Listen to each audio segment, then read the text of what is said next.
Surplus enjoyment. Ovicha. Living in a topsy-turvy world. In his Phenomenology of Spirit, Hegel uses the term Die verkehrte Welt, usually translated into English as topsy-turvy world, to designate the madness of the social reality of his time.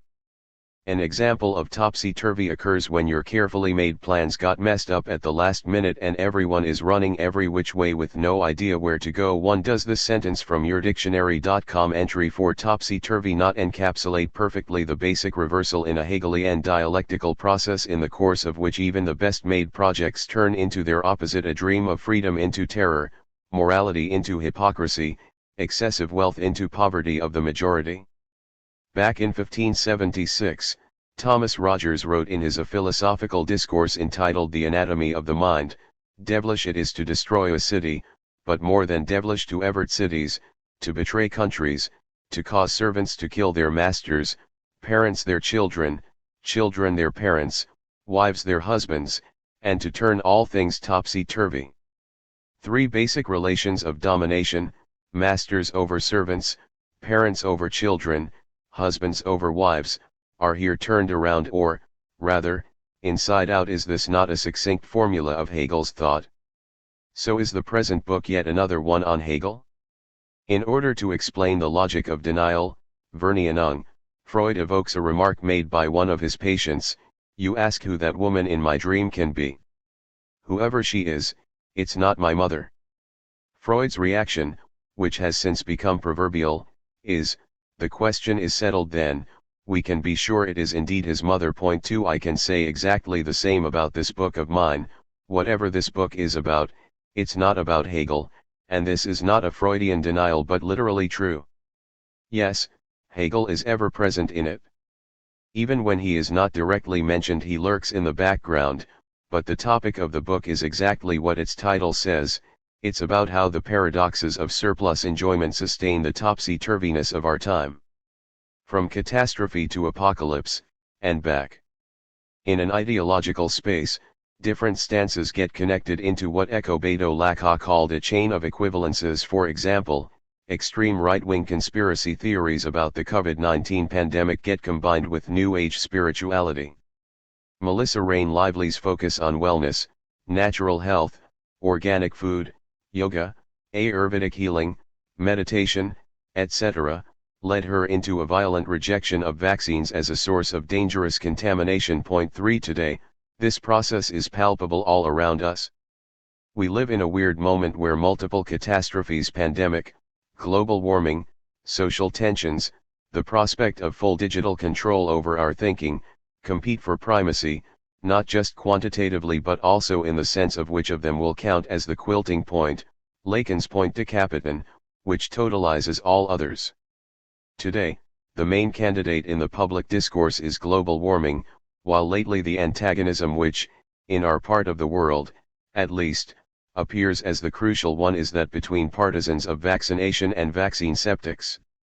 The problem here is that, for COVID septics, the main catastrophe today is the fake vision of the pandemic catastrophe itself, which is manipulated by those in power to strengthen social control and economic exploitation. If one takes a closer look at how the struggle against vaccination condenses other struggles, struggle against state control, struggle against science, struggle against corporate economic exploitation, struggle for the defense of our way of life, it becomes clear that this key role of the struggle against vaccination is the outcome of an ideological mystification, in some aspects even similar to anti-Semitism, in the same way that anti-Semitism is a displaced, mystified form of anti-capitalism. The struggle against vaccination is also a displaced, mystified form of class struggle against those in power. To find a way in this mess, we should perhaps mobilize the distinction between apocalypse and catastrophe, reserving the term catastrophe for what Anders called naked apocalypse. Apocalypse, an uncovering in ancient Greek, is a disclosure or revelation of knowledge. In religious speech, what apocalypse discloses is something hidden, the ultimate truth we are blind to in our ordinary lives. Today we commonly refer to any larger-scale catastrophic event or chain of detrimental events to humanity or nature as apocalyptic. Although it is easy to imagine the apocalypse disclosure without the apocalypse catastrophe, say, a religious revelation, and the apocalypse catastrophe without the apocalypse disclosure, say, an earthquake destroying an entire continent, there is an inner link between the two dimensions. When we think that we confront some higher and hitherto hidden truth, this truth is so different from our common opinions that it has to shatter our world, and vice versa. Every catastrophic event, even if purely natural, reveals something ignored in our normal existence, places us face to face with an oppressed truth. In his essay Apocalypse Without Kingdom, Anders introduced the concept of naked apocalypse, the apocalypse that consists of mere downfall, which doesn't represent the opening of a new, positive state of affairs, of the kingdom. For Anders's idea was that a nuclear catastrophe would be precisely such a naked apocalypse. No new kingdom will arise out of it, just the obliteration of ourselves and our world. And the question we should ask today is, what kind of apocalypse is announced in the plurality of catastrophes that today pose a threat to all of us? What if apocalypse in the full sense of the term, which includes the disclosure of hitherto invisible truth, never happens? What if truth is something that is constructed afterwards, as an attempt to make sense of the catastrophe? Some would argue that the disintegration of communist regimes in Eastern Europe in 1990 was an authentic apocalypse. It brought out the truth that socialism doesn't work, that liberal democracy is the finally discovered best possible socio-economic system. But this Fukuyama dream of the end of history ended with a rude awakening a decade later, on September 11. So that we live today in an era that is best characterized as the end of the end. The circle is closed. We passed from catastrophe to apocalypse and then back to catastrophe. We hear again and again that we are at the end of history, but this end just drags on and even brings its own enjoyment. Our usual notion of catastrophe is that it takes place when the intrusion of some brutal event, earthquake, war, ruins the symbolic fiction which is our reality. But, perhaps, there is no less a catastrophe when reality remains as it is and just the symbolic fiction that sustains our approach to reality dissolves. Let's take the case of sexuality, since nowhere do fictions play a more crucial role than in sexuality. In an interesting comment on the role of consent in sexual relations, Eva Wiseman refers to a moment in The Butterfly Effect, John Ronson's podcast series about internet porn. On the set of a porn film, an actor lost his erection mid-scene. To coax it back, he turned away from the woman, naked below him, grabbed his phone and searched Pornhub. Which struck me as vaguely apocalyptic. Note the word apocalypse here. Wiseman concludes, something is rotten in the state of sex. I agree, but I would add the lesson of psychoanalysis. Human sexuality is in itself perverted, exposed to sadomasochist reversals and, specifically, to the mixture of reality and fantasy. Even when I am alone with my partner, my sexual interaction with him/her is inextricably intertwined with my fantasies, i.e., every sexual interaction is potentially structured like masturbation with a real partner. I use the flesh and body of my partner as a prop to realize/enact my fantasies. We cannot reduce this gap between the bodily reality of my partner and the universe of fantasies to a distortion opened up by patriarchy and social domination or exploitation. The gap is there from the very beginning. So I quite understand the actor who, in order to regain an erection, searched Pornhub. He was looking for a phantasmatic support for his performance. The rather sad conclusion we are forced to draw from all this is that a catastrophe is not something awaiting us in the future, something that can be avoided with a well-thought-out strategy. Catastrophe in, not only, its most basic ontological sense is something that always already happened, and we, the surviving humans, are what remains at all levels, even in the most empirical sense, do the immense reserves of oil and coal, until now our most important source of energy, not bear witness to immense catastrophes that took place on our Earth before the rise of humankind? Our normality is by definition post-apocalyptic. This brings us back to our main point. Apart from a couple of rational optimists, most of us agree that we, all of us, humanity, are caught in a multiple crisis: pandemic, global warming, social protests. We are entering a new era, and signs that we are doing so abound. The prospect of a war over access to the waters of the Nile is perhaps a model of wars to come. From the standpoint of nation-state sovereignty, Ethiopia is justified in reserving for itself as much as it wants or needs, but if it takes too much of it, this can threaten the very survival of Egypt, which is reliant on the Nile. There is no abstract solution to this problem. There has to be a negotiated compromise from a global perspective. Now let's jump to a recent act of state terrorism, Belarus forcing a Ryanair plane, which was on its way from Athens to Vilnius, to land in order to get hold of Roman Protasevich, a Belarus dissident.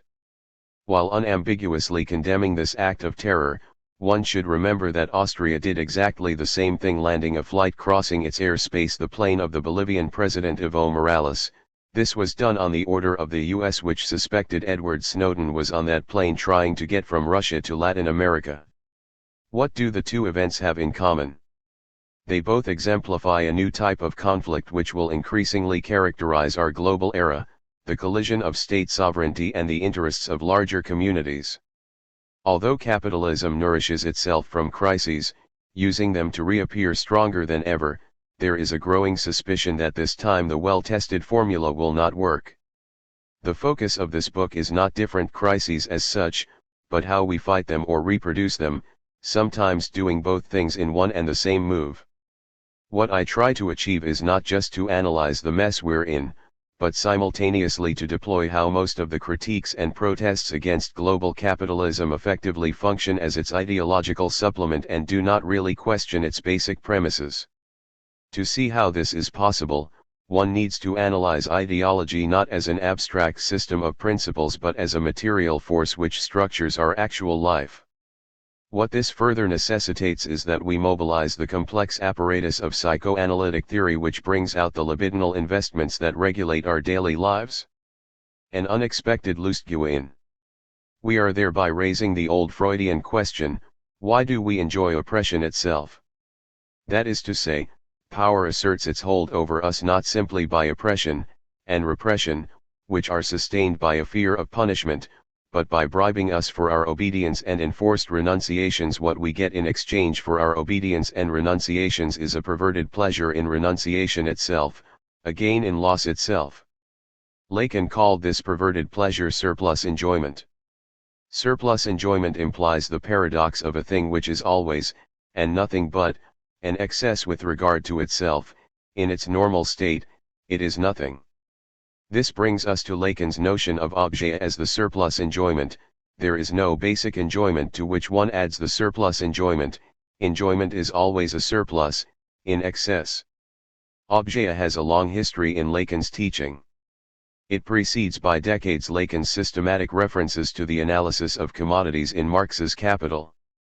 But it is undoubtedly this reference to Marx, especially to Marx's notion of surplus value, mere word, that enabled Lacan to deploy his mature notion of objet as surplus enjoyment, plus de jouer, mere lust. The predominant motif which permeates all Lacan's references to Marx's analysis of commodities is the structural homology between Marx's surplus value and what Lacan's named surplus enjoyment, the phenomenon Freud calls Lustgewinn, a gain of pleasure, which does not designate a simple stepping up of pleasure but the additional pleasure provided by the very formal detours in the subject's effort to attain pleasure. Another figure of Lustgewinn is the reversal that characterizes hysteria. Renunciation of pleasure reverts to pleasure of / in renunciation, repression of desire reverts to desire of repression, etc. Such a reversal lies at the very heart of capitalist logic.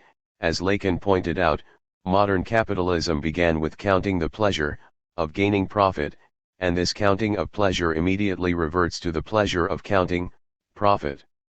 In all these cases, gain occurs at a performative level. It is generated by the very performance of working towards a goal, not by reaching the goal. 5. A voluptuous woman from Portugal once told me a wonderful anecdote. When her most recent lover had first seen her fully naked, he told her that, if she lost just 1 or 2 kilos, her body would be perfect. The truth was, of course, that had she lost the weight, she would probably have looked more ordinary. The very element that seems to disturb perfection itself creates the illusion of the perfection it disturbs.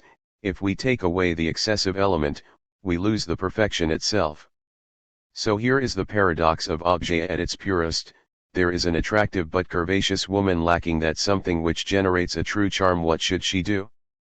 Not make herself more perfect or beautiful, but introduce onto her body some sign of imperfection, some detail disturbing perfection. This additional element may, nothing is guaranteed in this domain, function as something that disturbs her perfection, so that it creates the mirage of perfection it disturbs.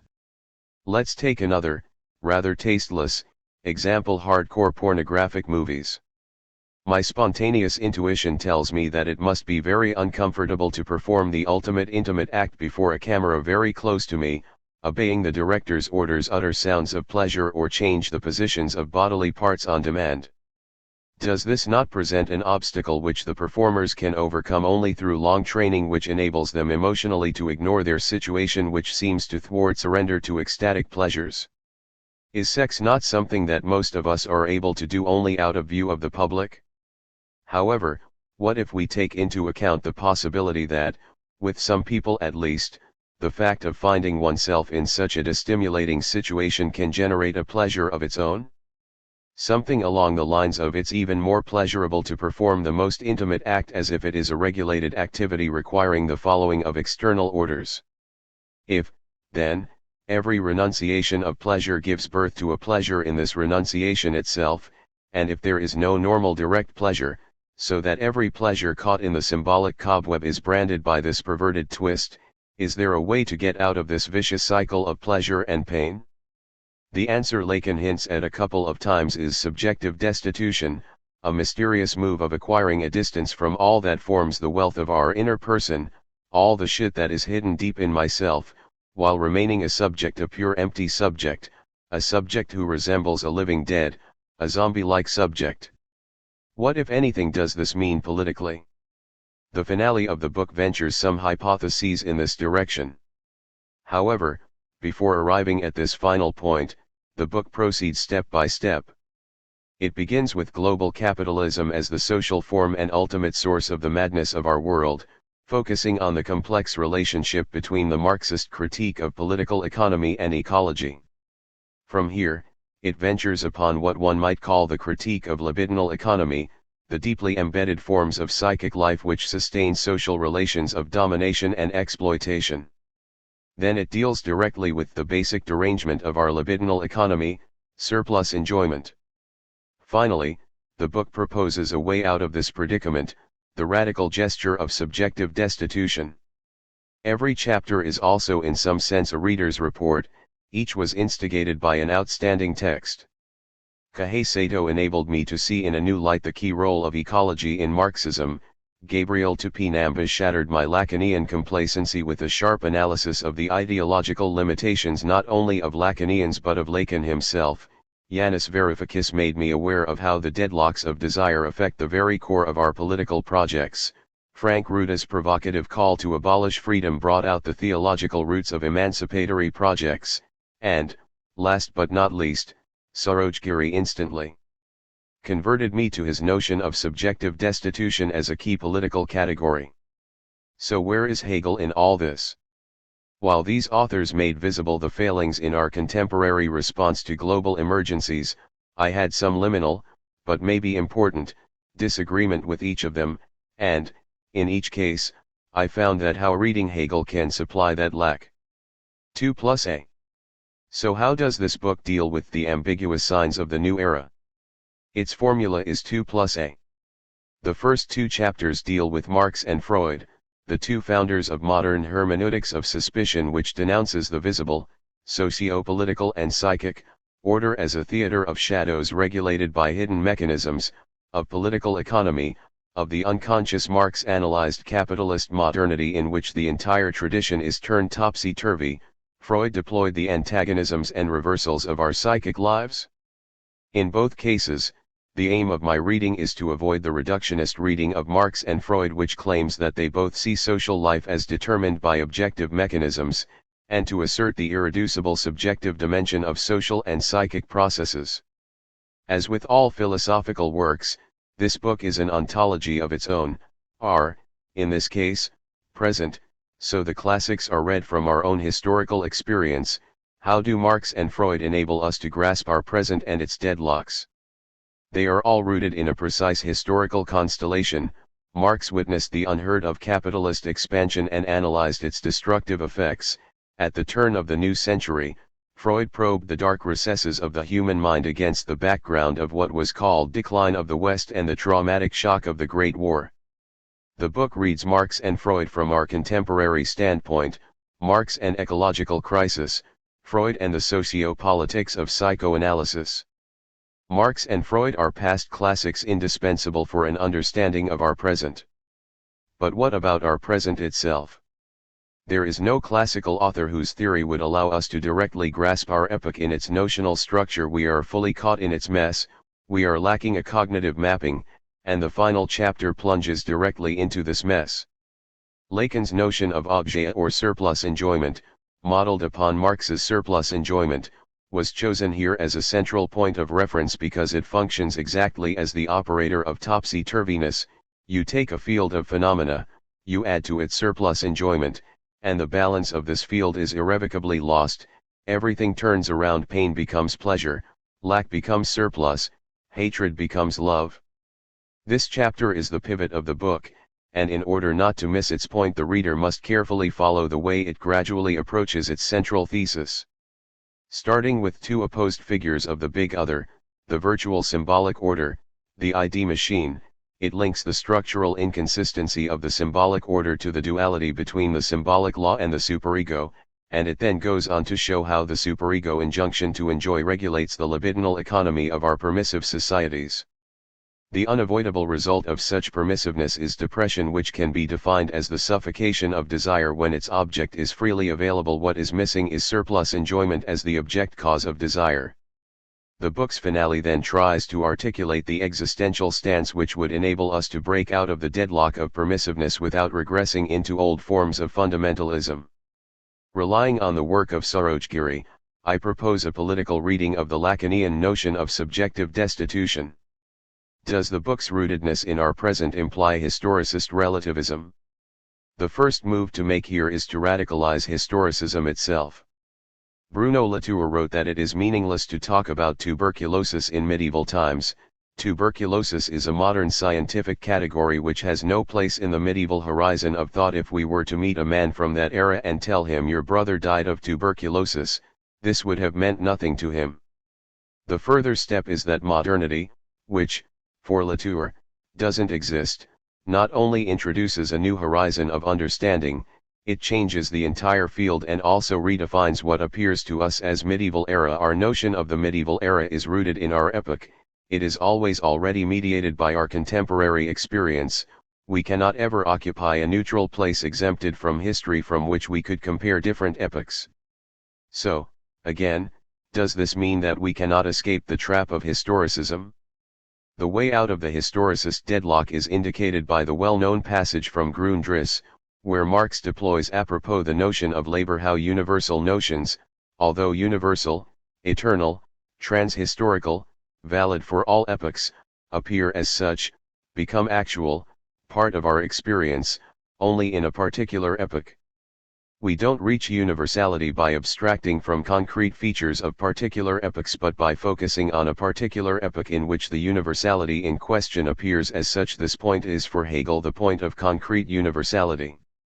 The hypothesis of this book is that the same holds for the topsy-turviness of human history. Although universal, it becomes part of our daily experience only in our epoch, the epoch after the end of history in 1990 when new post-historical antagonisms exploded. Today, the predominant idea of interpreting Hegel is that, in order to be of any use, Hegel should be read through some post-Hegelian theory. Liberal readers of Hegel, like Robert Brandom, who focus on mutual recognition, submit him to pragmatic linguistic reading. For eco-Marxists, like Sato, Hegel's notion of the self-movement of ideas should be reinterpreted as the collective productive process of humanity rooted in nature. Psychoanalysts who refer to Hegel, like Lacan, see in Hegel's dialectic a distorted expression of the processes of the unconscious and its reintegration by the self. The ongoing ideologico-political mess, populist violence that comes close to civil war, cannot be explained just by vested economic interests and ideological manipulations one has to introduce, racist, sexist, enjoyment clearly discernible in alt-right carnivalesque public events.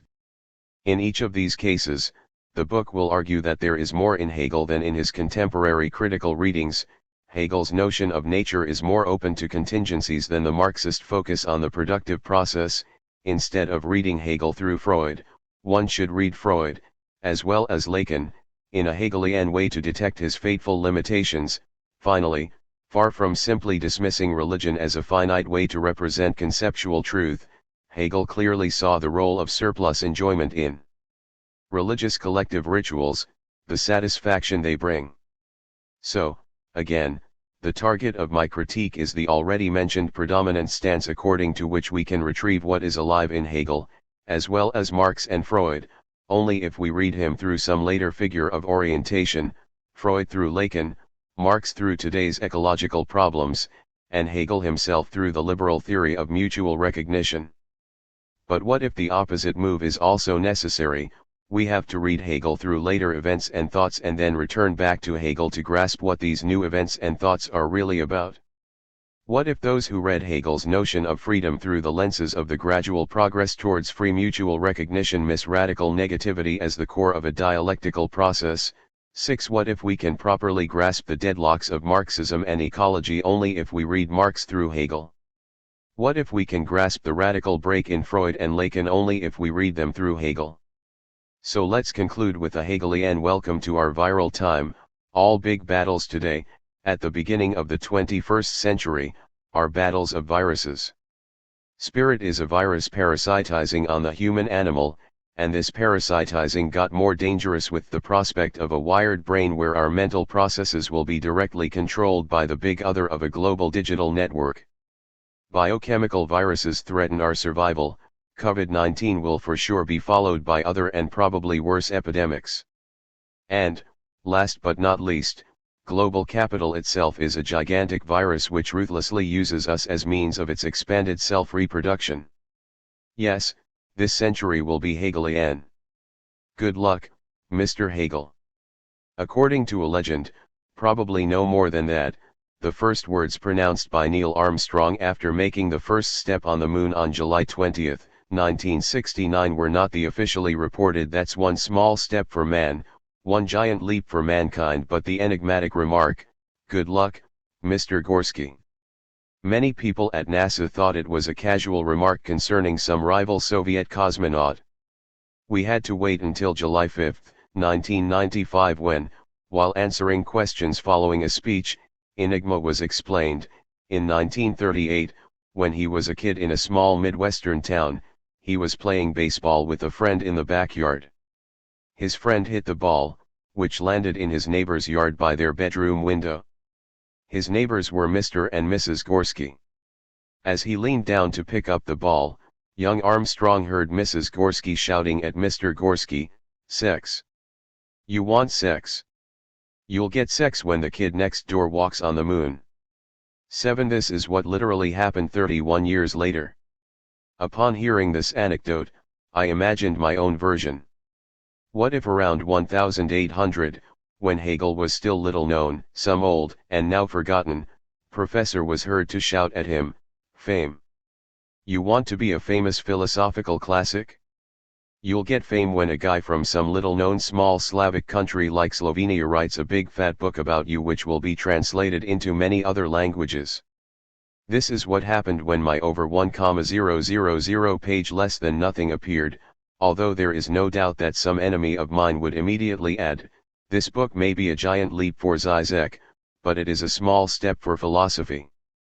Among those enemies was definitely Roger Scruton, who wrote some years ago, "Indeed, if there were no greater reason to regret the collapse of communism in Eastern Europe, the release of Žižek on the world of Western scholarship would perhaps already be a sufficient one." 8. One should stop for a moment to ponder the madness of this claim.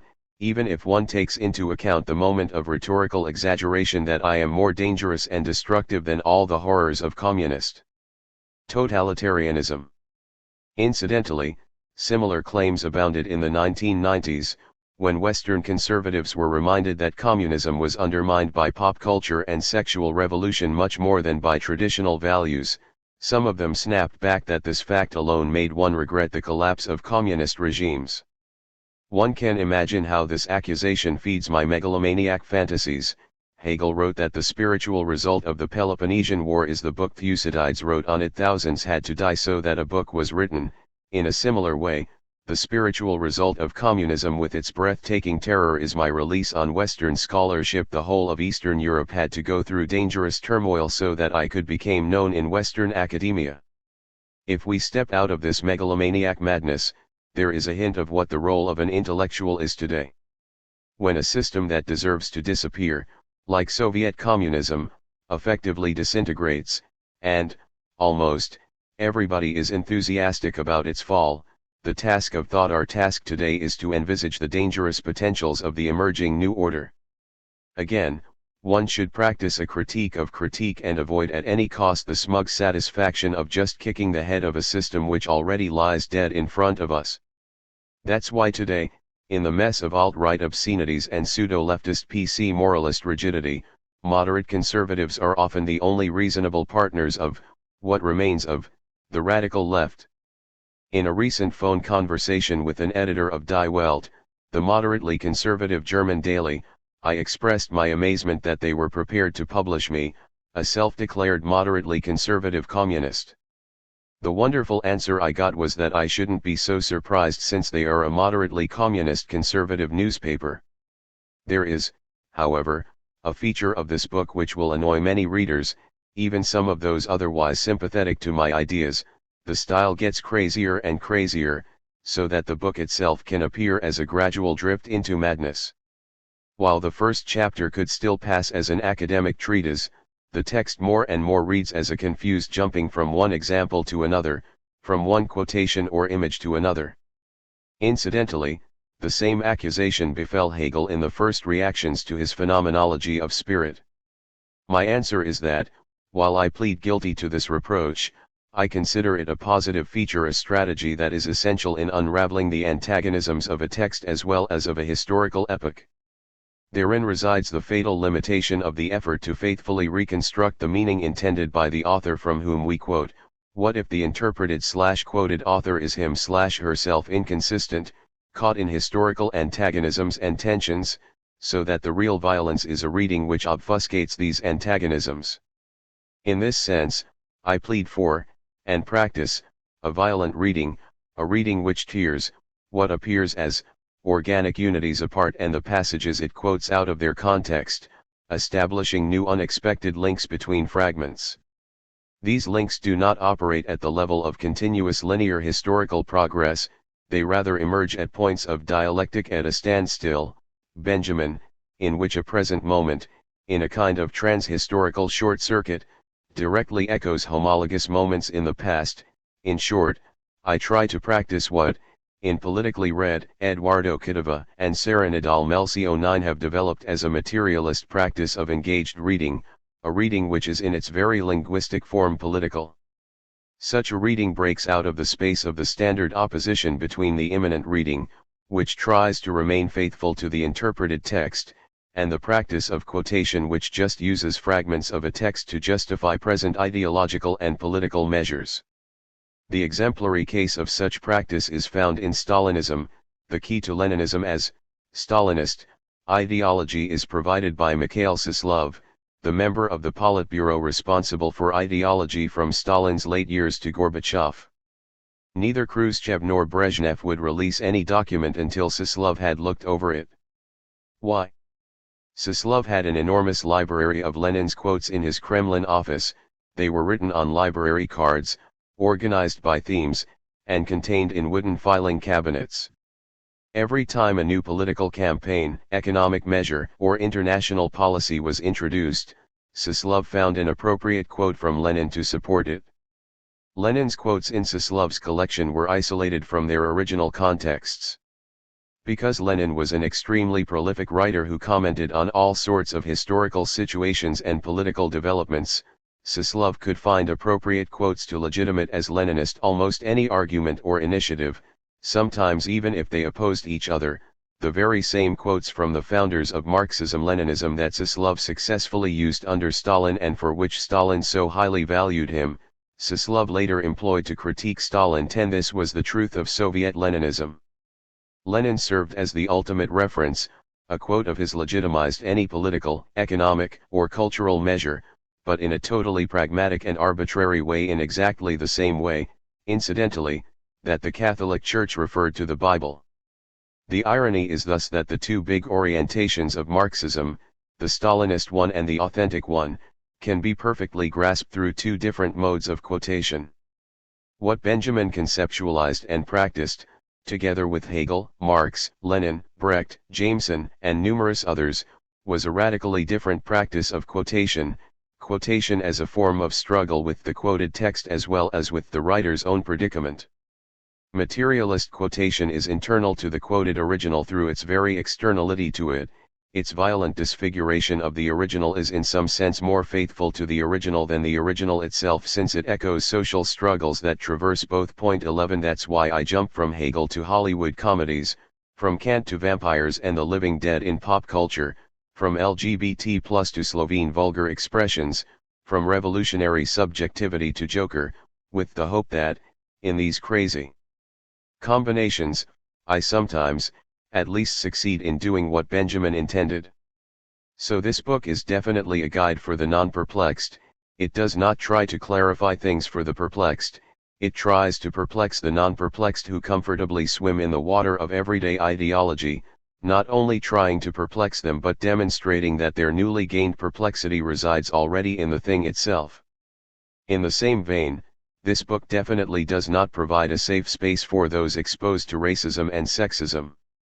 In a recent incident that occurred at the University of Alberta, Kathleen Lowry, a professor at the School of Anthropology, was under threat of losing her job for claiming sex is not just a cultural construct but primarily biological fact. Technically, she was fired from her position as Associate Chair of Undergraduate Programs in the Department of Anthropology for creating an unsafe environment for students. How? In a nutshell, she doesn't believe that sex is a social construct. 12 To clarify things, one should add here that the opposition between biological fact and symbolic construct is not an exhaustive one. There is a third option, sexual difference itself as real/impossible, which is not a biological fact but a traumatic cut/antagonism that cannot be fully symbolized. But what should draw our attention is the word unsafe. Unsafe ultimately amounts to something that threatens the self-declared victim's views and self-perception. Let's take the case of a man who transforms into a woman. If gender identity is, also, biologically determined, this in no way limits his/her freedom to change gender identity. What it threatens is his/her idea that his/her identity is a purely cultural construct that ultimately depends on his/her free decision, the idea that I can freely reconstruct myself, play with multiple identities, and that all obstacles to this plasticity are to be located in cultural oppression. One cannot but note how, in the case of sexual identities, the passage from one to another identity like cross-dressing is hailed as progressive, as undermining binary logic, while in the case of racial identities, transitions, especially whites dressing as blacks, are rejected as racial appropriation, as a form of racism. Here is a recent case. Bright Sheng is a world-class composer who has been teaching at the University of Michigan since 1995. On September 10, 2021, David Jayer, the dean of the University of Michigan School of Music, Theater and Dance, announced that Sheng would stop teaching his undergraduate music composition course. The decision came a month after Sheng screened for the class the 1965 movie adaptation of Shakespeare's Othello featuring Laurence Olivier playing Othello with black makeup. Sheng was turned in, according to the Michigan Daily, by one of his freshman students, Olivia Cook, who took note that Olivier was playing Othello in black makeup. She wrote, "In such a school that preaches diversity and making sure that they understand the history of POC, people of color, In America, I was shocked that Sheng would show something like this in something that's supposed to be a safe space. In a statement to the Michigan Daily, composition professor Evan Chambers, who is replacing Sheng on the course, wrote, "To show the film now, especially without substantial framing, content advisory and a focus on its inherent racism, is in itself a racist act, regardless of the professor's intentions." 13. The same was done in the Soviet Union around 1970 when the BBC production of the Forsyth Saga, 1967, was shown on TV. To prevent ideological contamination, each episode was introduced by a 5 to 10 minute commentary by a Soviet literary scientist who provided substantial framing and content advisory, warning viewers of how, in spite of its universal humanism and occasional critical stance, the series celebrates the bourgeois way of life. And, to go even further back, until a century or so ago, it was prohibited in Catholic countries for children, and in some cases even for adults, to read the Bible directly, without a proper comment providing substantial framing and content advisory, since, without such a comment, many passages could incite impure or cruel thoughts. Just think about the story of David and Bathsheba. It is sad to see this tradition resuscitated today on behalf of political correctness. In the case of Othello, to impose these conditions, substantial framing, content advisory and a focus on its inherent racism on showing the film effectively, is in itself a racist act, regardless of Chambers's intentions. He treats viewers in an extremely patronizing way, as naive creatures who have to be protected from the direct impact of the text. Upon a closer look, one can easily see that this is a double protection. By watching a movie like Othello, whites are reassured in their racism, blacks are not so much seduced into racism which humiliates them as insulted and furious at how racism goes on in culture, and their daily lives. But here problems begin. Othello offers a safe space for white racists, assuring them that even in an officially non-racist culture their privileges are safe. It violates campus as a safe space for blacks who are plagued even there by racism in high culture. But does the proposed strategy, substantial framing, content advisory and a focus on its inherent racism, work? No, because proper insults which affect the victim are impervious to negation. No matter how many qualifications are added, the insult remains an insult. This is why, among others, the N-word is prohibited and cannot be used, no matter how many qualifications we add. But direct prohibition of all works that may be perceived by someone as insults is also counterproductive. It cannot but generate an immense apparatus of censorship which would ultimately not only impoverish the presumed victims themselves but also open up the space for cynical irony that would even further insult the victims. The problem resides in the very concept of academia as a safe space. We should fight to render the world outside academia safe for all, and if academia wants to contribute to this fight, it should be precisely the space where we openly confront all racist and sexist horrors. This book for sure does that. 1. Where is the rift? Marx, Capitalism, and Ecology. When, decades ago, ecology emerged as a crucial theoretical and practical issue, many Marxists, as well as critics of Marxism, noted that nature, more precisely, the exact ontological status of nature, is the one topic in which even the crudest dialectical materialism has an advantage over Western Marxism. Dialectical materialism allows us to think of humanity as part of nature, while Western Marxism considers socio-historical dialectics as the ultimate horizon of reference and ultimately reduces nature to a background of the historical process. Nature is a historical category, as George Lukács put it. Kohei Sato's Karl Marx's Eco-Socialism 1 is the latest, most consistent attempt to redress the balance and think of humanity's embeddedness in nature without regressing to dialectical materialist general ontology. Since the main philosophical reference of Western Marxism is Hegel, no wonder that Sato aggressively rejects the Hegelian inheritance. In contrast to Sato and other eco-socialists, our premise is that the problems we are confronting now, pandemic, global warming, compel us not to abandon Hegel but to return from Marx to Hegel, with one proviso: we should return to Hegel after passing through Marx, through his critique of political economy. When Robert Brandom points out that Hegel is ultimately telling the same story again and again, the story of the rise of modernity, of the passage from traditional organic society to a modern alienated one, he focuses on two aspects of this passage, arguably the most radical passage in the entire history of humanity after the rise of the Neolithic, the break in religion and philosophy, Protestantism, Cartesian subjectivity, and the French Revolution. What is missing here? Although Hegel reads Smith and other early political economists, he ignores the key role of capitalism and industrial revolution. Duane Ruel perspicuously noted the basic ambiguity of the desperate search for the alternatives to capitalism. If the radical philosophers, including Marx and Bakunin, were quick to ask what about the alternatives, then it was because they sometimes failed to see that capitalism has assumed the position of alternative. Capitalism is the alternative to authoritarianism, dogmatism, socialism, and so on. Point 2. It is not only that capitalism can only thrive through permanent self-revolutionizing, as Marx pointed out, it is that capitalism again and again emerges as the only alternative, the only way to move forward, the dynamic force which intervenes when social life gets stuck into some fixed form.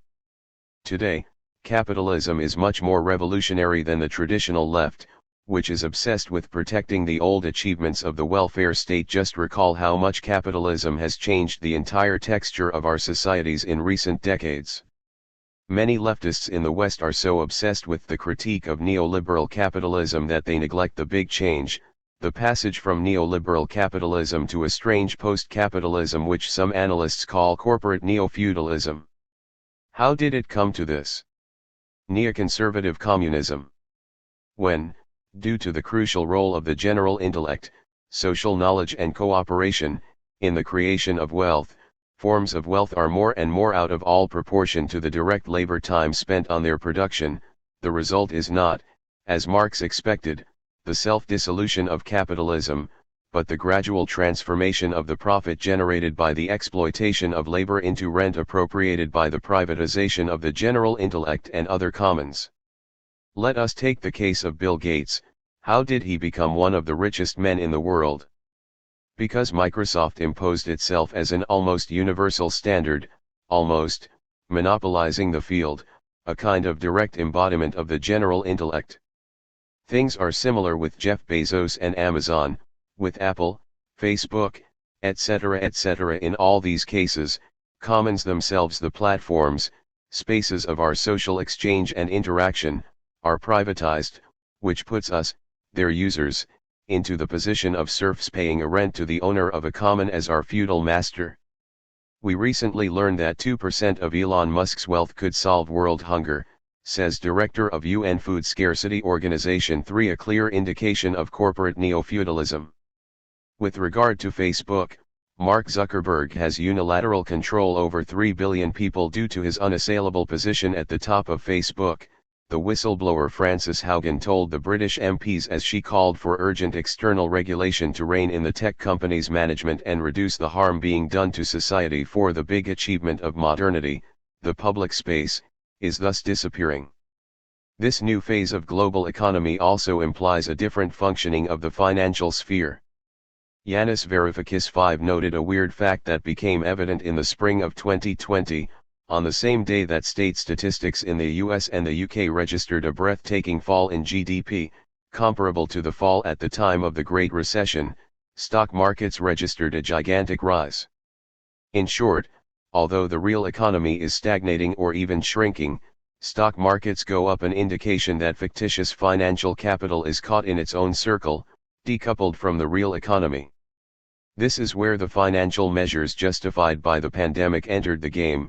They in a way turn around the traditional Keynesian procedure, i.e., their aim was not to help the real economy but to invest enormous amounts of money in the financial sphere, to prevent a financial collapse like the one of 2008, while making sure that most of this money will not flow into the real economy, as this could cause hyperinflation.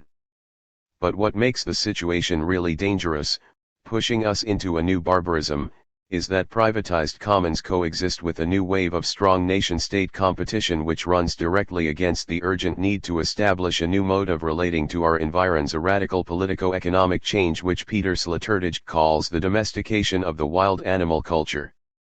Until now, each culture disciplined/educated its own members and guaranteed civic peace among them, but the relationship between different cultures and states was permanently under the shadow of potential war, with each period of peace nothing more than a temporary armistice. The entire ethic of a state culminates in the highest act of heroism, the readiness to sacrifice one's life for one's nation-state, which means that the wild barbarian relations between states serve as the foundation of the ethical life within a state. 6. Today, things are getting even worse. Instead of civilizing the relations between cultures, the ongoing privatization of commons undermines the ethical substance within each culture, pushing us back into barbarism. However, the moment we fully accept the fact that we live on a spaceship Earth, the task that urgently imposes itself is that of forging universal solidarity and cooperation among all human communities. There is no higher historical necessity that pushes us in this direction. History is not on our side, it tends towards our collective suicide.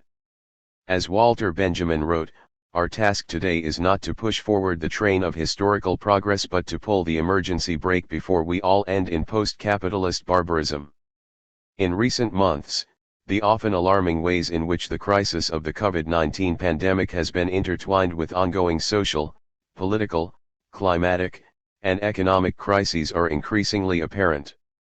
The pandemic must be treated together with global warming, erupting class antagonisms, patriarchy and misogyny, and the many other ongoing crises which resonate with it and with each other in a complex interplay.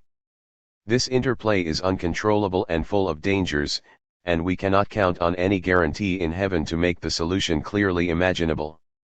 Such a risky situation makes our moment an eminently political one. It is only against this background that we can understand what is going on now in China. The recent Chinese campaign against big corporations and the opening of a new stock exchange in Beijing dedicated to the promotion of small firms can also be seen as moves against neo-feudal corporatism, i.e., as attempts to bring back normal capitalism. The irony of the situation is obvious: a strong communist regime is needed to keep capitalism alive against the threat of neo-feudal corporatist post-capitalism. This is why one should follow with great interest the writings of Wang Huning, a current member of the party's Politburo Standing Committee and the director of the Central Guidance Commission on Building Spiritual Civilization. Wang is correct in emphasizing the key role of culture, of the domain of symbolic fictions. The true materialist way to oppose the topic of the fiction of reality, subjectivist doubts in the style of is what we perceive as reality, not just another fiction, is not to strictly distinguish between fiction and reality but to focus on the reality of fictions. Fictions are not outside reality, they are materialized in our social interactions, in our institutions and customs, as we can see in today's mess. If we destroy fictions on which our social interactions are based, our social reality itself begins to fall apart. Wang designated himself as a neoconservative. What does this mean? If one is to trust our big media, Wang is the leading light against the recent new orientation of Chinese politics. When I read that one of the measures lately imposed by the Chinese government is the prohibition of 996, I must admit my first association was a sexual one. In our parlance, 69 means the position in which the man performs cunnilingus on the woman and the woman fellatio on the man, and I thought 996 must refer to some more perverted sexual practice becoming widespread in China and involving two men and a woman, as there is a relative lack of women there. Then I learned that 996 means a brutal work rhythm imposed by many corporations in China, a working day from 9 a.m. to 9 p.m., 6 days a week. But in some sense I was not completely wrong. The ongoing campaign in China has a double target: more economic equality, inclusive of better conditions of work, and the elimination of westernized popular culture focused on sex, consumerism, and fandom. So what does being a neoconservative mean in today's conditions? In mid-October 2019, the Chinese media launched an offensive promoting the claim that demonstrations in Europe and South America are the direct result of Western tolerance of Hong Kong unrest. In a commentary published in Beijing News, former Chinese diplomat Wang Zhen wrote that the disastrous impact of a chaotic Hong Kong has begun to influence the Western world, i.e., that demonstrators in Chile and Spain were taking their cues from Hong Kong.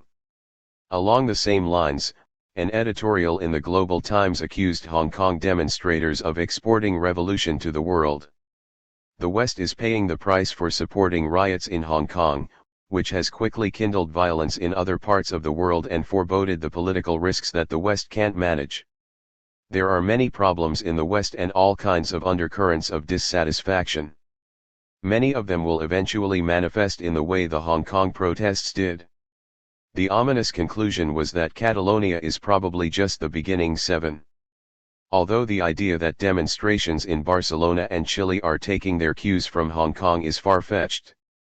These outbursts exploded into a general discontent which was obviously already there, lurking, waiting for a contingent trigger to explode, so that even when the particular law or measure was repealed, protests persisted.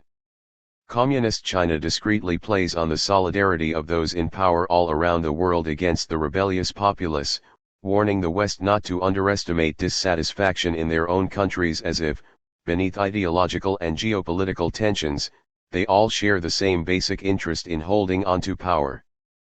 But will this defense work? Wang sees his task as imposing a new common ethical substance, and we should not dismiss this as an excuse to impose the full control of the Communist Party over social life. Wang is addressing a real problem. 30 years ago, he wrote a book, America Against America, where he perspicuously noted the antagonisms of the American way of life, including its darker sides, social disintegration, lack of solidarity and shared values, nihilist consumerism and individualism. Trump's populism was a false way out. It was the climax of social disintegration because it introduced obscenity into public speech and thus deprived it of its dignity, something not only prohibited but totally unimaginable in China. We will definitely never see a senior Chinese politician doing what Trump did publicly, talk about the size of his penis, imitating a woman's orgasmic sounds. Wang's fear was that the same disease might spread to China, which is now happening at the popular level of mass culture, and the ongoing reforms are a desperate attempt to put a stop to this trend. Again, will it work? It is easy to perceive in the ongoing campaign a tension between content and form. The content, the establishment of stable values that hold a society together, is enforced in the form of mobilization, which is experienced as a kind of emergency state imposed by the state apparatus. Although the goal is the opposite of the Cultural Revolution, there are similarities with it in the way the campaign is carried out. The danger is that such tensions can produce cynical disbelief in the population. More generally, the ongoing campaign in China seems all too close to standard conservative attempts to enjoy the benefits of capitalist dynamism, but to control its destructive aspects through a strong nation-state pushing forward patriotic values. Therein resides the trap. Carlo Ginzburg proposed the notion that shame for one's country, not love of it, may be the true mark of belonging to it. 9. A supreme example of such shame occurred back in 2014 when hundreds of Holocaust survivors and descendants of survivors bought an ad in Saturday's New York Times condemning what they referred to as the massacre of Palestinians in Gaza and the ongoing occupation and colonization of historic Palestine. We are alarmed by the extreme, racist dehumanization of Palestinians in Israeli society, which has reached a fever pitch, said the statement. Maybe, today, some Israelis will gather the courage to feel shame apropos of what the Israelis are doing on the West Bank and in Israel itself, not, of course, in the sense of feeling ashamed to be Jewish, but, on the contrary, of feeling shame for what Israeli politics in the West Bank is doing to the most precious legacy of Judaism itself. My country, right or wrong, is one of the most disgusting of mottos, and it illustrates perfectly what is wrong with unconditional patriotism. The same holds for China today. The space in which we can develop such critical thinking is the space of the public use of reason. In the famous passage of his What is Enlightenment, Immanuel Kant opposes the public and the private use of reason.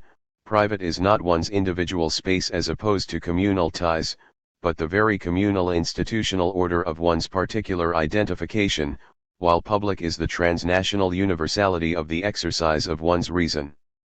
The public use of one's reason must always be free, and it alone can bring about enlightenment among men.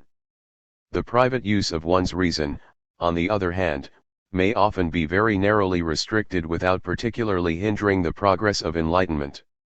By public use of one's reason I understand the use which a person makes of it as a scholar before the reading public. Private use I call that which one may make of it in a particular civil post or office which is entrusted to him. Point 10. This is why Kant's formula of enlightenment is not don't obey, think freely, and is not don't obey, think, and rebel, but, think freely, state your thoughts publicly, and obey. The same holds for vaccine doubters: debate, publish your doubts, but obey regulations once the public authority imposes them.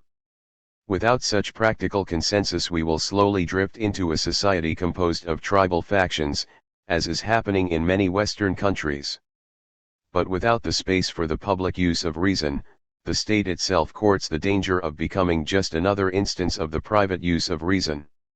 The space for the public use of reason is not the same as democracy in the Western liberal sense. In his last active year, Lenin himself saw the necessity of such an organ embodying the public use of reason. While admitting the dictatorial nature of the Soviet regime, he proposed the establishment of a Central Control Commission, an independent, educational, and controlling body with an apolitical edge, consisting of the best teachers and technocratic specialists monitoring the politicized CC and its organs. In Dreaming, his expression, about the kind of work to be done by the CCC, he describes how this body should resort to some semi-humorous trick, cunning device, piece of trickery or something of that sort. I know that in the state and earnest states of Western Europe such an idea would horrify people and that not a single decent official would even entertain it.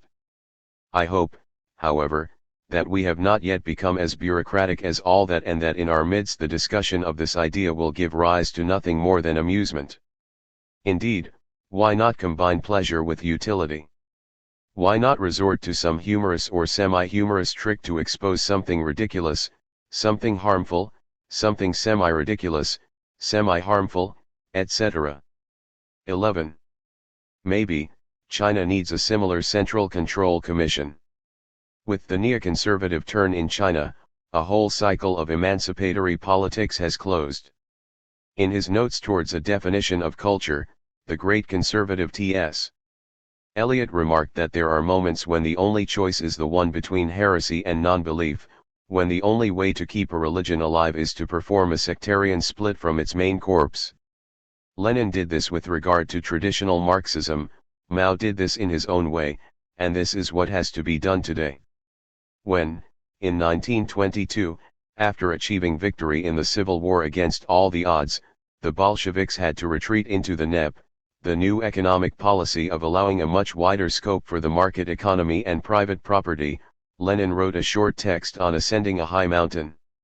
He uses the simile of a climber who has to retreat back to the valley from his first attempt to reach a new mountain peak in order to describe what a retreat means in a revolutionary process, i.e., how does one retreat without opportunistically betraying one's fidelity to the cause.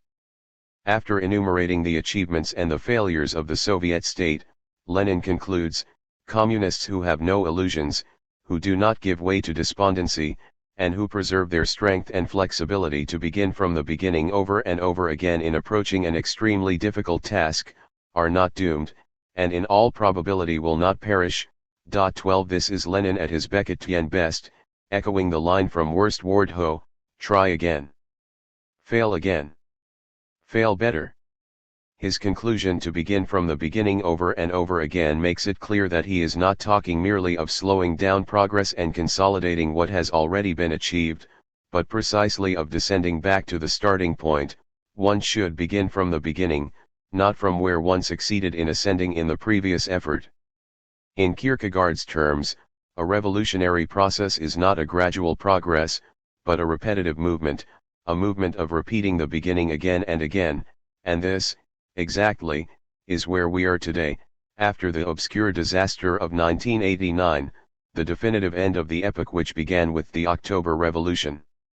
One should therefore reject the continuity with what left meant in the last 2 centuries. Although sublime moments like the Jacobin climax of the French Revolution and the October Revolution will forever remain a key part of our memory, that story is over, everything should be rethought, one should begin from the 0 point. As noted above, capitalism is more revolutionary today than the traditional left, which is obsessed with protecting the achievements of the welfare state. Again, we should remember how capitalism has changed our societies over recent decades. This is why the strategy of the radical left today should combine pragmatism with a principled stance in a way which cannot but recall Lenin's new economic policy, NEP, from the early 1920s when Soviet power allowed a certain degree of private property and market economy. The NEP was obviously the original model for Deng Xiaoping's reforms which opened the way to a capitalist free market, under the control of the ruling Communist Party. Instead of a half-decade of market liberalization, we already have in China half a century of what they euphemistically call socialism with Chinese characteristics. So has China, for over half a century, been following a gigantic new economic policy. Instead of making fun of these measures or simply denouncing them as a defeat of socialism, as a step towards authoritarian capitalism, we should take the risk of extending this logic to its extreme. After the disintegration of East European socialism in 1990, a joke circulated, according to which socialism is a transition from capitalism back to capitalism. But what if we make the opposite move and define capitalism itself as a socialist new economic policy, as a passage from feudalism, or pre-modern societies of domination in general, to socialism? With the abolishment of pre-modern direct personal relations of servitude and domination, with the assertion of principles of personal freedom and human rights, capitalist modernity is in itself already socialist. No wonder that modernity again and again gave birth to revolts against domination which already pointed towards economic equality, large peasants' revolts in Germany in the early 1500s, the Jacobins, etc. Capitalism is a passage from pre-modernity to socialism in the sense of a compromise formation. It accepts the end of direct relations of domination, i.e., the principle of personal freedom and equality, but, as Marx put it in his classic formulation, it transposes domination from relations between people to relations between things, commodities as individuals. We are all free, but domination persists in the relationship between commodities that we exchange on the market. This is why, for Marxism, the only way to reach an actual life of freedom is to abolish capitalism. For partisans of capitalism, of course, this solution is utopian. Is the lesson of Stalinism not precisely that, if you abolish capitalism, freedom is also abolished and personal domination returns in a direct and brutal way? And when capitalism is in crisis, it can also resuscitate feudal elements to survive. Is this not going on today with the role of megacorporations, which prompted some economists and social analysts to speak about neo-feudal corporate capitalism?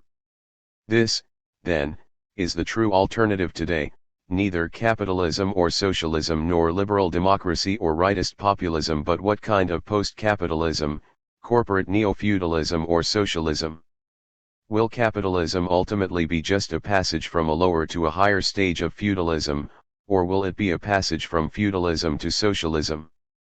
So we are back to Lenin's question, what is to be done? Ne demande que faire, que celui dont le désir est éteint. Only the one whose desire is waning asks what is to be done. Is Lacan's wonderful formula to be read as an implicit critique of Lenin? No. Although Lenin's title is a question, the book is a clear answer. It provides precise guidelines as to what is to be done. The title works like similar titles of introductory textbooks: what is quantum physics, what is biogenetics, etc. When today's post-Marxists write treatises where they ponder endlessly on what to do, on who might be the agent of radical change, their desperate doubt and search effectively bears witness to the waning of their desire to really embark on a radical change. They don't really desire change, they rather enjoy the endless self-critical pondering which, as they know well, will not lead to any clear result. Referring to Lenin's shift towards NEP in the last years of his life, Alvaro Garcia Linera 13 provided a precise analysis of how, when an authentic radical leftist party takes state power through elections, it shouldn't attempt to impose radical measures, like the abolition of capitalism, directly through state decisions and laws. He warns that nationalization, the change from private to state property, does not eliminate the gap between producers and means of production, and that one should proceed very cautiously in the overcoming of capitalism. Every authentic socialization of the means of production should not be imposed by the state but should grow out of self-organization of civil society, and, in the meantime, the leftist state power should find a way to coexist with private business, even with big corporations, to prevent economic crisis, in the same way that the equality of women cannot just be imposed by the state but should grow out of women's self-organized struggle. While I fully support these premises, I think that Linera still puts too much weight on grassroots democracy in local communities or, in general, on society versus state, in today's complex societies. Something like the state is needed to provide a well-functioning background of self-organized local communities, the global network of health and education services, of water and electricity, etc., and this network cannot grow from below, out of cooperation among local communities, since it must always already be here for communities to survive. This network is also needed in order to prevent local communities or interest groups getting caught in competition for privileges. In short, however alienated, the global interest has to exist in a reified institutional form to control the excesses of local communities, as well as to coordinate their interaction. Parliamentary democracy is definitely not the only way to establish and control the institutional form which gives body to the global interest. If we understand by democracy what this term predominantly means today, parliamentary representative democracy, then I am definitely not a democratic socialist but rather a non-democratic communist. However, what we should be aware of is the fateful limit of anarchism. An anarchist replies to the reproach that he is not able to provide a positive model of how the future society should look: I don't want to tell people what to think, I want them to think. Although this is a nice rhetorically effective answer, it rests on a false presupposition, that people want to think for themselves if given the opportunity. As Deleuze insisted, people spontaneously don't want to think. Thinking is an effort that goes against the grain of our spontaneous inclinations, so that strong pressure is needed to make them think. If we want to perceive clearly the communist potential of what goes on today, we should bear in mind the fundamental break in the relationship between the two sexes that is already taking place in movements like LGBT+ and Me Too. These movements threaten to undermine the most elementary patriarchal order that emerged before the rise of class society itself, with the Neolithic, which led to the establishment of permanent settlements. Marx neglected the significance of this break, the importance of which is equal to the capitalist industrial revolution. In the entire history of humanity, there have only been two truly radical breaks, the Neolithic and capitalist industrial revolution. 14 Critics of patriarchy who attack it as if it is still a hegemonic position, ignore what Marx and Engels wrote more than 150 years ago, in the first chapter of the Communist Manifesto: the bourgeoisie, wherever it has got the upper hand, has put an end to all feudal, patriarchal, idyllic relations. What becomes of patriarchal family values when a child can sue his parents for neglect and abuse, i.e., when family and parenthood itself are reduced to a temporary and dissolvable contract between independent individuals? Although late capitalism is still a class society, it thus undermines the patriarchal order which arose back in pre-class societies, and this aspect of capitalism should be unconditionally supported by all partisans of radical emancipation. This, of course, in no way means that we should not ferociously resist temporary setbacks like the ongoing disaster patriarchy, a process parallel to disaster capitalism where men exploit a crisis to reassert control and dominance, and rapidly erase hard-earned women's rights. All over the world, patriarchy has taken full advantage of the virus to reclaim power, on the one hand, escalating danger and violence to women, and on the other, stepping in as their supposed controller and protector. 15. The disaster is here, of course, that of the COVID-19 pandemic. Marx was here more Hegelian than Hegel. What he saw was precisely the Hegelian structure of the reproduction of capital. But here an ambiguity arises. There are two opposite ways in which Hegel's dialectics and the logic of capital are linked. Hegel in the Critique of Political Economy. Broadly speaking, there are four basic forms of reference to Hegel in Marxism, but we can safely discard two of them as irrelevant to a serious study of Hegel's thought. Hegel as a predecessor of a new materialist general ontology, dialectical materialism, the early Althusser's idea that Marx was just flirting with Hegelian dialectics in order to formulate ideas, overdetermination, etc., which are totally foreign to Hegel. 16. The two remaining Marxist readings of Hegel are the one deployed in Lukács's History and Class Consciousness, Hegel's notion of substance becoming subject as a mystified idealist version of the historical materialist notion of the proletariat as the subject of history, which, in the act of revolution, reappropriates its alienated substance, and the one deployed in Frankfurt School and later in the so-called logic of capital orientation, Hegel's dialectics as a mystified idealist version of the logic of capital's self-reproduction. When John Rosenthal claims that Marx made the curious discovery of an object domain in which the inverted relation between the universal and the particular which constitutes the distinctive principle of Hegelian metaphysics in fact obtains, he thereby provides the most concise formulation of the notion of Hegel's logic as the logic of capital.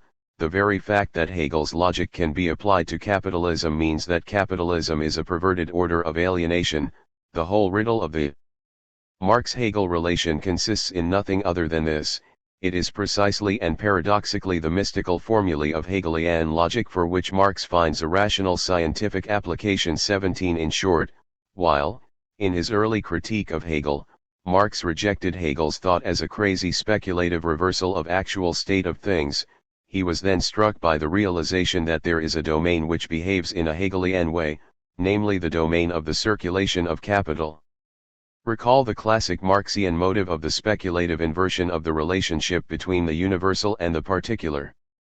The universal is just a property of particular objects which really exist, but when we are victims of commodity fetishism it appears as if the concrete content of a commodity, its use value, is an expression of its abstract universality, its exchange value, the abstract universal, the value, appears as a real substance which successively incarnates itself in a series of concrete objects. That is Marx's basic thesis. It is already the effective world of commodities which behaves like a Hegelian subject substance, like a universal going through a series of particular embodiments. This is why Marx speaks of the commodity metaphysics, of the religion of everyday life. The roots of philosophical speculative idealism are in the social reality of the world of commodities. It is this world which behaves idealistically, or, as Marx puts it in the appendix word form to the first chapter of the first edition of Capital. This inversion, Verkehren, by which the sensibly concrete counts only as the form of appearance of the abstractly general and not, on the contrary, the abstractly general as property of the concrete, characterizes the expression of value. At the same time, it makes understanding it difficult. If I say, Roman law and German law are both laws, that is obvious. But if I say, law, das Recht, this abstraction, abstractum, realizes itself in Roman law and in German law, in these concrete laws, the interconnection becomes mystical. 18. We should be very careful in reading these lines.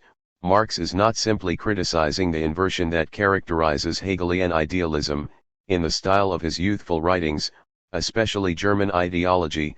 His point is not that, while effectively Roman law and German law are two kinds of law, in the idealist dialectics, the law itself is the active agent, the subject of the entire process which realizes itself in Roman law and German law. Marx's thesis is that this inversion characterizes capitalist social reality itself, which means that both positions, the alienated inversion as well as the presupposed normal state of things, belong to the space of ideological mystification. That is to say, the normal state of things in which Roman law and German law are simply both laws is the everyday form of appearance of the alienated society, of its speculative truth. The desire to fully actualize this normal state is therefore ideology at its purest and cannot but end in a catastrophe. In order to see this, we have to draw another key distinction, the one between the alienated situation in which we, living subjects, are under the control of a virtual monster/master, capital, and the more elementary alienation, a situation in which we do not directly control objective processes, so that they become transparent, but in which, to put it in a somewhat simplified way, no one is in control, not only we, the objective process is also decente or inconsistent, or, to repeat Hegel's formula, in which the secret of the Egyptians are also the secrets for the Egyptians themselves. The question to ask is thus, where is the illusion here? As numerous analyses have demonstrated, law, in the sense of a legal order, is in itself a contradictory notion. It has to rely on illegal violence already in our everyday understanding. Law is law means its opposite, the coincidence of law with the arbitrary violence. What can you do, even if it is unjust and arbitrary? Law is law, you have to obey it. Multiple forms of law are ultimately nothing but just so many attempts to resolve the tension that inhabits law as such. This movement from one to another particular form is the core of dialectical process. We thus have three different levels in a dialectical process of inversions which produce a fetishist effect. To remain with our example of Roman law and German law, first, there is our everyday common sense nominalist notion of Roman law and German law as the two kinds of law. Then, there is the fetishist inversion. The law, this abstraction, realizes itself in Roman law and German law. Finally, there is what one cannot but call the historical real, the immanent contradiction inscribed into the very universal notion of the law, which pushes the movement from one to another particular form. The lesson of Marx is thus that fetishization is necessarily redoubled. A capitalist subject does not directly live in magic world of fetishes. He considers himself a utilitarian rationalist who knows very well that money is just a piece of paper giving me right to a part of a social product, etc. Fetishism is in social reality, in how he acts, not in how he thinks. Analysis thus has to proceed in two steps. First, to bring out the theological subtleties which lie beneath and sustain our everyday common sense awareness, then, to discern the actual movement obfuscated by the theology of commodities, and there is no trace of common sense in this actual movement. In today's global capitalism, this redoubling of the fetishist inversion is more prevalent than ever. At the level of our direct self-awareness, we are subjectivized, interpellated, as free agents permanently making decisions and choices, and thus responsible for our own fate. The ideology of free choice is everywhere. It is the air we breathe. We are bombarded by choices. Freedom of choice appears as the basic form of freedom.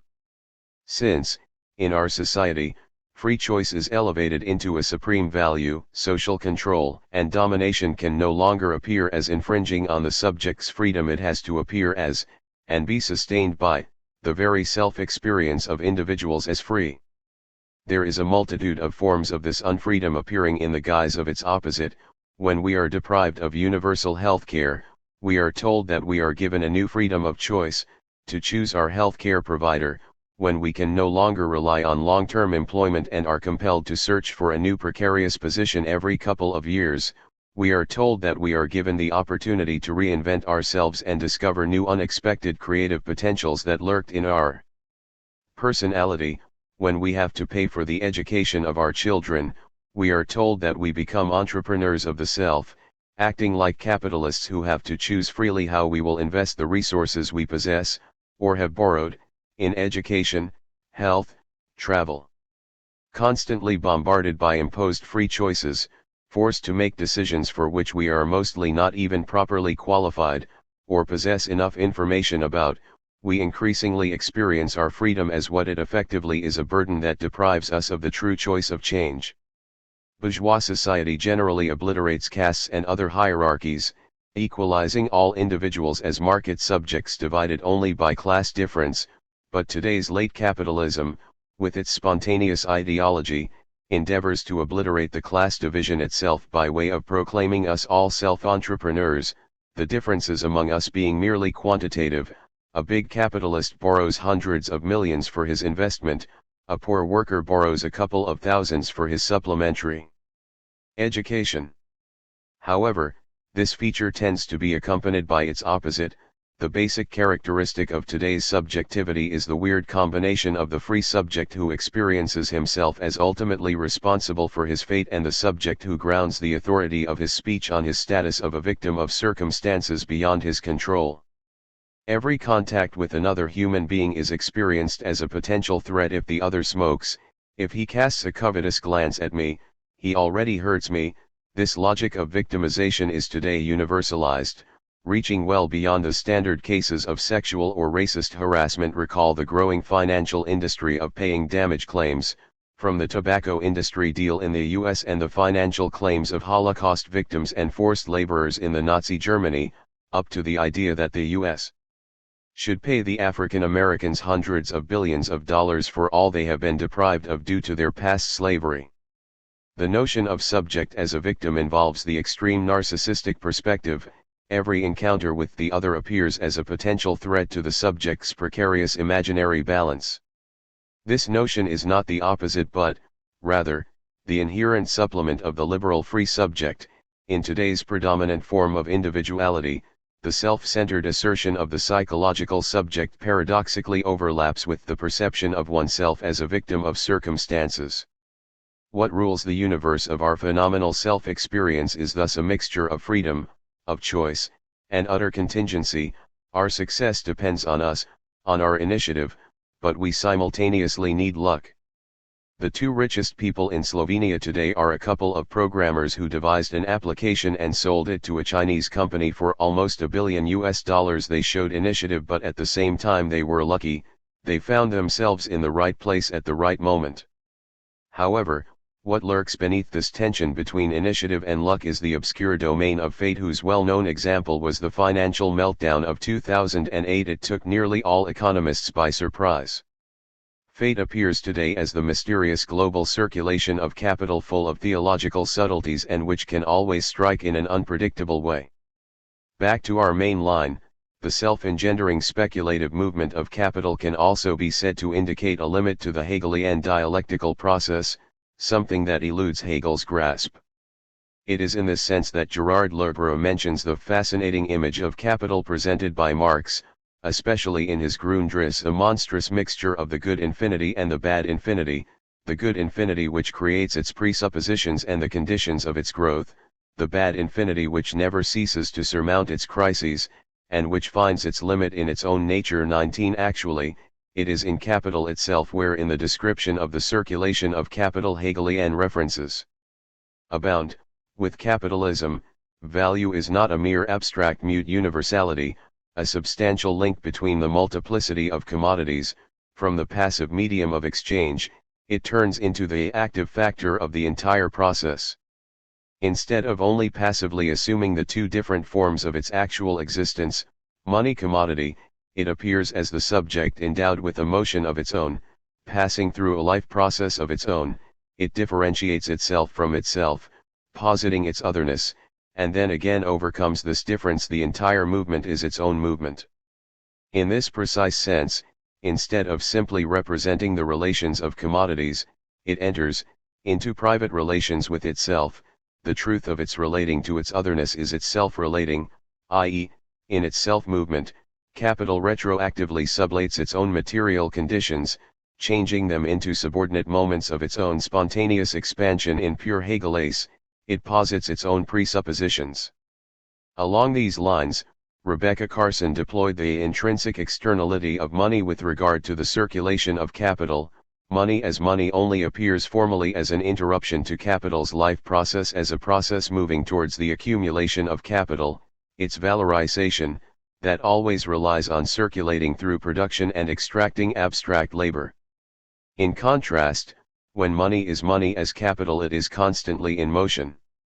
It becomes money as money when at rest from its movement towards valorization.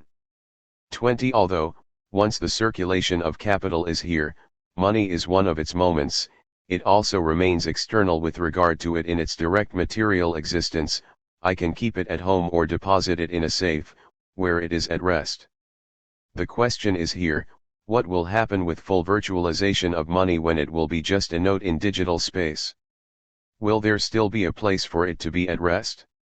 Crucial is here the expression an automatically active character, an inadequate translation of the German words used by Marx to characterize capital as automatischem subject, an automatic subject, the oxymoron uniting living subjectivity and dead automatism.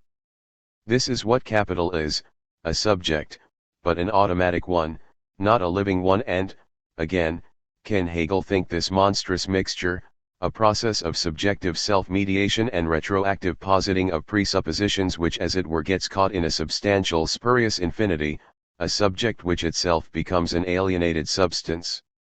This, perhaps, is also the reason why Marx's reference to Hegel's dialectics in his Critique of Political Economy is ambiguous, oscillating between taking it as the mystified expression of the logic of capital and taking it as the model for the revolutionary process of emancipation. Which of these two positions then is the correct one?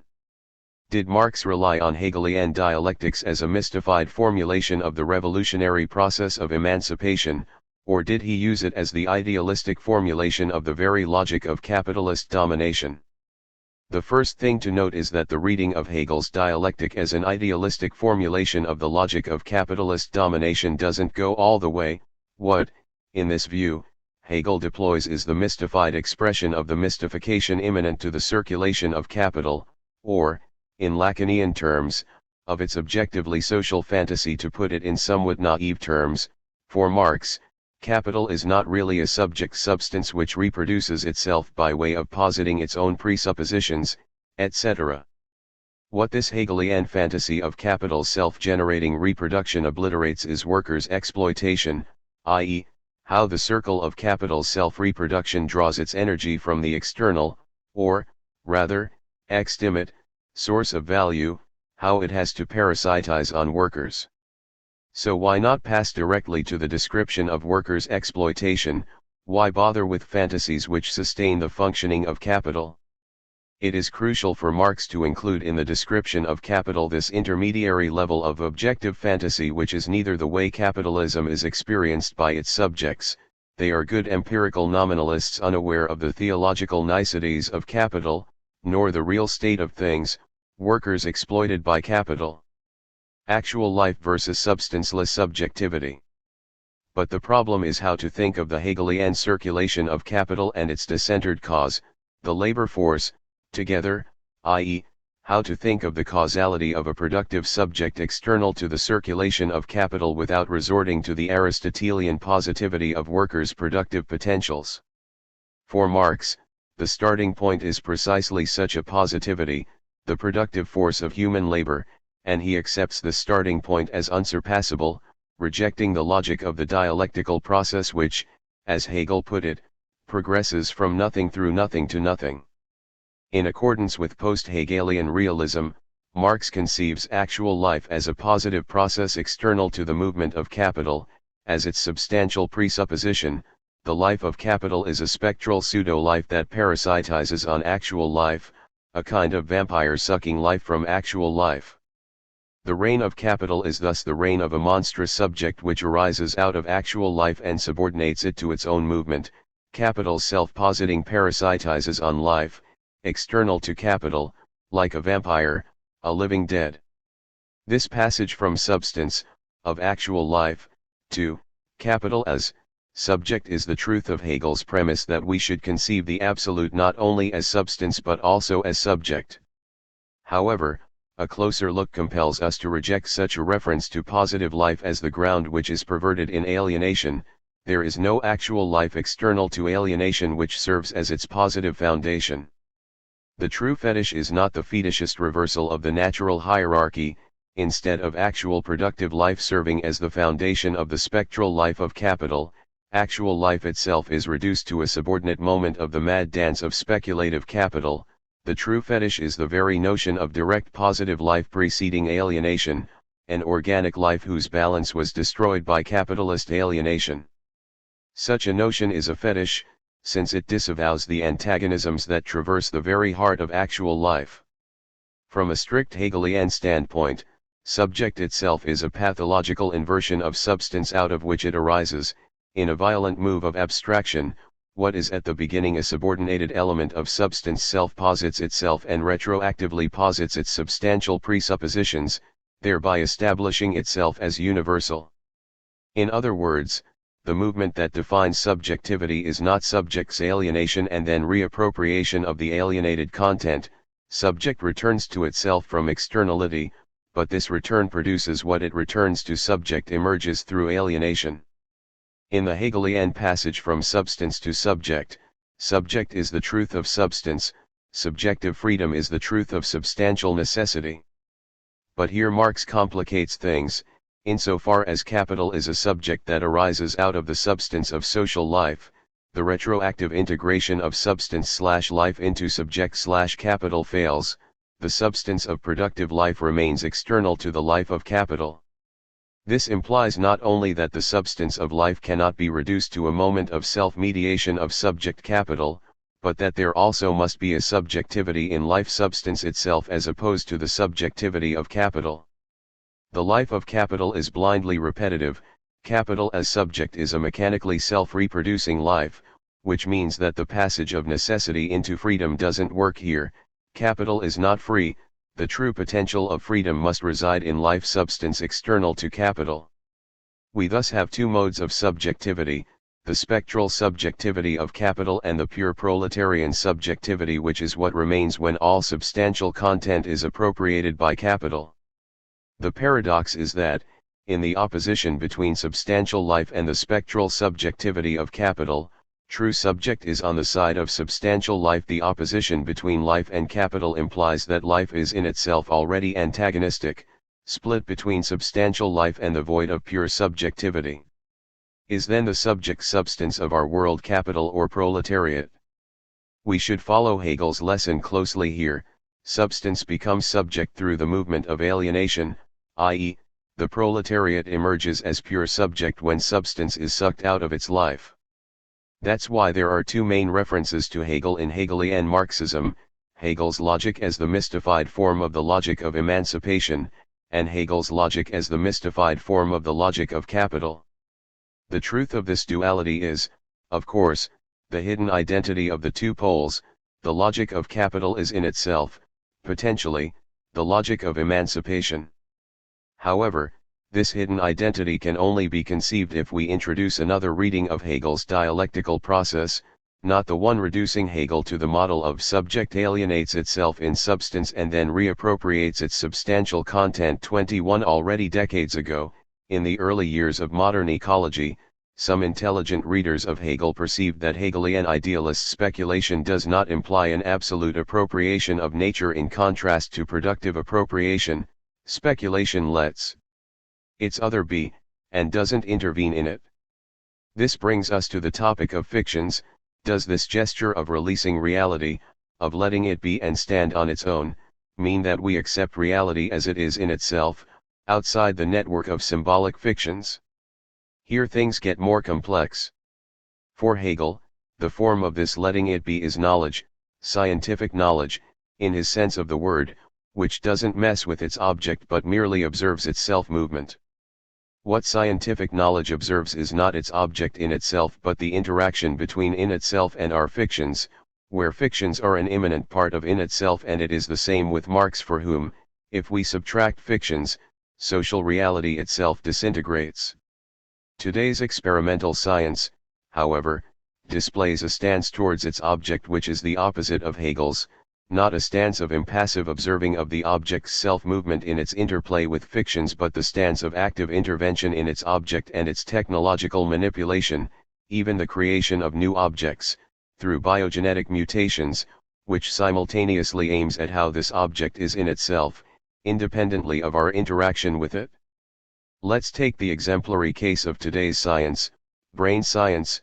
Neurobiologists and cognitive scientists like to undermine our common sense of being autonomous free agents with the claim that subjective freedom is a fiction. In reality, in itself, our brain processes are fully determined by neural mechanisms. The Hegelian answer to this is that yes, freedom is immanently linked to fiction, but in a more subtle way, to quote a well-known passage from the preface to Hegel's Phenomenology of Spirit. The activity of dissolution is the power and work of the understanding, the most astonishing and mightiest of powers, or rather the absolute power. The circle that remains self-enclosed and, like substance, holds its moments together, is an immediate relationship, one therefore which has nothing astonishing about it. But that an accident as such, detached from what circumscribes it, what is bound and is actual only in its context with others, should attain an existence of its own and a separate freedom, that is the tremendous power of the negative, it is the energy of thought, of the pure I. 22. The power of the understanding is the power of tearing apart in one's mind what in reality belongs together, in short, the power to create fictions. One should be attentive to a key detail in the quote from Hegel: this power is not just the basic form of human freedom, it is the power of separate freedom acquired by an object itself when it is torn out of its living context and thus obtains a separate existence of its own. But is this power only active in our mind while reality remains the same in itself? In other words, are we dealing with a new version of Sartre's opposition between the reality of being in itself and consciousness as the vortex of being for itself? We should recall here Marx's definition of human labor from Chapter 7 of Capital I. A spider conducts operations that resemble those of a weaver, and a bee puts to shame many an architect in the construction of her cells. But what distinguishes the worst architect from the best of bees is this, that the architect raises his structure in imagination before he erects it in reality. At the end of every labor process, we get a result that already existed in the imagination of the laborer at its commencement. Point 23. These imaginations fictions are, of course, not just in the worker's head, they emerge out of the socio-symbolic interaction of workers, which presupposes the big other, the order of symbolic fictions. So how does the big other relate to what we experience as external reality? This is the basic philosophical question with which we dealt elsewhere, so let's return to Sado, who sticks to the standard version of subject alienates itself in substance and then reappropriates its substantial content, rejecting it as unfit to deal with ecology. However, Sado doesn't choose the opposite of Western Marxism, the general ontology of dialectical materialism. His starting point is not nature as such, but human labor as the process of metabolism between humanity, as part of nature, and its natural environs, a process which is, of course, part of the universal metabolism, exchange of matter, within nature itself. At its most basic, labor is a material process of exchange which locates humanity in a much wider context of natural processes and, as such, cannot be reduced to any form of Hegelian self-mediation. The externality of nature is irreducible. This apparently abstract point has crucial consequences for how we deal with our ecological predicament. Sado sees the root of the ecological crisis in the rift between the material metabolism of our life process and the autonomous logic of the reproduction of capital, which poses a threat to this metabolism. In the course of the book, Sado admits there were previous rifts. Despite the appearance of long-term sustainable production in pre-capitalist societies, there was always a certain tension between nature and humans. Capitalism alone does not create the problem of desertification ex nihilo, it transforms and deepens the transhistorical contradiction by radically reorganizing the universal metabolism of nature from the perspective of capital's valorization. 250, 24. But the overall scheme remains one of linear progress in the alienation. That's why Marx was also in his late years more and more interested in unconscious socialist tendency in the persisting remainders of pre-capitalist forms of communal life, and speculated that they can directly pass into a post-capitalist society.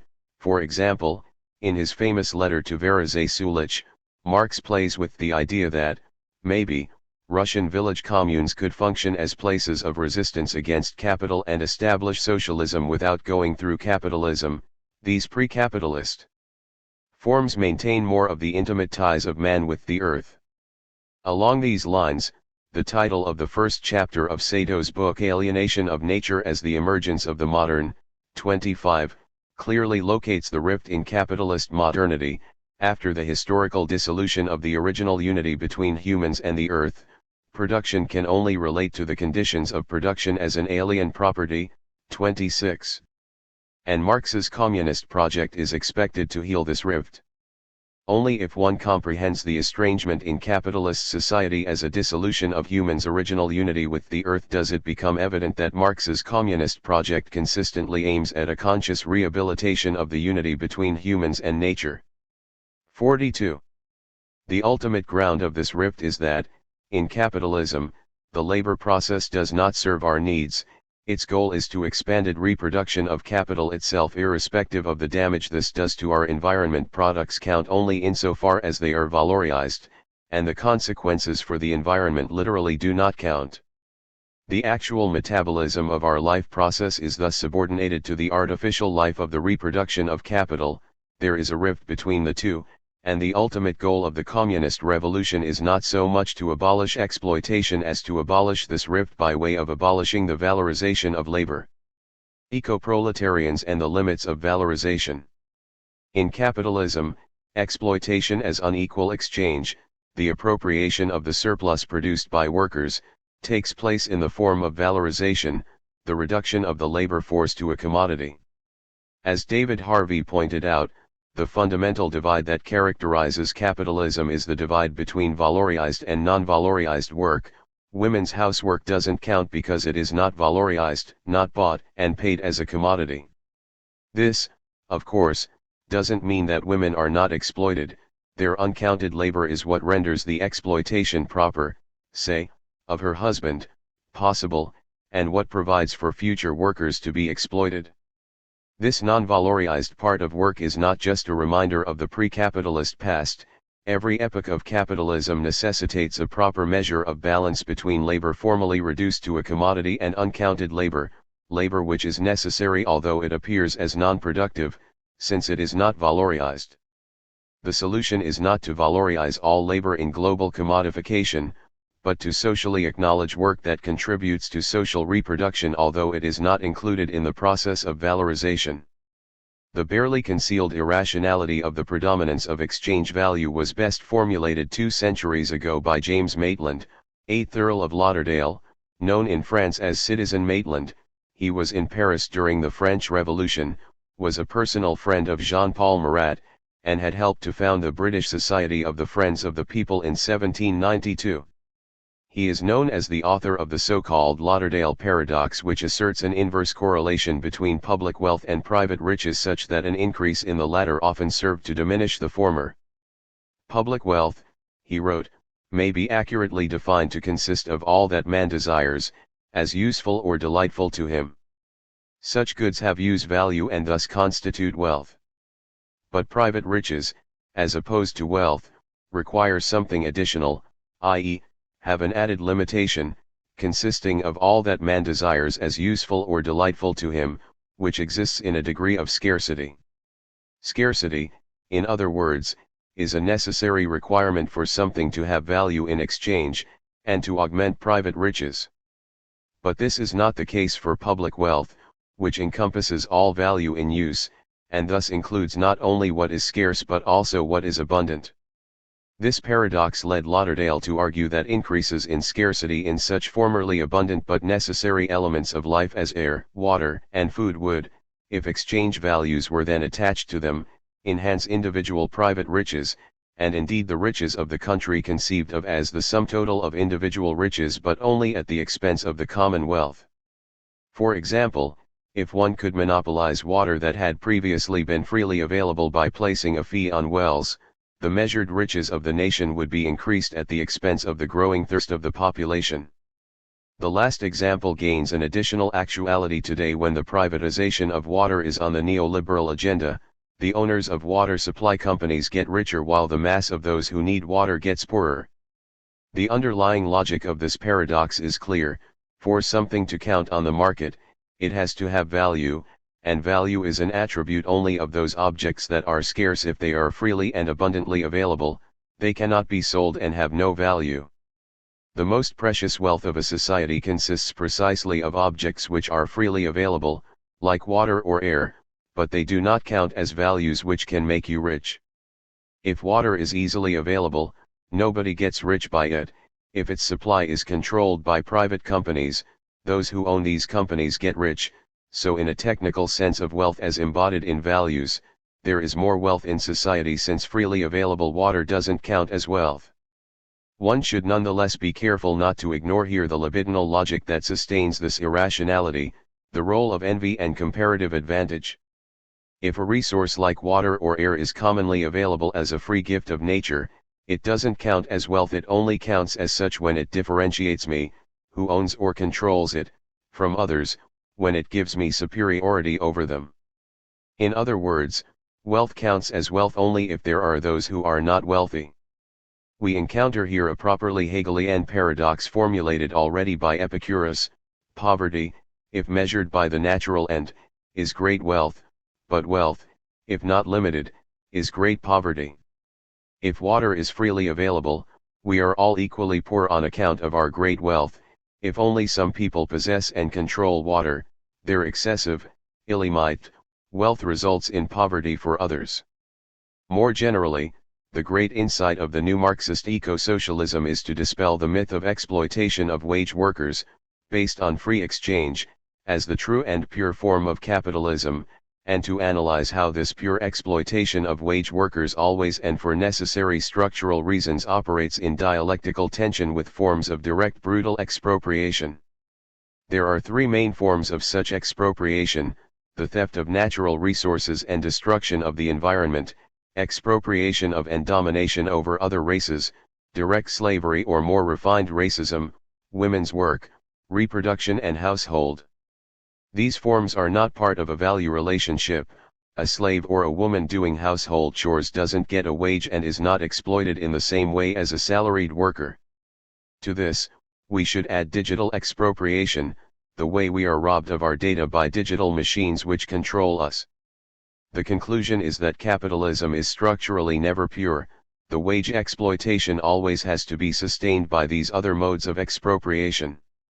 What Jason Moore claims is true: value does not work unless most work is not valued. 25 But we should not draw from this insight a universal claim that value should be attributed to all processes, human, animal, or natural, i.e., that value is created wherever and whenever energy is spent, so that not only workers are exploited but also animals, horses, cows, and we are even exploiting natural resources when we burn coal or use oil. In today's global situation, we should thus place in the foreground what some analysts call eco-proletarians, the third world poor who suffer ecological expropriation and economic poverty, even if they are not exploited in the classic capitalist sense. Their environment is destroyed through the plundering of its natural resources for foreign markets, and their traditional way of life is gradually replaced by a fragile existence of becoming homeless refugees in their own land. The liberal capitalist mantra according to which rich countries are dealing better with all problems so that the solution is for the poor to get richer is a model of what Hegel called abstract thinking. In today's global world, developed and less developed are interconnected. Rich are rich also because of their interaction with the poor, exploiting their resources, using their cheap labor, etc., so that rich are rich also because poor are poor. What is interesting here is how the colonization of the environment can be justified in the terms of the rights of working people. John Locke, the great Enlightenment philosopher and advocate of human rights, justified the white settlers who were grabbing land from Native Americans with a strange left-sounding argument against excessive private property. His premise was that an individual should be allowed to own only as much land as he is able to use productively, not large tracts of land that he is not able to use, and then eventually give it to others to use it and get rent for it. In North America, natives claim that vast tracts of land were theirs, although they were not able to use them productively but mostly just for hunting of non-domesticated animals, so their land was unproductively wasted and the white settlers who wanted to use it for intensive agriculture had the right to seize it for the benefit of humanity. We should maintain the rift and tension between the material metabolism of life processes and the circulation of capital in which value creates more value, in order for exploitation in the strict sense of surplus value appropriation to function. there has to be a lot of work done which is not valued in the capitalist sense. The temptation to be resisted here is to readjust the injustice of direct appropriation invisible from within the horizon of value by a radical global commodification or valuation. Women's reproductive domestic should also be paid, value of natural elements, air, water.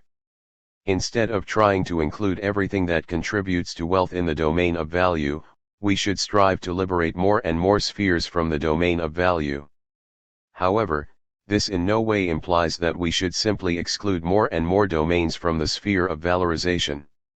Valorization could and should also be exploded from within, by way of exploiting the paradoxes and unexpected results of the inclusion of new spheres in the process of capitalist valuation. Paulo Verno's critique of capitalism is based on the distinction between potentiality and actuality. Say, language spoken by people is a potentiality, it sustains the possibility to produce an infinite set of enunciations. This potentiality is never exhausted by all actually made propositions, and these propositions do not just actualize the potentiality, they in some sense negate it. What every actual enunciation negates is the surplus of potentiality over actuality, since in it, the infinite potentiality evaporates and all we have is an enunciation, or a set of enunciations, as a determinate positive entity. Verno's point is that the same holds for Marx's notion of the labor force. It is a potentiality actualized in labor which produced commodities, and what Marx calls alienation is not primarily the appropriation by capital of the surplus value but the appropriation by capital of the infinite potentiality of the labor force. When labor force is bought as a commodity, its infinite potentiality is reduced to a finite object, i.e., the gap that separates potentiality and actuality disappears in a short circuit between the two dimensions. Here, however, we should take a further step. The true short circuit occurs not just when the workforce itself becomes a commodity, but when it is directly produced as a commodity. There are thus three, and not just two, steps of commodification. First, individual owners, or collective of producers, sell their products on the market.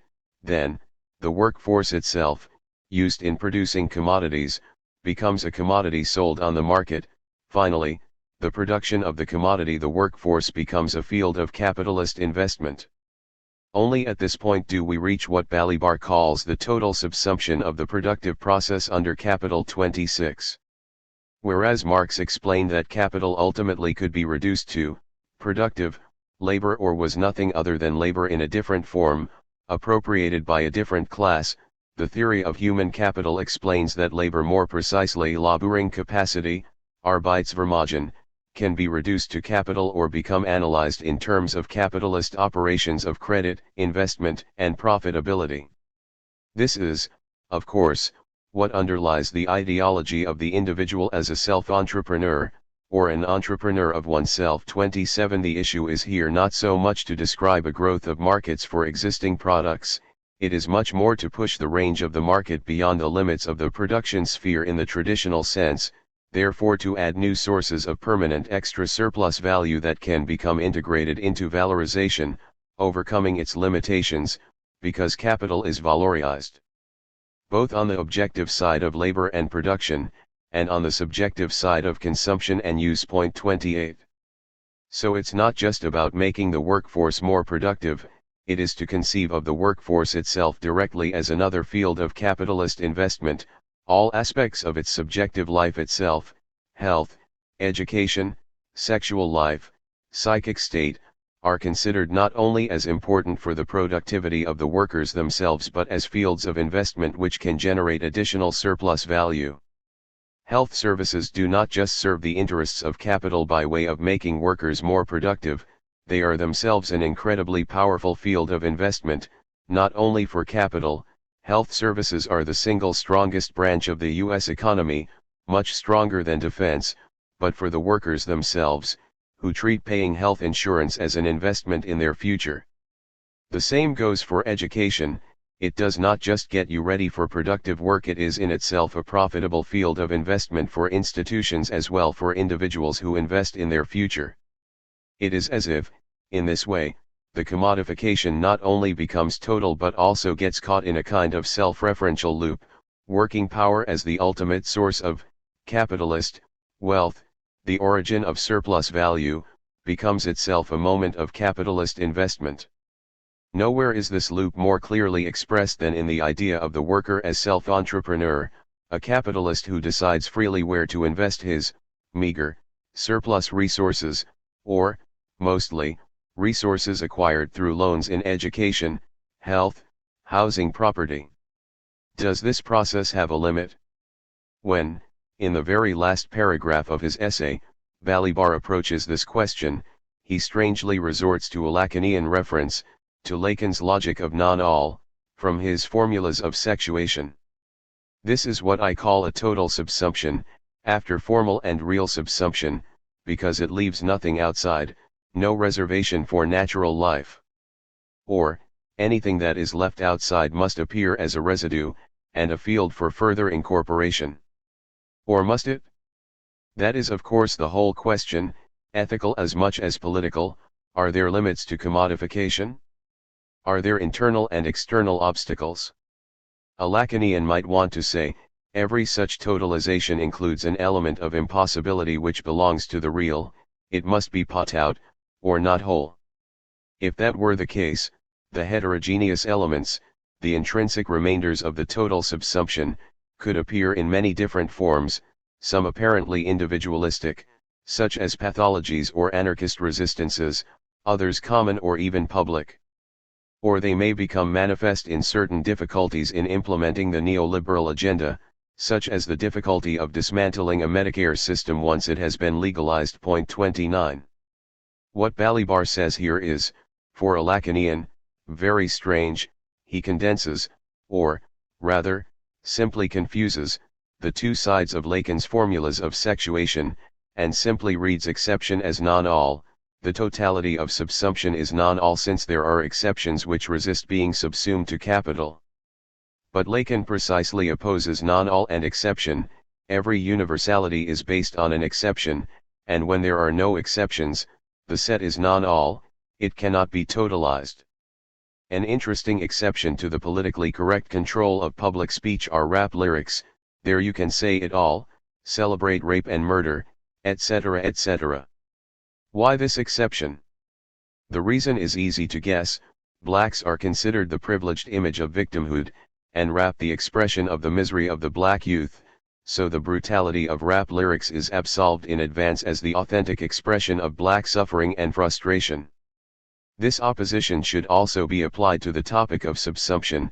One should pass from the search for exception, for those who resist, universal, subsumption and are as such the side of resistance, to endorsing subsumption without exception and count on its non-all. The subsumption of individual lives to which Balibar refers cannot be reduced to a particular case of the universal capitalist subsumption. They remain a particular case which, on account of its self-relating nature, the workforce itself becomes capital, redoubles the production of surplus value. In Marx's critique of political economy there are two main cases of universality through exception, money and the workforce. The field of commodities can only be totalized through a special commodity which functions as a general equivalent of all commodities but is as such deprived of use value. The field of the exchange of commodities only gets totalized when individual producers not only sell their products on the market, but when the workforce, as a commodity whose use value is to generate surplus value, is also sold on the market as a commodity. So maybe here a third case, when this commodity which produces surplus value itself becomes an object of capital investment bringing surplus value, so that we get two types of surplus value, the normal surplus value generated by the products of the workforce, and the surplus generated by the production of the workforce itself. A nice example of Hegel's insight into how the absolute always involves self-splitting and is in this sense non-all, with the production of the workforce itself as a field of capital investment, the subsumption under capital becomes total but, precisely as such, it becomes non-all, it cannot be totalized. The self-referential element of the workforce itself as a capital investment introduces a gap which introduces imbalance into the entire field. For example, what do the enormous investments in education actually amount to? Many empirical studies demonstrate that most higher education is not really of use for the reproduction of capital. Even business schools actually do very little to train individuals to become effective managers. Consequently, although we are bombarded by the media's message that education is crucial for a successful economy, most college studies are irrelevant for business purposes. This is why state and business institutions complain all the time about how humanities serve no purpose, and how universities should be made to serve the needs of actual life, i.e., of capital. But what if this, precisely, is what makes our enormous educational system so precious? It serves no clearly defined goal, it just multiplies useless culture, refined thinking, sensitivity for art, etc. Consequently, we find ourselves in a paradoxical situation, at the very moment when, formally, even education becomes increasingly subsumed under capital as a field of investment. The actual result of this subsumption is that enormous amounts of money are spent on the cultivation of knowledge and art as its own aim. We thus get hundreds of thousands of highly educated individuals who are of no use to capital, who cannot find jobs, and instead of protesting against this meaningless spending of financial resources, should we not celebrate this result as an unexpected sign of the expansion of the realm of freedom? No capitalism and no way out of it without science. To account for the rift between actual life and the life of capital, it is not enough to evoke the fact that, in capitalism, the metabolic process between humans and nature is subordinated to the valorization of capital. What made this rift explode was the intimate link between capitalism and modern science. Capitalist technology, which triggered radical changes in rational environs, cannot be imagined without science, which is why some ecologists already propose to change the term for the new epoch we are entering from Anthropocene to Capitalocene. Apparatuses based on science enable humans not only to get to know the real which is outside the scope of their experiential reality, like quantum waves, they also enable them to construct new unnatural, inhuman, objects which cannot but appear to our experience as freaks of nature, gadgets, genetically modified organisms, cyborgs, etc. The power of human culture is not only to build an autonomous symbolic universe beyond what we experience as nature, but to produce new unnatural natural objects which materialize human knowledge.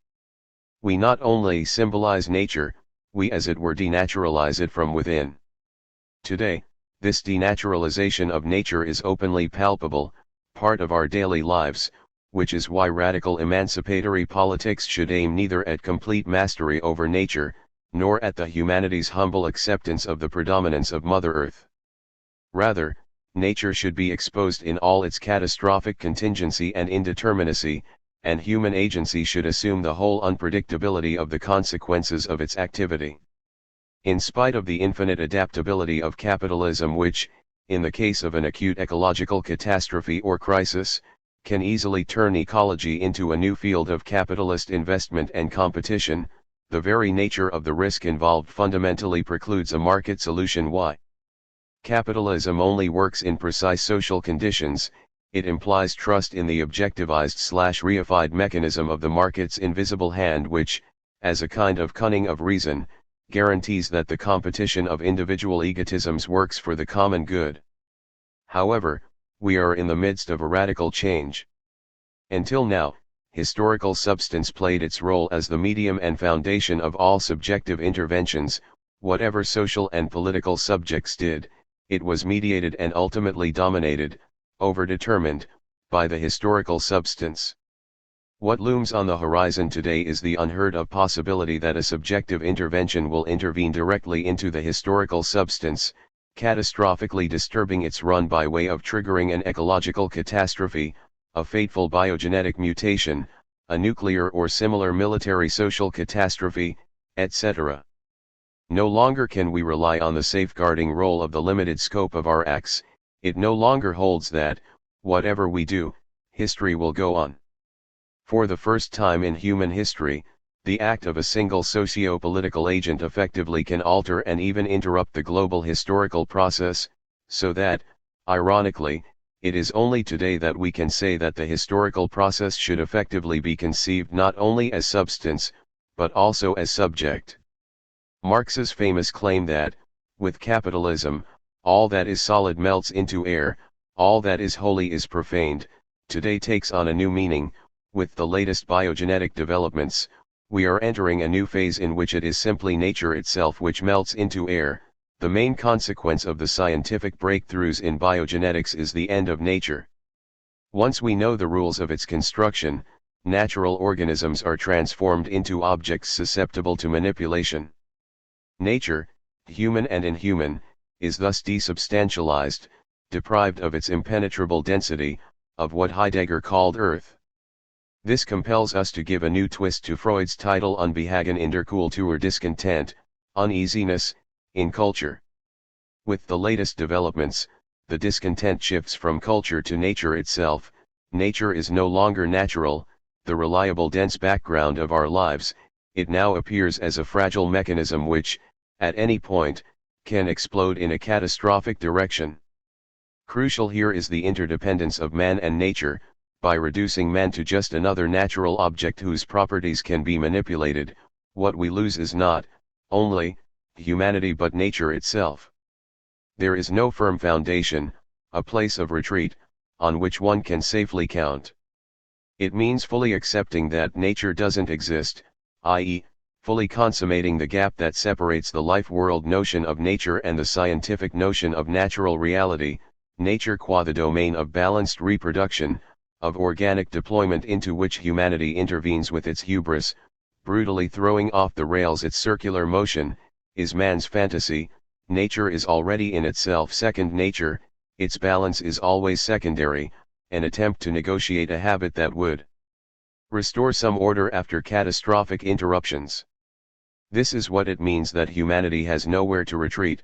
Not only there is no big other, self-contained symbolic order as the ultimate guarantee of meaning, there is also no nature qua balanced order of self-reproduction whose homeostasis is disturbed, thrown off the rails, by imbalanced human interventions.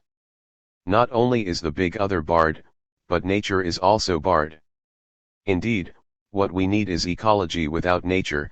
The ultimate obstacle to protecting nature is the very notion of nature we rely on. Point 30. The true source of problems is not the most significant event to affect Western culture during recent centuries, namely the breakdown of the relationship between man and nature. 31. The retreat of the relation of confidence. On the contrary, this very relationship of faith with reality itself is the main obstacle that prevents us from confronting the ecological crisis at its most radical. 32. Since the operator of this denaturalization of nature is modern science, the fact that we should fully endorse denaturalization means that we should not reduce science to its role in capitalism. The mutual implication, complicity even, of science and capitalism is not seamless, it implies an imminent tension in each of the two terms. Science offers itself to capitalism insofar as it is in itself blind to a key dimension of its existence signaled by Lacan in a couple of codependent formulations. Science forecloses the dimension of the subject, science operates at the level of knowledge and ignores truth, science has no memory. Let's begin with this last feature. The fact is that science, if one looks at it closely, has no memory. Once constituted, it forges the circuitous path by which it came into being. Otherwise stated, it forgets a dimension of truth that psychoanalysis seriously puts to work. I must, however, be more precise. It is widely known that theoretical physics and mathematics, after every crisis that is resolved in a form for which the term generalized theory can in no way be taken to mean a shift to generality, often maintain what they generalize in its position in the preceding structure. That is not my point here. My concern is the toll, the subjective toll that each of these crises takes on the learned. The tragedy has its victims, and nothing allows us to say that their destiny can be inscribed in the Oedipal myth. Let us say that the subject has not been studied to any great extent. J.R. Meyer, Canterwell. I am not going to furnish a list of first-rate tragedies, leading at times to the point of madness, the names of certain of our contemporaries, in whose cases I consider exemplary the tragedy of what is happening in psychoanalysis, would soon have to be added to the list. 33. What Lacan aims at here goes far beyond the psychic tragedies of great scientific inventors.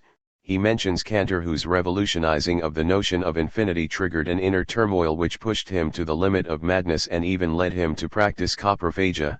From the scientific standpoint, such tragedies are irrelevant private life details which in no way affect the status of a scientific discovery. Such details must be ignored if we want to comprehend a scientific theory. This ignorance is not a weakness of the scientific theory but its strength. A scientific theory is objective, it suspends its position of enunciation. It doesn't matter who announces it, all that matters is its content. In this sense, the discourse of science forecloses its subject. Lacan, however, who tries to think the subject of modern science, brings out such psychological details not in order to relativize the validity of scientific theories but to answer the question, what shifts have to happen in the subjectivity of a scientist so that such a theory can be formulated? A theory may be objectively valid, but its enunciation can nonetheless rely on dramatic subjective shifts. There is no pre-established harmony between subject and object. What Lacan aims at also goes beyond the so-called ethical responsibility of scientists for the misuse of their scientific achievements. On a couple of occasions Lacan mentions J.R. Oppenheimer, the wartime head of the Los Alamos laboratory, often credited with being the father of the atomic bomb. When the first atomic bomb was successfully detonated on July 16, 1945, he remarked that it brought to mind words from the Bhagavad Gita, "Now I became death, the destroyer of worlds." Beset by ethical qualms, he expressed his doubts publicly and, as a consequence, he suffered the revocation of his security clearance and was effectively stripped of direct political influence. Commendable as it is, such a critical stance is not enough. It remains at the level of ethical committees which proliferate today and try to constrain scientific progress into the straitjacket of predominant norms. How far should we go with biogenetic manipulation, etc.? This is not enough. It only amounts to secondary control over a machine which, if allowed to run its imminent course, would have engendered catastrophic results. The trap to be avoided here is double. On the one side, it is not enough to locate the danger to particular misuses of science due to corruption, like the scientists who support climate change denial, or something similar. The danger resides at a much more general level, it concerns the very mode of functioning of science. On the other side, we should also reject the over-hasty generalization of danger into what Adorno and Horkheimer called instrumental reason, the idea that modern science is in its very basic structure directed to dominate, manipulate, and exploit nature, plus the concomitant idea that modern science is ultimately just a radicalization of a basic anthropological tendency. For Adorno and Horkheimer in their dialectic of enlightenment, there is a straight line from primitive use of magic to influence natural processes to modern technology. The danger resides in the specific conjunction between science and capital. To get the basic dimension of what Lacan is aiming at in the passage quoted above, we have to return to the difference between knowledge and truth, where truth acquires all its specific weight. To indicate this weight, recall how, today, anti-immigrant populists deal with the problem of refugees. They approach it in an atmosphere of fear, of the approaching struggle against the Islamization of Europe, and they get caught in a series of obvious absurdities. For them, the refugees who flee terror are equated with the terrorists they are escaping from, oblivious to the obvious fact that, while there are among the refugees also terrorists, rapists, criminals, etc., the large majority are desperate people looking for a better life. The cause of the problems that are imminent to today's global capitalism is projected onto an external intruder. We find here fake news which cannot be reduced to a simple inexactitude if they, partially, at least, correctly render some of the facts. They are all the more dangerously a fake. Anti-immigrant racism and sexism is not dangerous because it lies. It is at its most dangerous when its lie is presented in the form of a partial, factual truth.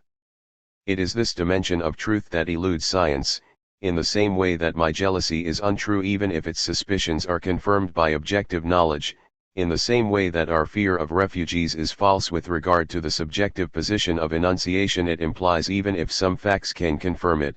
Modern science is untrue insofar as it is blind to the way it is integrated into the circulation of capital, for its link to technology and its capitalist use, i.e., for what in old Marxist terms was called the social mediation of its activity. It is important to bear in mind that this social mediation is not an empirical fact external to the immanent scientific procedure, it is a kind of transcendental a priori which structures from within the scientific procedure. So it is not only that scientists don't care about the eventual misuse of their work, if this were the case, more socially conscious scientists would be enough. This not caring is inscribed into its structure, it colors the very desire that motivates scientific activity, which is what Lacan aims at with his claim that science doesn't have a memory. How? In the conditions of developed capitalism, a strict division prevails between those who do the labor, workers, and those who plan and coordinate it. The latter are on the side of capital, their job is to maximize capital's valorization, and when science is used to enhance productivity, it is also constrained to the task of facilitating the process of capital's valorization. Science is thus firmly entrenched on the side of capital, it is the ultimate figure of knowledge which is taken away from laborers and appropriated by capital and its executors. Scientists who work are also paid, but their work is not at the same level as laborers' work, they as it were work for the other, opposite, side, they are in some sense the strike breakers of the production process. This, of course, doesn't mean that modern natural science is inexorably on the side of capital. Today, science is needed more than ever in any resistance against capitalism. The point is just that science itself is not enough to do this job since it has no memory, since it ignores the dimension of truth. We should thus distinguish two levels of what makes science problematic. First, there is, at a general level, the fact that science has no memory, a fact that is part of its strength, that is constitutive of science. Then, there is the specific conjunction of science and capitalism here. No memory relates to a specific blindness for its own social mediation. However, Greta Thunberg is right when she claims that politicians should listen to science. Wagner's Die Wunde schließt der Speer nur, der sie schlug, the wound can only be healed by the spear that made it, thus acquires a new actuality. Today's threats are not primarily external, natural, but self-generated by the human activity permeated by science, the ecological consequences of our industry, the psychic consequences of uncontrolled biogenetics, etc., so that sciences are simultaneously, one of, the source, of risks, the sole medium we have to grasp and define the threats. Even if we blame scientific technological civilization for global warming, we need the same science not only to define the scope of the threat, but often even to perceive the threat. What we need is not science that rediscovers its grounding in pre-modern wisdom. Traditional wisdom is precisely something that prevents us from perceiving the real threat of ecological catastrophes. Wisdom intuitively tells us to trust Mother Nature, which is the stable ground of our being, but it is precisely this stable ground which is undermined by modern science and technology. So we need a science that is decoupled from both poles, from the autonomous circuit of capital as well as from traditional wisdom, a science which could finally stand on its own. What this means is that there is no return to authentic feeling of our unity with nature. The only way to confront ecological challenges is to fully accept the radical denaturalization of nature. Is abstract labor universal?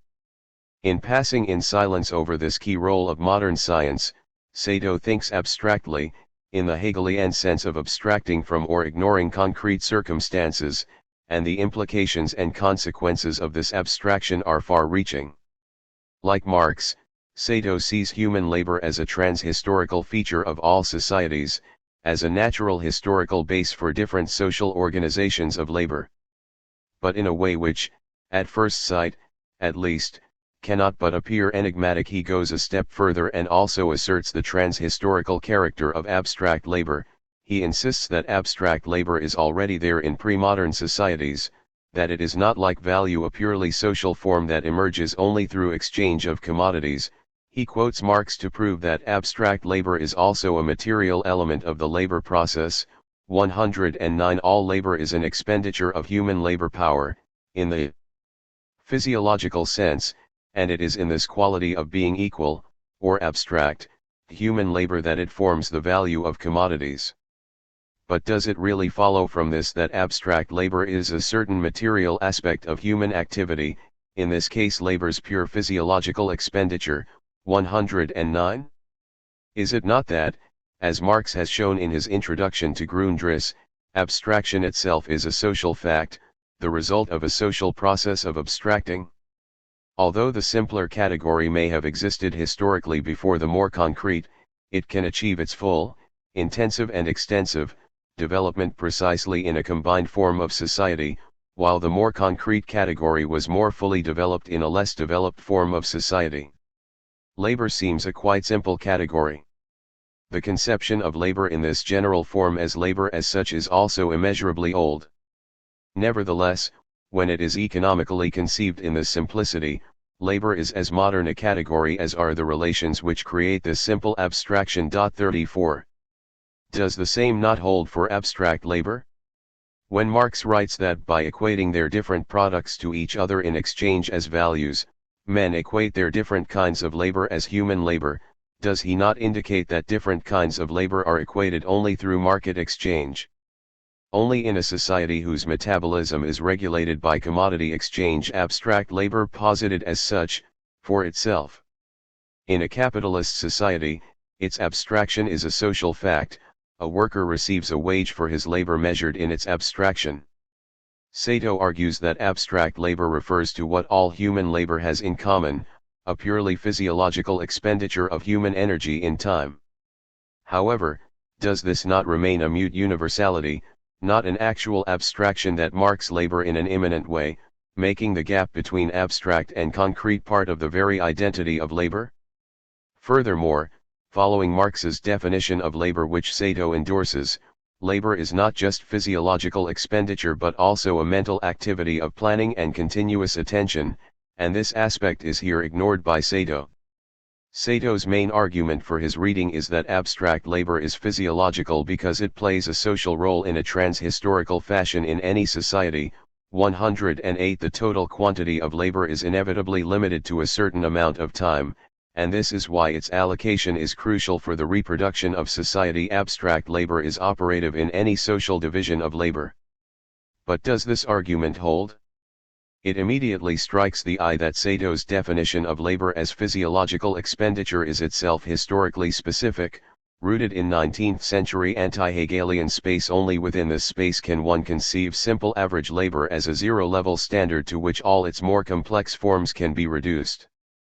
More complex labor counts only as intensified, or rather multiplied simple labor, so that a smaller quantity of complex labor is considered equal to a larger quantity of simple labor. Experience shows that this reduction is constantly being made. A commodity may be the outcome of the most complicated labor, but through its value it is posited as equal to the product of simple labor, hence it represents only a specific quantity of simple labor.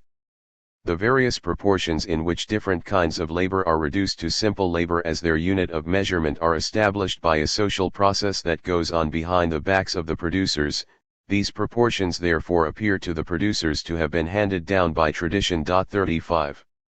The key enigmatic term is here experience. As David Harvey noted in his classic commentary, Marx never explains what experience he has in mind, making this passage highly controversial. 36. The least one can add is that this experience has to be conceived as referring to a specific historical situation, not only what counts as simple labor but the very practice of reducing complex to simple labor is something historically specific and not a universal feature of human productivity, limited not only to capitalism but to classic industrial capitalism. As Anson Robinbach demonstrated, it is operative only within the 19th century break with Hegel, the assertion of thermodynamic engine as a paradigm of how labor force operates, the paradigm which replaces the Hegelian paradigm of labor as the expressive deployment of human subjectivity still operative in the texts of the young Marx. The thermodynamic engine was the servant of a powerful nature conceived as a reservoir of undiminished and inexhaustible motivating power. The laboring body, the steam engine and the cosmos were connected by a single and unbroken chain, by an indestructible energy, omnipresent in the universe and capable of infinite mutation, yet immutable and invariant. This discovery also had a profound, game-changing effect on Marx's thinking about labor. After 1859, Marx increasingly regarded the distinction between concrete and abstract labor in the language of labor power, as an act of conversion rather than generation. Put in another way, Marx superimposed a thermodynamic model of labor onto the ontological model of labor he inherited from Hegel. As a result, for Marx labor power became quantifiable and equivalent to all other forms of labor power, in nature or in machines. Marx became a productivist, when he no longer considered labor to be simply an anthropologically paradigmatic mode of activity, and when, in harmony with the new physics, he saw labor power as an abstract magnitude, a measure of labor time, and a natural force, a specific set of energy equivalents located in the body. 37. A question arises here: is this paradigm, which relies on the mechanic linear flow of time, of labor, as measure of value, still actual in our late capitalist post-industrial societies? This question has to be answered precisely to avoid the attempts of the ruling ideology to dismiss Marx's critique of political economy as belonging to another era and to celebrate the potential of today's post-Fordist capitalism to use the labor force in a much more creative and cooperative way. An intellectually vigorous new discourse of anti-disciplinarity has found a niche in the boardrooms of corporations and on the editorial pages of influential newspapers and periodicals. Take for example that journal of post-Marxist studies, the Wall Street Journal, which in the 1990s campaigned against the lingering consequences of the Taylorist Fordist workplace, e.g. firms sticking to an outdated model in which management distrusts the autonomy of workers, prescribes dull routinized tasks, curbs creativity, and creates a workplace ill-suited to literate, independent-minded workers. 38. Back to Marx and Sato. Within his conceptual frame of the universality of abstract labor, communism is not just the restored unity of man and nature but simultaneously the fulfillment of their rift. In capitalism, social production remains irrational, not regulated by social planning, which characterizes humanity, and in this sense pre-human, part of natural history. The underlying problem is here a philosophical one. Sato misses this rift because he unquestionably accepts Marx's definition, from capital, of human specificity. While every living species is involved in metabolism, the exchange of matter between its own organism and its natural environs, only the human species performs this metabolism through labor in the sense of a consciously regulated activity. Recall the already quoted passage from Chapter 7 of I on the difference between spider and man. The obviousness of this distinction should not seduce us. 39. The obviousness of this definition should not seduce us. The question persists: conscious planning of a work process requires some kind of distance from one's own natural immediacy, and the form of this distance is language, so there is no labor in specific human sense without language. This implies a lot. Language is not just an instrument of communication, it forms what Lacan calls big other, the substance of our social being, the thick social network of written and unwritten rules and patterns. Consequently, Marx goes too fast in his definition of labor. He obfuscates or ignores another break. Preceding the quoted passage, he writes: "We are not now dealing with those primitive instinctive forms of labor that remind us of the mere animal. An immeasurable interval of time separates the state of things in which a man brings his labor power to market for sale as a commodity, from that state in which human labor was still in its first instinctive stage. We presuppose labor in a form that stamps it as exclusively human. 40. The limitation shared by Marx and Sato is clear here. They both posit a progressive line from animality to humans, from instinctual to planned/conscious, so that pre-modern phases are perceived as primitive instinctive forms of labor that remind us of the mere animal. However, these primitive instinctive forms of labor that remind us of the mere animal already involve a radical break with nature. The metabolic rift is already there. The metabolism of ancient societies is always grounded in a symbolic big other of regulated exchanges. Suffice it to recall the ancient Aztecs and Incas whose social metabolism was regulated by an enormous symbolic apparatus whose activity culminated in sacrificial rituals. We have to perform human sacrifices so that the most natural circulation of nature will go on, so that sun will rise again, etc., and sacrifice is by definition a disruption of the smooth metabolism. In short, the metabolic rift with animal life is culture itself, even if or especially when it is grounded in natural rhythms of seasons, when it projects meaning into nature. When, in his anthropological writings, Freud inquires into the origins of such rituals, his ultimate result is that the true metabolic rift, the cut between nature and culture, is sexuality itself. Human sexuality is imminently self-sabotaging, it involves paradoxes of desire, it imposes its own violent rhythm on natural rhythms. Freud's name for these paradoxes is, of course, death drive. Ludovic Tézier, a great baritone, said in an interview, "We need music to live. It's kind of a drug, and a very healthy one." 41. A properly human life needs such a drug which disturbs the biological rhythm of life, healthy or unhealthy. In short, capitalism is not the source of the asymmetries and imbalances in the world, which means that our goal should not be to restore the natural balance and symmetry. Such a project of restoring the pre-capitalist balance not only ignores, or underestimates, at least, the rift which is already at work in pre-capitalist societies, it also ignores the emancipatory dimension of the rise of modern subjectivity which leaves behind the traditional sexualized cosmology of Mother Earth, and Father Heaven, of our roots in the substantial maternal order of nature. Marx's metaphor for capital is that of a vampire, the living dead that sucks the blood of the living. In the topsy-turvy world of capital, the dead rule over the living and are more alive than the living. The implicit premise of this metaphor is that the aim of the revolution is to return to normality in which the living rule over the dead.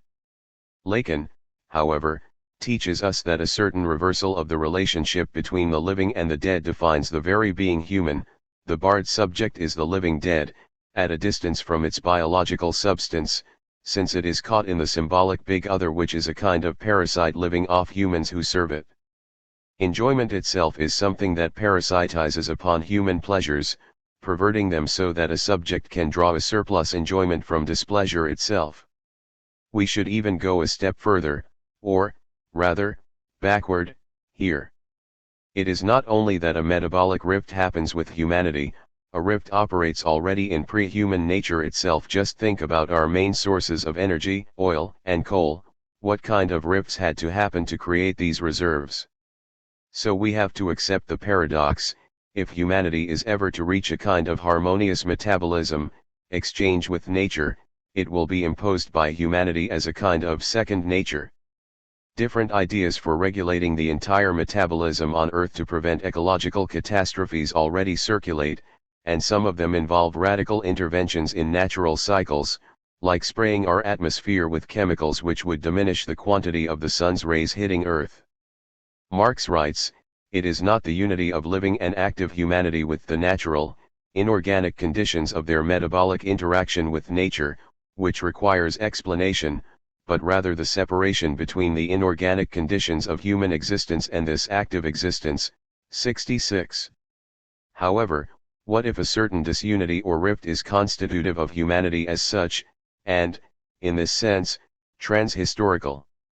So what requires explanation are precisely different historically specific constructs of unity that try to obfuscate the basic disunity. Sato is in search of a pre-capitalist foundation of human life, and he posits the process of metabolism between nature and humans as the ground on which the process of capital is based. This metabolism was distorted by capital which parasitizes on it, so that the basic contradiction of capitalism is that between natural metabolism and capital, nature resists capital, it poses a limit to capital's self-valorization. The task of communists is thus to invent a new form of social metabolism which will no longer be market-mediated but organized in a human, rationally planned, way. That's why Sato is profoundly anti-Hegelian. His axiom is that Hegelian dialectics cannot think the natural limits of capital, the fact that the self-movement of capital cannot ever fully sublate/integrate its presupposed natural base. Our rejoinder is here that Sato proceeds too fast in conceiving the trans-historical metabolism of human and natural life as the base on which capitalism parasitizes. There is a third term between these two, the symbolic order itself, the universe of symbolic fictions, the symbolic substance of our social lives. Capitalism is not only destroying our natural habitat, it is simultaneously destroying our shared symbolic substance. Let's quote Carson's resume of the Hegel's logic as the logic of capital position. In Hegel, an ontological prerequisite is completely internal to the concept and therefore becomes its own form of transition from exteriority to interiority. This leads not to a resilient contradiction but to a reconciliation. In contrast, in Marx, the ontological perquisite of concrete life remains conflictual and produces permanent interruptions and obstacles to the concept subject capital, which has acquired an autonomous life. In the former, reconciliation is achieved making this analysis true to Hegel's system by deploying the final moment of the absolute idea, and in the latter there is no moment of reconciliation and therefore cannot be ontologically understood from the point of view of Hegel's philosophy. Point 42. One should just add 2 points to this. First, does this impossibility of reconciliation, between reproduction of human life and reproduction of capital, not brings us back to the Hegelian logic of essence, so that human productive ability becomes the essence of the movement of capital? Second, for Marx, communism is a true reconciliation, so can it be conceived in Hegelian terms or not? Furthermore, the expression I find problematic here is material, which includes human life and nature in their historical modes. Can the symbolic substance of our lives, into which we are always already thrown and alienated, Lacan's big other, really be reduced to a material dimension? Is it not the domain of symbolic fictions par excellence? Furthermore, we should be very careful when we oppose nature and culture, since the two terms fully overlap, although not in a symmetrical way. Nature is everything there is, so that culture is ultimately a part of nature, and even when we are destroying nature, nature is destroying itself through us, its part.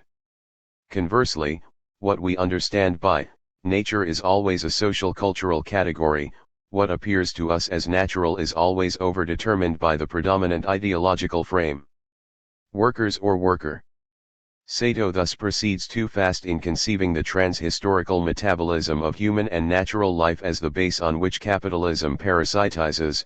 There is a third term between these two, the symbolic order itself, the universe of symbolic fictions, the symbolic substance of our social lives, and capitalism is not only destroying our natural habitat, it is simultaneously destroying our shared symbolic substance, what Hegel called Sitten. This ignorance of the symbolic order also affects Marx's notion of communism.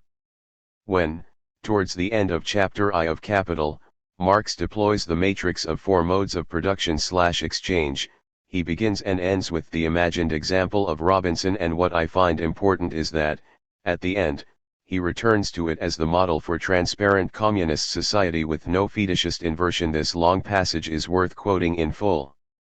Since Robinson Crusoe's experiences are a favorite theme with political economists, let us take a look at him on his island. Moderate though he be, yet some few wants he has to satisfy, and must therefore do a little useful work of various sorts, such as making tools and furniture, taming goats, fishing, and hunting. Of his prayers and the like we take no account, since they are a source of pleasure to him, and he looks upon them as so much recreation. In spite of the variety of his work, he knows that his labor, whatever its form, is but the activity of one and the same Robinson, and consequently, that it consists of nothing but different modes of human labor. Necessity itself compels him to apportion his time accurately between his different kinds of work. Whether one kind occupies a greater space in his general activity than another, depends on the difficulties, greater or less as the case may be, to be overcome in attaining the useful effect aimed at. This our friend Robinson soon learns by experience, and having rescued a watch, ledger, and pen and ink from the wreck, commences, like a true-born Briton, to keep a set of books. His stockbook contains a list of the objects of utility that belong to him, of the operations necessary for their production, and lastly, of the labor time that definite quantities of those objects have, on an average, cost him. All the relations between Robinson and the objects that form this wealth of his own creation, are here so simple and clear as to be intelligible without exertion, even to Mr. Sedley Taylor. And yet those relations contain all that is essential to the determination of value. Let us now transport ourselves from Robinson's island bathed in light to the European Middle Ages shrouded in darkness. Here, instead of the independent man, we find everyone dependent, serfs and lords, vassals and suzerains, laymen and clergy. Personal dependence here characterizes the social relations of production just as much as it does the other spheres of life organized on the basis of that production. But for the very reason that personal dependence forms the groundwork of society, there is no necessity for labor and its products to assume a fantastic form different from their reality. They take the shape, in the transactions of society, of services in kind and payments in kind. Here the particular and natural form of labor, and not, as in a society based on production of commodities, its general abstract form is the immediate social form of labor. Compulsory labor is just as properly measured by time, as commodity-producing labor, but every serf knows that what he expends in the service of his lord, is a definite quantity of his own personal labor power. The tithe to be rendered to the priest is more matter of fact than his blessing. No matter, then, what we may think of the parts played by the different classes of people themselves in this society, the social relations between individuals in the performance of their labor, appear at all events as their own mutual personal relations, and are not disguised under the shape of social relations between the products of labor. For an example of labor in common or directly associated labor, we have no occasion to go back to that spontaneously developed form which we find on the threshold of the history of all civilized races. We have one close at hand in the patriarchal industries of a peasant family that produces corn, cattle, yarn, linen, and clothing for home use. These different articles are, as regards the family, so many products of its labor, but as between themselves, they are not commodities. The different kinds of labor, such as tillage, cattle tending, spinning, weaving and making clothes, which result in the various products, are in themselves, and such as they are, direct social functions, because functions of the family, which, just as much as a society based on the production of commodities, possesses a spontaneously developed system of division of labor. The distribution of the work within the family, and the regulation of the labor time of the several members, depend as well upon differences of age and sex as upon natural conditions varying with the seasons. The labor power of each individual, by its very nature, operates in this case merely as a definite portion of the whole labor power of the family, and therefore, the measure of the expenditure of individual labor power by its duration, appears here by its very nature as a social character of their labor. Let us now picture to ourselves, by way of change, a community of free individuals, carrying on their work with the means of production in common, in which the labor power of all the different individuals is consciously applied as the combined labor power of the community. All the characteristics of Robinson's labor are here repeated, but with this difference, that they are social, instead of individual.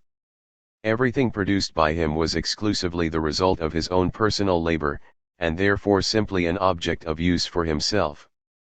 The total product of our community is a social product. One portion serves as fresh means of production and remains social. But another portion is consumed by the members as means of subsistence. A distribution of this portion amongst them is consequently necessary.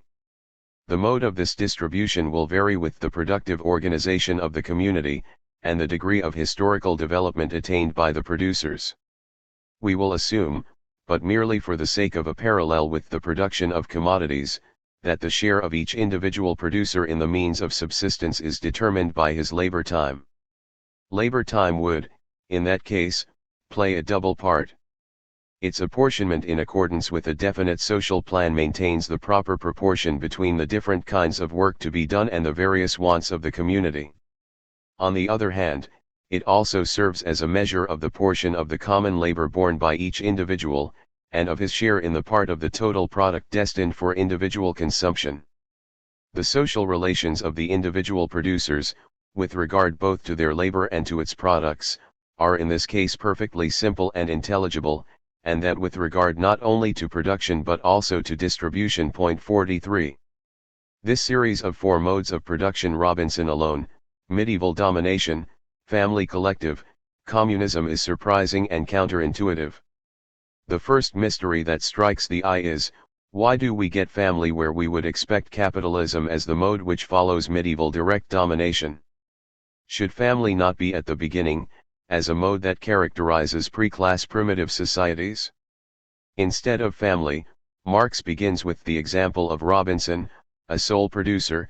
Why is Robinson the starting point when, as Marx knew very well, Robinson is not a historical starting point but a bourgeois myth?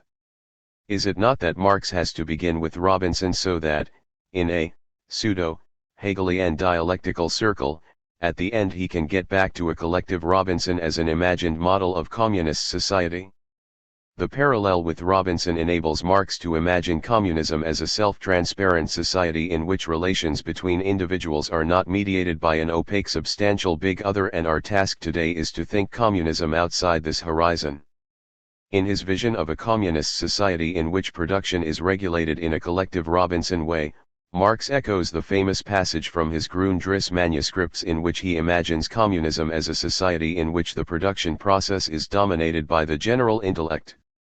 This passage is worth quoting in extenso, since in it, Marx deploys a logic of the self-overcoming of capitalism which totally ignores active revolutionary struggle. It is formulated in purely economic terms: capital itself is the moving contradiction, that it presses to reduce labor time to a minimum, while it posits labor time, on the other side, as sole measure and source of wealth. 44. The contradiction which will ruin capitalism is thus the contradiction between the capitalist exploitation, which relies on labor time as the sole source of value, and thus the sole source of surplus value, and between the scientific technological progress which leads to quantitative and qualitative reduction of the role of direct labor.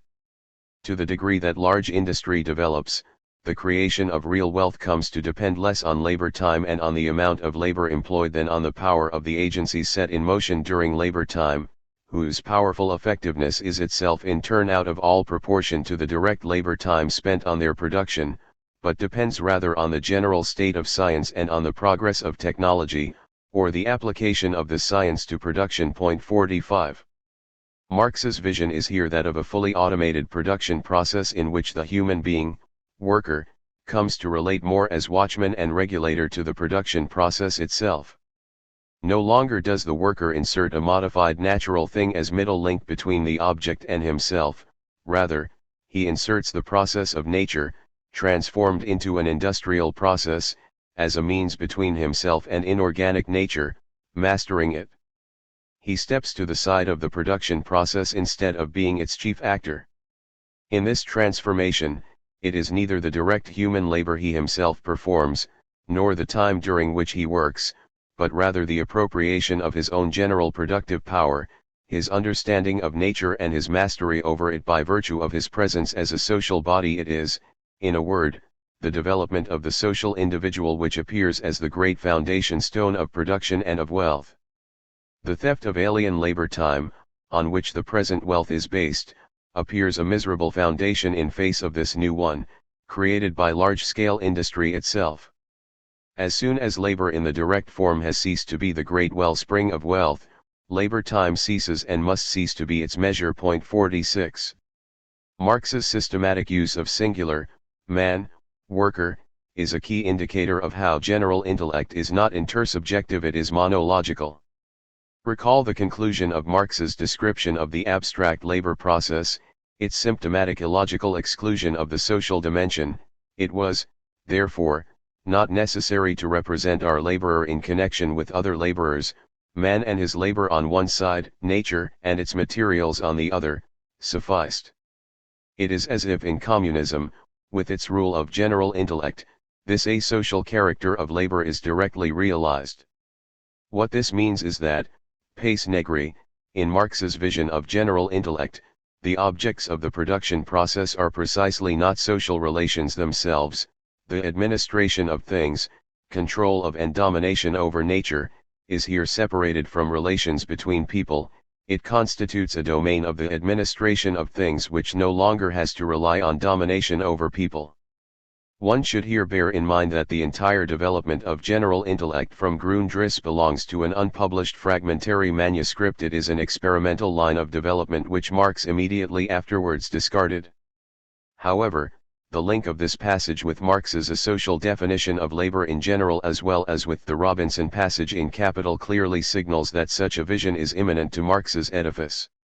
Today, this vision has been resuscitated by, among others, Aaron Bastani 47, for whom the most pressing crisis of all that we are facing today, more pressing than ecological threats, is an absence of collective imagination. The plummeting cost of information and advances in technology are providing the ground for a collective future of freedom and luxury for all. Automation, robotics, and machine learning will substantially shrink the workforce, creating widespread technological unemployment. But that's only a problem if you think work as a cashier, driver, or construction worker is something to be cherished. For many, work is drudgery. And automation could set us free from it. Gene editing and sequencing could revolutionize medical practice, moving it from reactive to predictive. Hereditary diseases could be eliminated, including Huntington's disease, cystic fibrosis, and sickle cell anemia, and cancer cured before it reaches stage 1. What's more, renewable energy, which has been experiencing steep annual falls in cost for half a century, could meet global energy needs and make possible the vital shift away from fossil fuels. More speculatively, asteroid mining, whose technical barriers are presently being surmounted, could provide us with not only more energy than we can ever imagine but also more iron, gold, platinum, and nickel. Resource scarcity would be a thing of the past. The consequences are far-reaching and potentially transformative. For the crises that confront our world today, technological unemployment, global poverty, societal aging, climate change, resource scarcity, we can already glimpse the remedy. But there's a catch. It's called capitalism. It has created the newly emerging abundance, but it is unable to share round the fruits of technological development. A system where things are produced only for profit, capitalism seeks to ration resources to ensure returns. Just like today's, companies of the future will form monopolies and seek rents.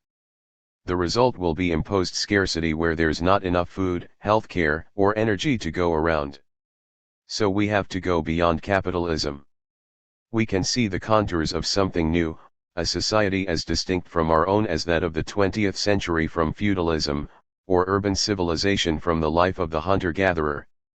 It builds on technologies whose development has been accelerating for decades and that only now are set to undermine the key features of what we had previously taken for granted as the natural order of things. To grasp it, however, will require a new politics. One where technological change serves people, not profit. Where the pursuit of tangible policies, rapid decarbonization, full automation, and socialized care are preferred to present fantasies. This politics, which is utopian in horizon and everyday in application, has a name: fully automated luxury communism. 48. It is easy to explode in skeptical laughter at this vision, but before we do this, we should take note of the common sense evidence that seems to support it. With today's explosive development of new technologies, a society of abundance for everybody is, for the first time in human history, if not within our reach, at least clearly discernible as a possibility. The growing contradiction on which Bastani dwells, capitalism created abundance that it has to contain, seems to support his argument that, while Marx was right, his vision of communism just came too early. It is only today that abundance became objectively possible. There are, however, problems with this technological vision of communism. The same processes that open up the prospect of new abundance also open up new unheard of possibilities of control and regulation of our lives. The root of this problem's even if the production process is largely automated, who will regulate this process and how? And how will social life itself be organized in this society of abundance? There is a strong possibility that, in the absence of market mechanisms, the overcoming of capitalism will lead to the return of direct relations of domination and servitude, and this possibility is grounded in Marx's ignorance of the dimension of the big other. We can see now the background of Sato's decision to assert the trans-historical character of abstract labor. It is not against the spirit of Marx, but a feature which just brought to its logical conclusion a certain notion present in Marx himself. In spite of all his insistence of the social character of labor, Marx does some surprising things when, in Capital, he tries to define labor as such, independently of its particular forms. First, he says that we have only a worker on one side and objects of work on the other side. The social dimension disappears. The same abstraction from the social dimension reappears when Marx tries to imagine the basic coordinates of a future non-alienated communist society. The worker in singular is here again. Fiction and / in reality. However, there are in Marx's Capital elements which indicate how to overcome this ignorance. Passages in which he deals with the necessary role of fiction in capitalist reproduction, from commodity fetishism as a fiction which is part of social reality itself to the topic of fictitious capital introduced in Capital 2 and elaborated in Capital 3. The 3 volumes of Capital reproduce the triad of the universal, the particular, and the individual. Capital I articulates the abstract universal matrix, concept, of capital.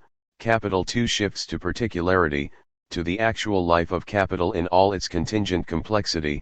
Capital 3 deploys the individuality of the total process of capital. In recent years, the most productive studies of Marx's critique of political economy have focused on Capital 2y.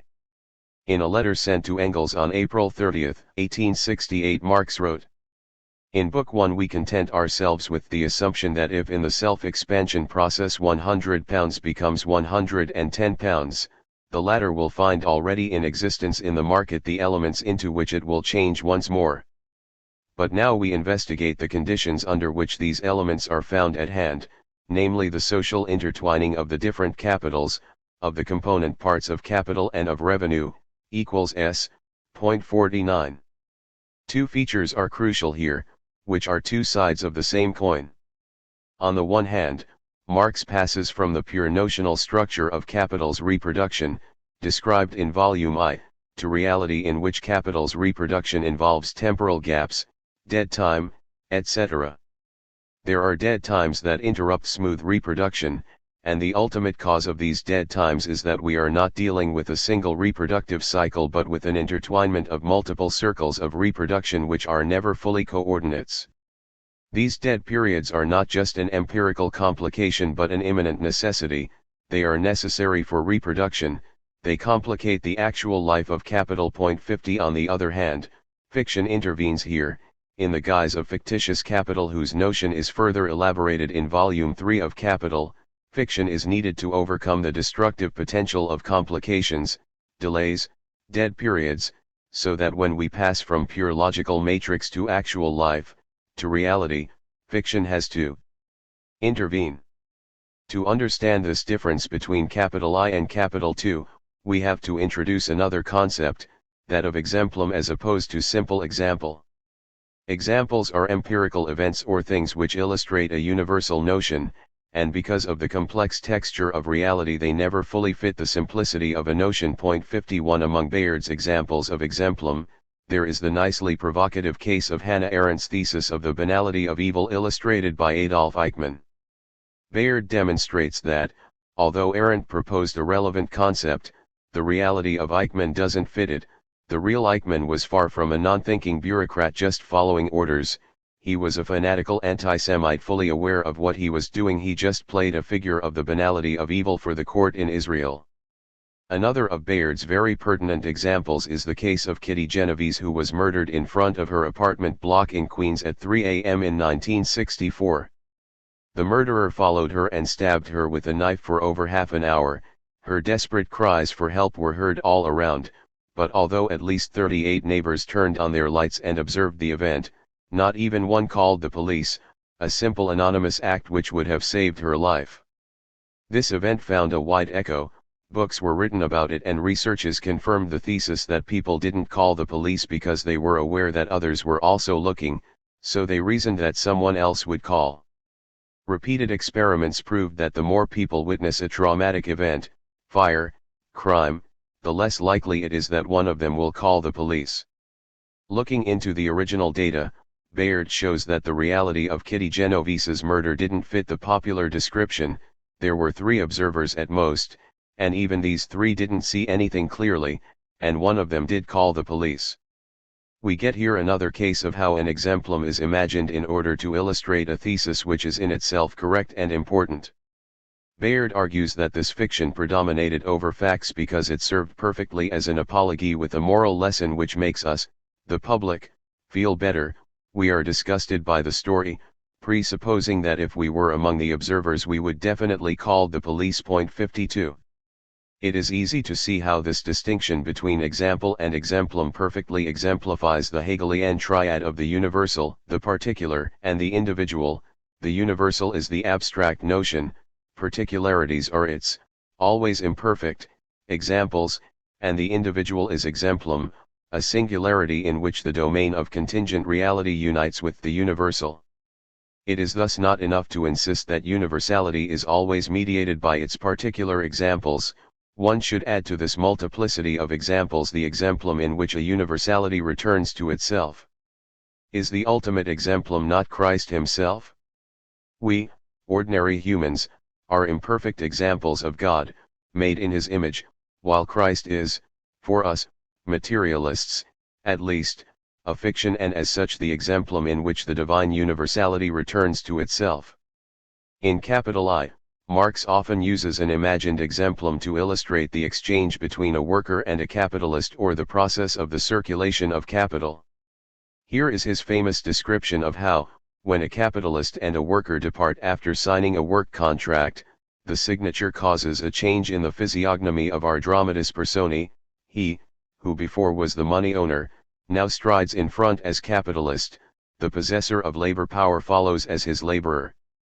The one with an air of importance, smirking, intent on business, the other timid and holding back, like one who is bringing his own hide to market and has nothing to expect but a hiding. 53 such cases are imagined cases of a pure situation which cannot ever take place in the thick texture of reality, where different moments reproduce themselves in different rhythms which cannot directly follow demands of the market. The workforce needs decades to reproduce itself, etc. The paradox of exemplum is thus that, although it is empirically a fiction, it never really happened exactly like that. It is in some sense closer to truth since it perfectly renders, gives body to, the inner notional structure of a phenomenon. Yet another way to understand Lacan's claim that truth has the structure of a fiction. We thus have to distinguish between fiction of exemplum which illustrates the abstract notional truth and fiction which enables capital to function and reproduce itself in reality.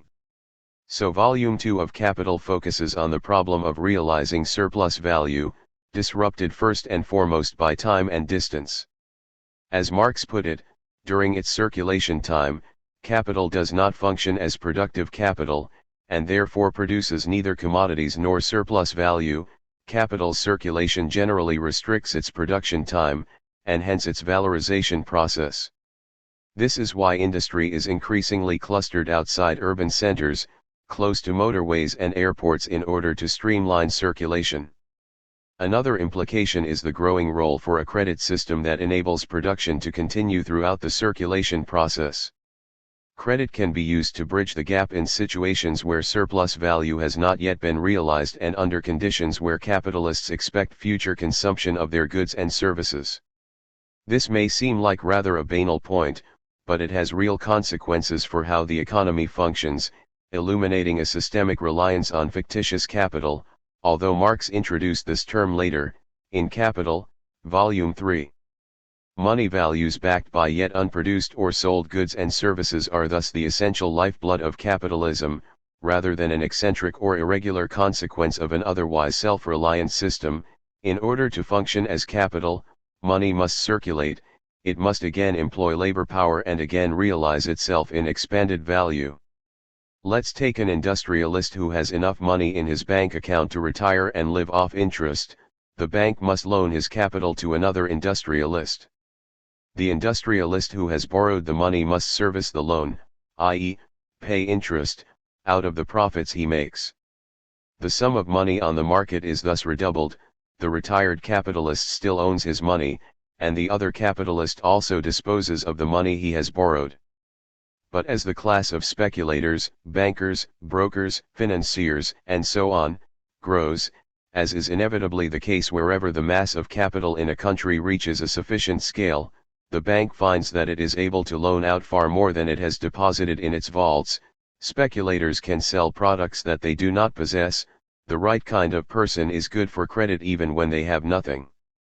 Note how trust, i.e., interpersonal relations, re-enters the scene here. At the level of what appear to be completely impersonal financial speculations, the ability of the bank to make unsecured loans is dependent on confidence. In this way, the money form produces not only impersonal relations of domination but at the same time produces interpersonal forms of domination, as fictitious capital exists as a form of appearance of value not on the basis of the substance of abstract labor that produces the subject-object inversion, but through interpersonal forms of domination that promise future production of value as substance. Therefore, there is a different kind of subjection working on the bearers of fictitious capital, which is on the basis of an interpersonal relation forged through a contract. 54.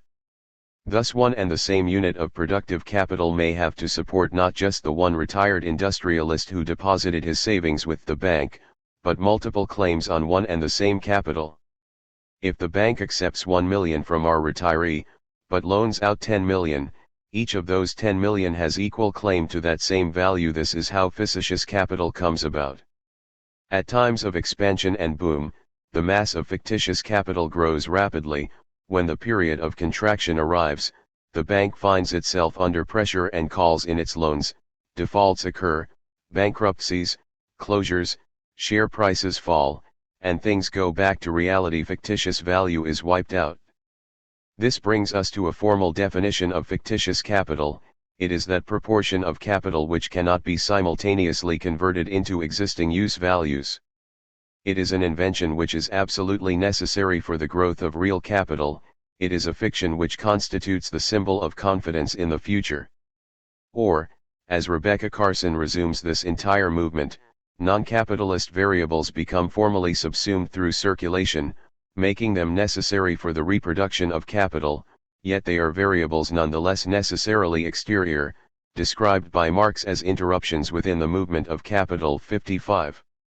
What this means in socio-economic terms is that we should unconditionally avoid any notion of communism as an order in which fictions no longer reign over actual life, i.e., in which we return to actual life. As Hart and Negri repeatedly insisted, there is an unexpected emancipatory potential in the craziest speculations with fictive capital. Since valorization of the workforce is the key aspect of capitalist reproduction, we should never forget that in the sphere of fictitious capital there is no valorization, no market exchange of commodities, and no labor that produces new value. And because in a capitalist society personal freedom is grounded in the free exchange of commodities, inclusive of the labor power as a commodity, the sphere of fictitious capital no longer demands personal freedom and autonomy. Direct interpersonal relations of subordination and domination return in it. It may appear that this reasoning is too formal, but one can elaborate this in a more precise way.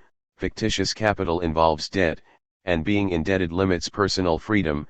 For the workers, debt is involved in the reproduction of their workforce itself, and this debt limits their freedom to bargain for a work contract. The emancipatory potential of capitalist madness. So where is there any emancipatory potential? Elon Musk proposed a mega-algorithm program that would manage our investments better than any stockbroker company, allowing ordinary people to invest small sums under equal conditions as billionaires. The idea is that, when this program is freely available, it will lead to a more fair distribution of wealth. Although the idea is problematic and ambiguous, it does indicate the ultimate nonsense of stock exchange games. If a mega-algorithm can do the work better than humans, stock exchanges could become an automated machine, and if this works, private ownership of stocks will also become useless, since all we'll need will be a gigantic AI machine for the optimal allocation of resources. This is how the extreme of financial capitalism can open up an unexpected path to communism. Musk's idea became a reality in one of the few flashes of spirit in our dark time, although not exactly in the way he imagined it. This flash is condensed in the memes, Wall Street bet / Robinhood / GameStop for a couple of days. News about it overshadowed the usual big bad news, the pandemic, Trump. The story is well known, so let's recapitulate the main points in a Wikipedia style. Wall Street Bets, WSB, is a subreddit where millions of participants discuss stock and options trading. It is notable for its profane nature and the promotion of aggressive trading strategies. Most of the members of the subreddit are young retail traders and investors or simply young amateurs who ignore fundamental investment practices and risk management techniques, so their activity is considered gambling. Many members of the subreddit use the amateur platform Robinhood, a popular app to trade stocks and options. Robinhood's original product was a program enabling commission-free trades of stocks and exchange-traded funds. In their operations, WSB members also rely on the low price of money, low interest rates for loans, today. The space for WSB was obviously opened up by the unprecedented uncertainty of our lives brought about by the pandemic, a threat of death, chaos, and social protests, but at the same time a lot of free time due to quarantines. Their best-known operation was the unexpected massive investment in the stocks of GameStop, a company slowly losing value on the market, which drove their price up and caused further panic and oscillations on the market. The decision to invest in GameStop was not grounded in anything that was going on with the company, like knowledge that GameStop was developing a new lucrative product. It was made just to raise the value of its stocks temporarily and then play with its oscillations. What this means is that there is a kind of self-reflexivity that characterizes WSB. What goes on in the companies in whose stocks the participants invest is of secondary importance. They primarily count on the effects of their own activity, of massively buying or selling the stocks of a company, on the market. Critics of WSB see in such a stance a clear sign of nihilism, of reducing stock trade to gambling. As one of the WSB participants put it, "I went from a rational investor to some sick irrational desperate gambler." This nihilism is best exemplified by the term YOLO, you only live once, used in the WSB community to characterize people who risk their entire portfolio on a single stock or options trade. But it's not simple nihilism that motivates the WSB participants. Their nihilism signals indifference towards the final result, or, as Jeremy Blackburn wrote, it's not even the ends that matter. It's the means.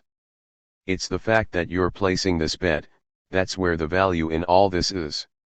Sure, you may get money, or you may end up broke, but you played the game, and you did it in some crazy way. 56. Is this not a kind of alienation, an act of stepping out of the game? How? Lacan distinguishes between direct pleasure, enjoying the object we want, and surplus enjoyment. His elementary example is a child sucking the mother's breast. The child does it first to satisfy his/her hunger, but then he begins to enjoy the act of sucking itself, and continues to do it even when there is no hunger. It's the same with shopping. Many people enjoy the activity of shopping more than what they actually buy, or, basically, with sexuality itself. WSB participants bring this surplus enjoyment of stock exchange gambling out into the open. How does this work in our political space? WBG is a politically ambiguous populist rebellion. When Robinhood ceded to pressures and blocked retail investors from purchasing stock, Alexandria Ocasio-Cortez opposed this move for the right reason. This is unacceptable. We now need to know more about Robinhood app's decision to block retail investors from purchasing stock while hedge funds are freely able to trade the stock as they see fit. 57. Robinhood later restored trading. AOC was supported by Ted Cruz from the alt-right populist standpoint of opposing big banks and Wall Street. She was right to refuse collaboration. One can imagine the horror WSB had gave rise to in Wall Street and state apparatuses, the massive intervention on the stock market of amateurs who don't follow, and don't even want to know, the rules and laws of the game, and who consequently appear from the standpoint of professional investors as irrational lunatics spoiling the game. The key feature of the WSB community is precisely the positive function of this not knowing. They generate shattering effects in the reality of market exchanges by ignoring the rational knowledge of laws and rules of investing allegedly practiced by professional stock traders. The popular appeal of WSB means that millions of ordinary people, not just exclusive trade dealers, participate in it. A new front in America's class war opened up. Robert Reich tweeted, "So let me get this straight, Redditors rallying GameStop is market manipulation, but hedge fund billionaires shorting a stock is just an investment strategy." 58 Who would have expected this? A class war transposed into a conflict among stock investors and dealers themselves. So it's kill the normies again, to repeat the title of Angela Nagle's book, For Wall Street Bets. The normie culture it stands in opposition to is one of safe mainstream investing, focusing on long-term gains, maxing out your 401k, buying index funds. 59 But this time the normies should really be killed, eliminated. Why? The irony is that Wall Street, the model of corrupt speculation and insider trading, always by definition resisting state intervention and regulation, now opposes unfair competition and calls for state regulation. As for the accusation from Wall Street that what goes on in Robinhood is gambling, suffice it to recall that Elizabeth Warren repeatedly accused hedge funds of using the stock market like their personal casino. In short, WSB is doing openly and in a legal way what Wall Street is doing in secret and illegally. It's as if a big criminal were to accuse a small guy who is copying his secret practices of stealth. WSB's utopia of populist capitalism, the ideal of millions who are during the day ordinary workers or students and in the evening play with investments, is, of course, impossible to realize. It can only end in a self-destructive chaos. But is it not in the very nature of capitalism to be periodically in crisis? The big one of 1928, the financial meltdown of 2008, created by rational hedge funds, to mention just the two best-known cases, and to come out of them stronger? However, in both of these cases, as with the WBG crisis, it was, and is, impossible to restore balance through imminent market mechanisms. The price is too high, so a massive external, state, intervention is needed. Can the state then control the game again, restore the old normality ruined by WSB? The model here is China with its tight state control over stock exchange. However, doing this in the West would have meant a radical change in economic politics, and this could only have been achieved through a global socio-political transformation. Does this mean that we should sustain so-called accelerationism, i.e., the idea that capitalism, together with technological change that it instigates, should be accelerated and drastically intensified to create radical social change?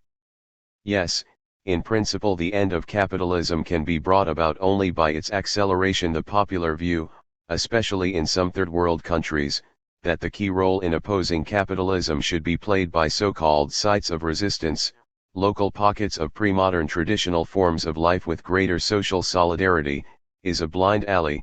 The Taliban in Afghanistan are definitely such a site of resistance. However, it is not acceleration as such that produces social change. Acceleration just makes us openly confront the basic deadlock of the global capitalist system. What then is the solution?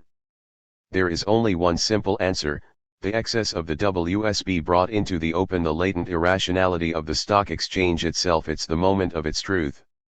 WSB is not a rebellion against Wall Street, but something potentially much more subversive.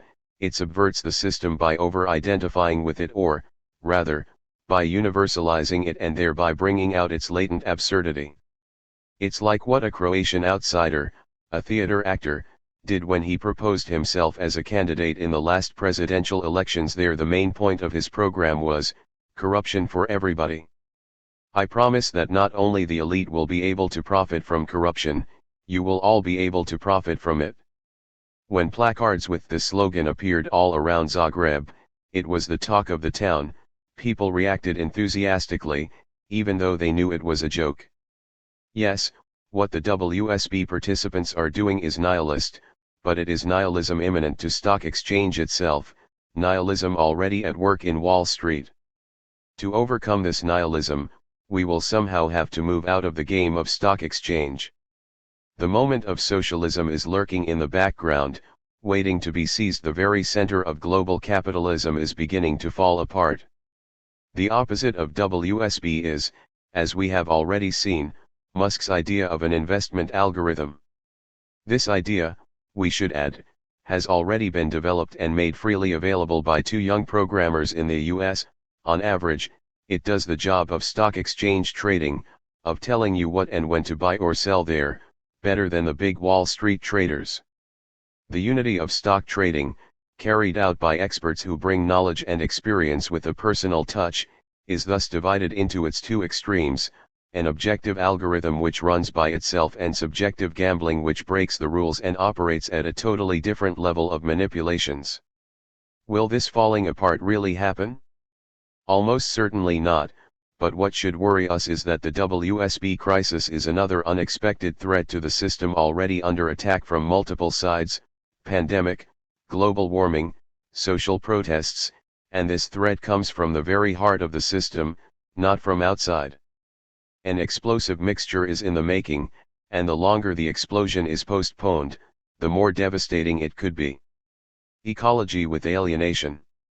There is a fundamental difference between subjects' alienation in the symbolic order and the workers' alienation in capitalist social relations.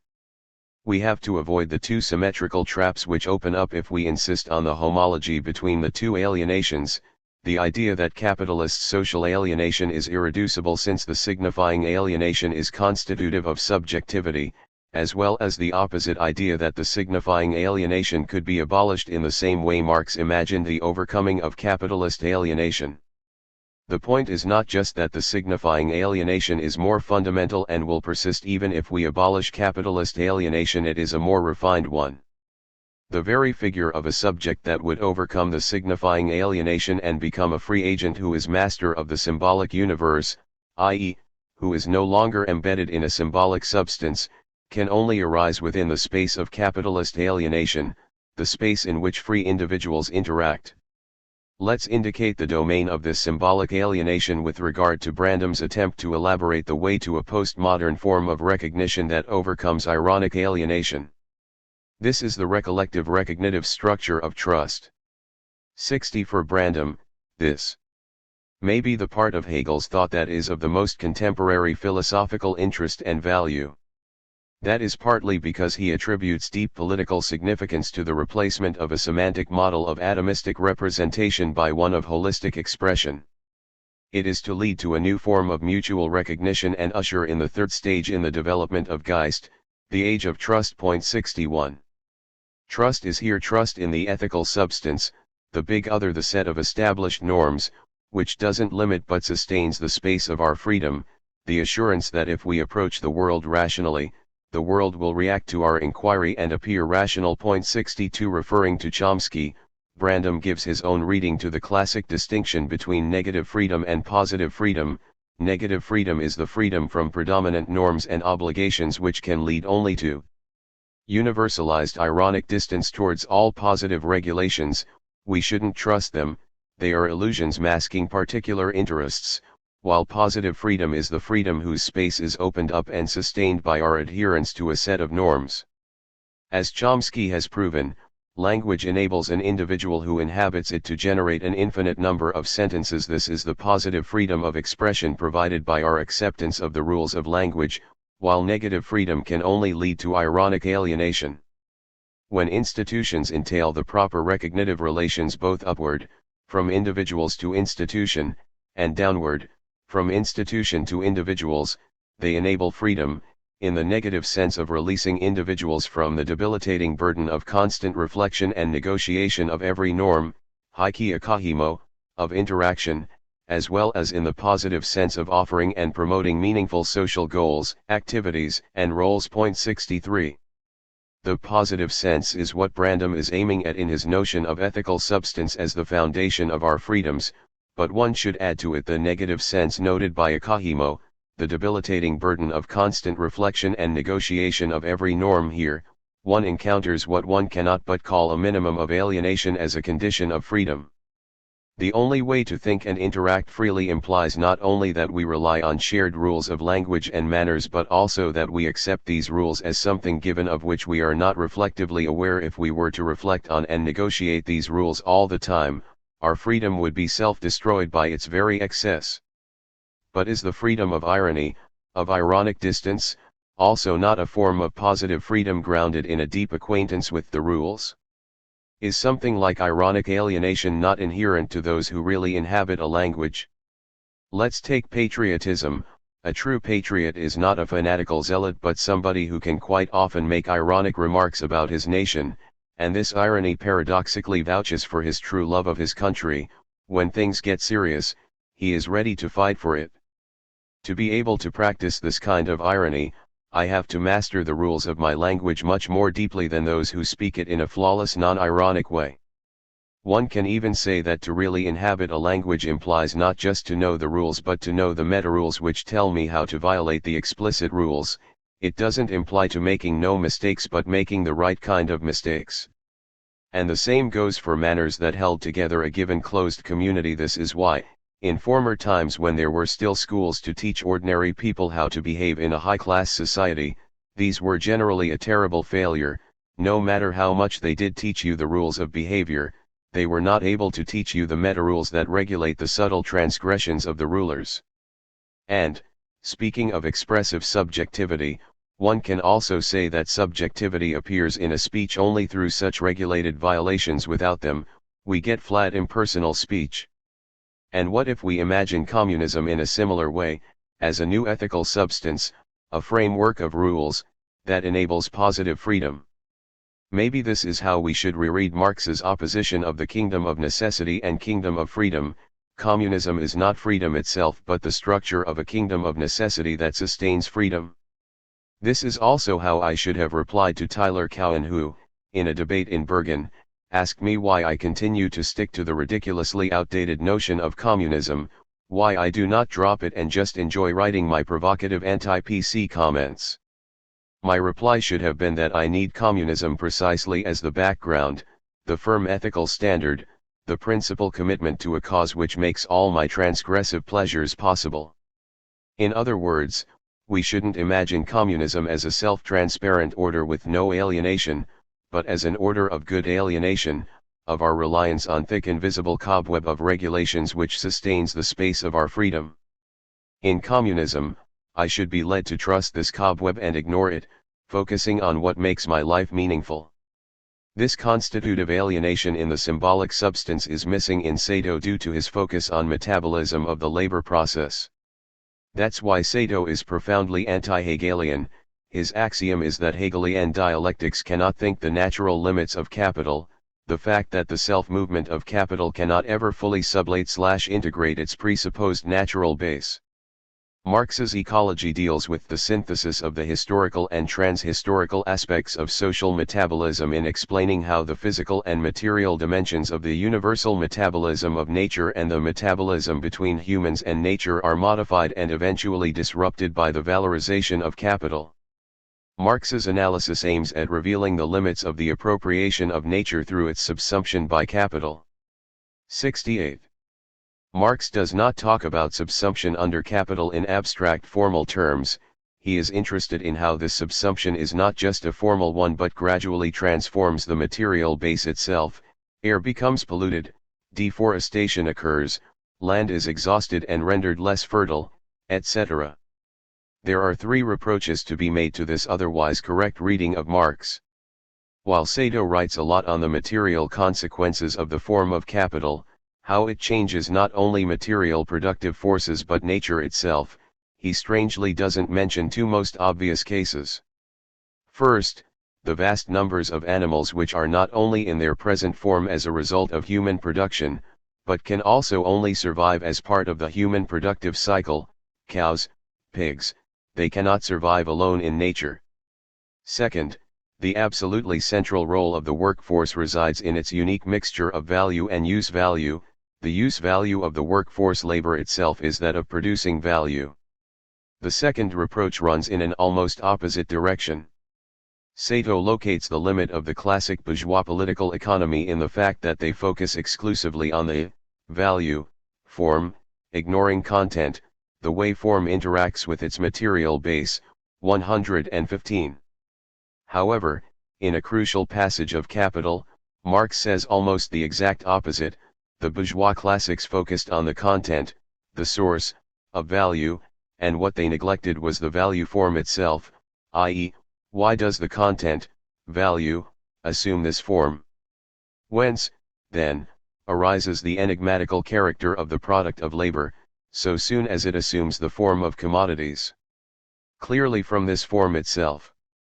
Political economy has indeed analyzed, however incompletely, value and its magnitude, and has discovered what lies beneath these forms. But it has never once asked the question why labor is represented by the value of its product and labor time by the magnitude of that value. 64. Marx here in a properly Hegelian way turns around the usual notion of a form concealing some mysterious content. The true mystery is in the form itself. With regard to ecology, this means that it is not enough to keep the capitalist form of production and regulate it with ecological standards so that it will not pollute our environment too much. The ultimate threat resides in the capitalist form, which is in itself indifferent towards its material content. Sato is right to see in this rift the basic contradiction of capitalism. Once social production is subsumed under the form of the self-valorization process of capital, the goal of the process becomes capital's extended self-reproduction, the growth of accumulated value, and since the environment ultimately counts just as an externality, destructive environmental consequences are ignored, they don't count. Capital contradicts the fundamental limitedness of natural forces and resources because of its drive toward infinite self-valorization. This is the central contradiction of the capitalist mode of production, and Marx's analysis aims at discerning the limits to this measureless drive for capital accumulation within a material world. 259. When he talks about the contradiction between capitalism and nature, Sato remains within the confines of the opposition between the exploding demands of humanity and the obvious limitations of the finite world in which we dwell. The entire world simply cannot rejoin the consumerism of the highly developed countries since natural resources at our disposal are limited and non-renewable. What such a common-sense approach ignores is the opposite, the other side, of exhaustion, of the growing shortage of natural resources, the excess, the exploding abundance, of waste in all its forms, from millions of tons of plastic waste circulating in the oceans to air pollution. These directly man-made pollutions are accompanied by something that should worry us even more. We could call it natural pollution. In May 2021, millions of mice invaded Australian farms. In June 2021, massive amounts alien-like slime washed up on the Turkish coast, disturbing the entire reproductive cycle in the coastal sea, etc. 65. Although these phenomena are probably linked to human causes, the link remains unclear. The name for this surplus is emissions. What is emitted is a surplus which cannot be recycled, reintegrated into the circulation of nature, a surplus which persists as an unnatural remainder growing ad infinitum and thereby destabilizing the finitude of nature and its resource. This waste is the material counterpart of homeless refugees, which form a kind of human waste, of course, from the standpoint of capital's global circulation. 66. Ecology is thus at the very center of Marx's critique of political economy, and this is why, in the final decades of his life, Marx was extensively reading books on the chemistry and physiology of agriculture. The reason why Marx turned to the physiology and chemistry of agriculture is clear: he wanted to study the life process of metabolism without falling into the trap of conceiving life that precedes capital in the terms of a romantic vital force. Sato's central premise is that this contradiction cannot be grasped in Hegelian terms. This is why he mockingly mentions that Western Marxism primarily deals with social forms, sometimes with an extreme fetishism of Hegel's science of logic. 262. But we cannot get rid of Hegel so easily. When Marx wrote that the ultimate barrier of capital is capital itself, in Capital, Volume 3, Chapter 15 entitled Exposition of the Internal Contradictions of the Law, the real barrier of capitalist production is capital itself. Die Warschrank der kapitalistischen Production ist das Kapital selbst, we should be precise in the Hegelian sense and clearly distinguish Schrank from Grenz. Grenz designates an external limitation while Schrank stands for the immanent barrier of an entity, for its internal contradiction. Say, in the classic case of freedom, the external limitation of my freedom is the freedom of others, but its true barrier is the insufficiency of this notion of freedom which opposes my freedom to the freedom of others, as Hegel would have put it. This freedom is not yet true freedom. And the whole point of Marx is that capital is not just externally limited, by nature which cannot be exploited indefinitely, but immanently limited, limited in its very concept. Which mode of relating to Hegel then should an ecologically oriented Marxism assume today? Should it treat Hegel's logic as a mystified/idealist model of revolutionary process, Grundriss, young Lukács, of the logic of capital, of a new universal ontology? When Chris Arthur says that it is precisely the applicability of Hegel's logic that condemns the object as an inverted reality systematically alienated from its bearers, 67, he thereby provides the most concise formulation of Hegel's logic as the logic of capital. The very fact that Hegel's logic can be applied to capitalism means that capitalism is a perverted order of alienation. However, as we have already seen, in Marx's reading, the self-engendering speculative movement of capital also indicates a fateful limitation of the Hegelian dialectical process, something that eludes Hegel's grasp.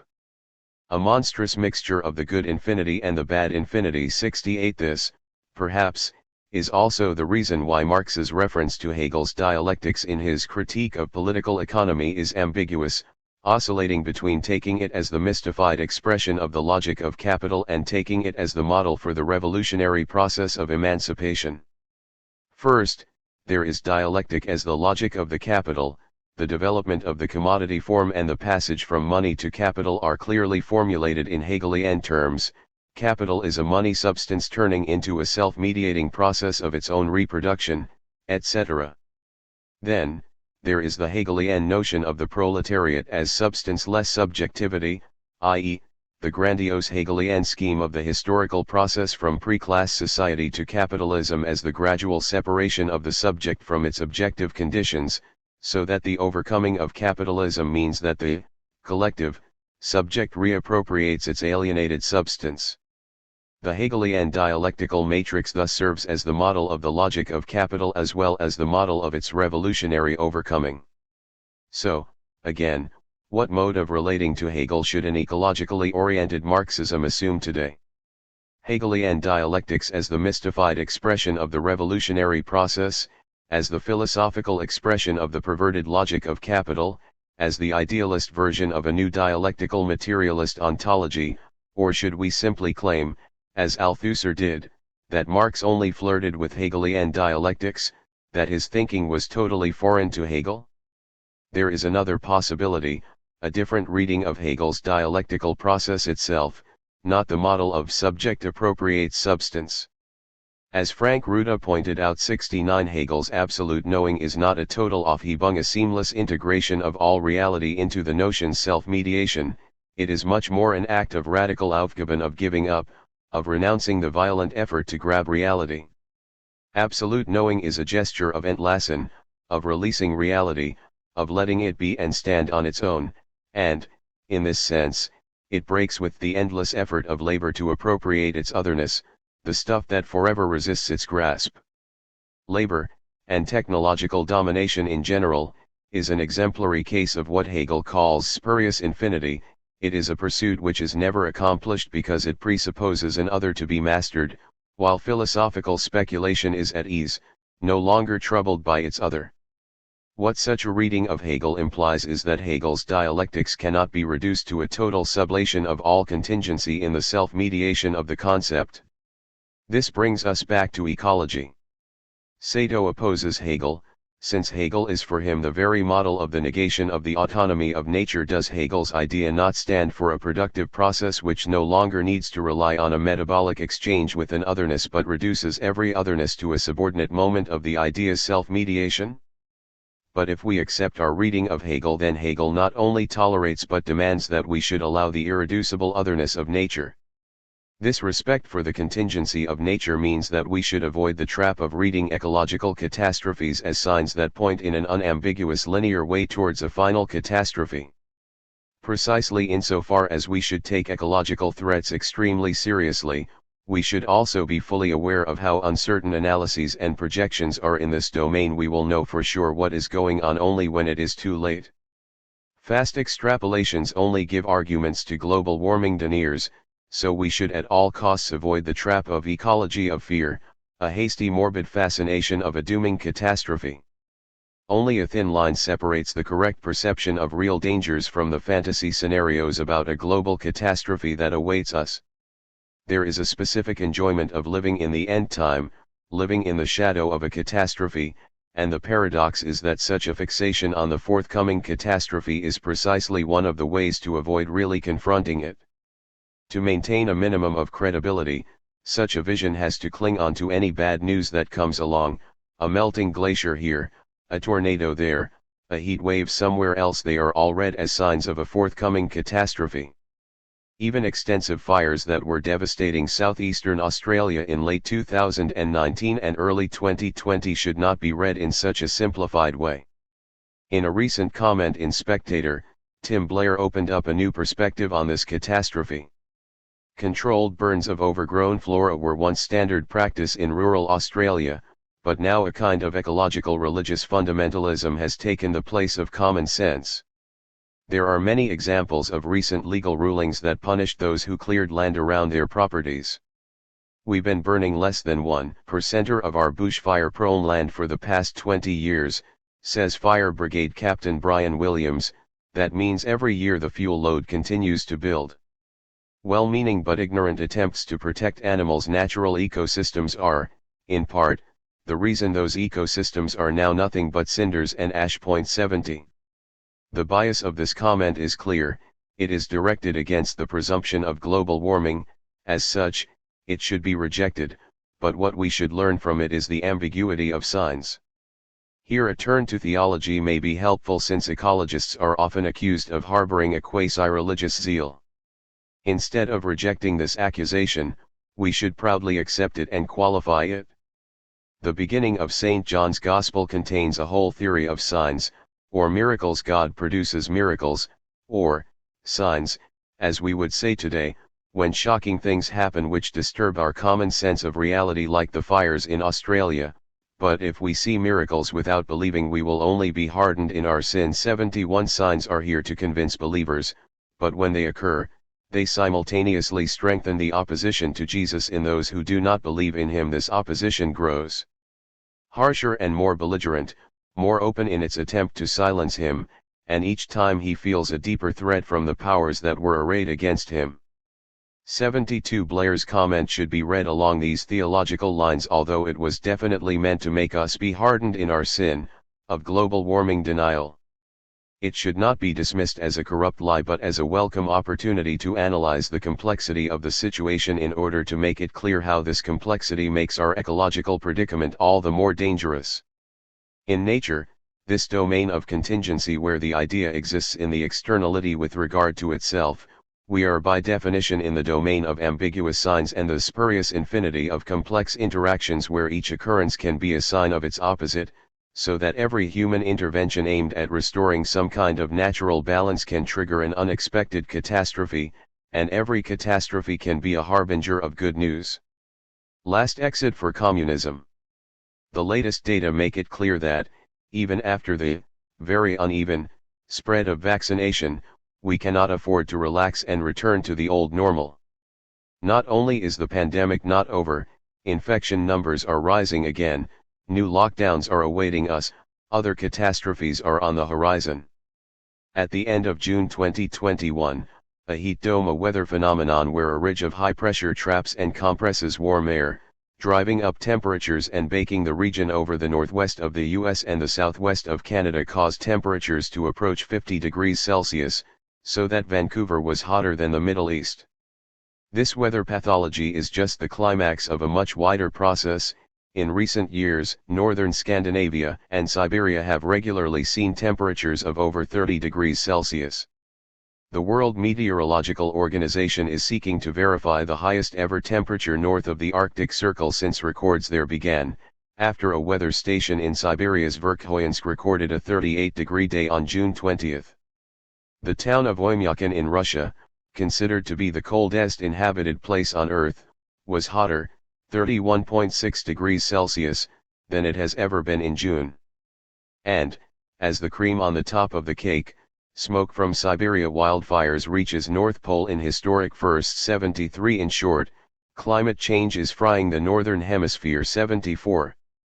True, the heat dome was a local phenomenon, but it was the result of a global disturbance of patterns which are clearly a result of human interventions in natural cycles.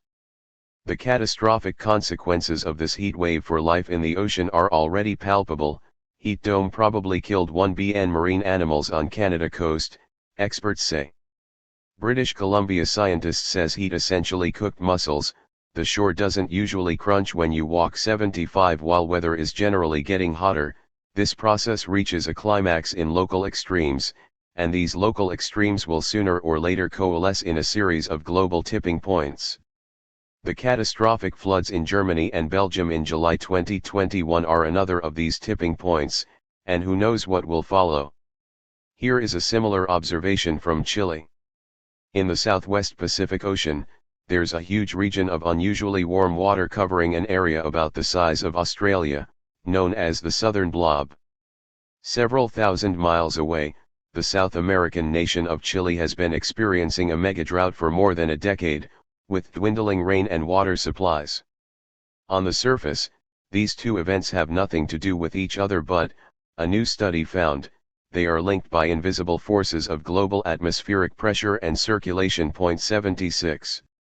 We can expect many more news items like this in near future. The catastrophe is not something that will begin in the near future, it is here, and it is also not in some distant African or Asian country but right here, in the heart of the developed West. To put it bluntly, we will have to get used to living with multiple simultaneous crises. The contours of possible global catastrophes are already visible. Climate scientists have detected warning signs of the collapse of the Gulf Stream, one of the planet's main potential tipping points. 77. If this happens, it will affect the lives of billions. Not only is a heat wave at least partially conditioned by reckless industrial exploitation of nature, its effects also depend on social organization. At the beginning of July 2021, in southern Iraq temperatures swelled to over 50 degrees Celsius, and what occurred simultaneously was a total collapse of the electricity supply. No air conditioning, no refrigerators, no light, which made the place a living hell. This catastrophic impact was clearly caused by the enormous state corruption in Iraq, with billions of oil money disappearing into private pockets. If we access this, and numerous other, data soberly, there is one simple conclusion to be drawn from them: nothing short of transforming society will avert catastrophe. 78. For every living entity, collective or individual, the final exit is death, which is why Derek Humphrey was right to entitle his 1992 suicide self-help book Final Exit. The ecological crises which have recently exploded open up a quite realistic prospect of the final exit, i.e. collective suicide, of humanity itself. On a recent local flight in Italy, the pre-recorded warning said that, in case of an emergency, passengers should locate the nearest exit and then follow the Sentiero Luminoso, shining path, or, in Spanish, Sendero Luminoso, on the floor that leads to it. We are all now on a flight that got caught in an emergency, so what is our shining path out of it? Is there a last exit from the road to our perdition, or is it already too late, so that all we can do is find a way to make suicide more painless? So what should we do in such an unbearable situation? Unbearable because we have to accept that we are one among the species on the earth, but we are at the same time burdened by the impossible task of acting as universal managers of life on earth. Since we failed to take other, perhaps easier, exits, global temperatures are rising, oceans are more and more polluted, it looks more and more that the last exit before the final one, the collective suicide of humanity, will be some version of what was once called war communism. But the talk of war is deceiving here. We are not fighting an enemy, the only enemy is ourselves, the destructive consequences of capitalist productivity. Recall that, after the fall of the Soviet Union, Cuba proclaimed a special period in time of peace, periodo especial en tiempos de paz, wartime conditions in a time of peace. Maybe this is the term we should use for our predicament today. We are entering a very special period in a time of peace. Orson Welles was quite right in his acerbic comment on the duty to work for your country. Ask not what you can do for your country. Ask what's for lunch. Hundreds of millions today have the full right to do this. The problem is just that sometimes you can get the lunch you want only if you change your country.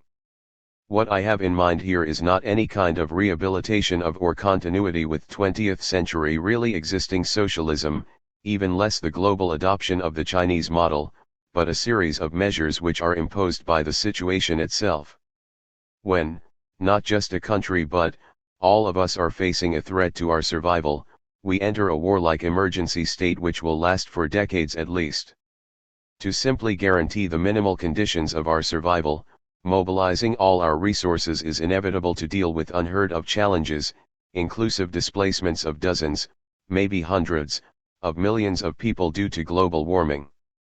The answer to the heat dome in the US and Canada is not just to help the affected areas, but to attack its global causes. And, as the ongoing catastrophe in southern Iraq makes clear, a state apparatus capable of maintaining minimal welfare of the people in catastrophic conditions will be needed to prevent social explosions. All these things can hopefully be achieved only through strong and obligatory international cooperation, social control and regulation of agriculture and industry, changes in our basic eating habits, less beef, global healthcare, etc. Upon a closer look, it is clear that representative political democracy alone will not be sufficient for this task. A much stronger executive power capable of enforcing long-term commitments will have to be combined with local self-organizations of people, as well as with a strong international body capable of overriding the will of dissenting nation-states. Badiou's thesis, which is scandalous for liberals, is more current than ever. Today the enemy is not called empire or capital. It's called democracy. 79 What, today, prevents the radical questioning of capitalism itself is precisely the belief in the democratic form of the struggle against capitalism. Lenin's stance against economism, as well as against pure politics, is crucial today. Yes, the economy is the key domain. The battle will be decided there. One has to break the spell of the global capitalism, but the intervention should be properly political, not economic.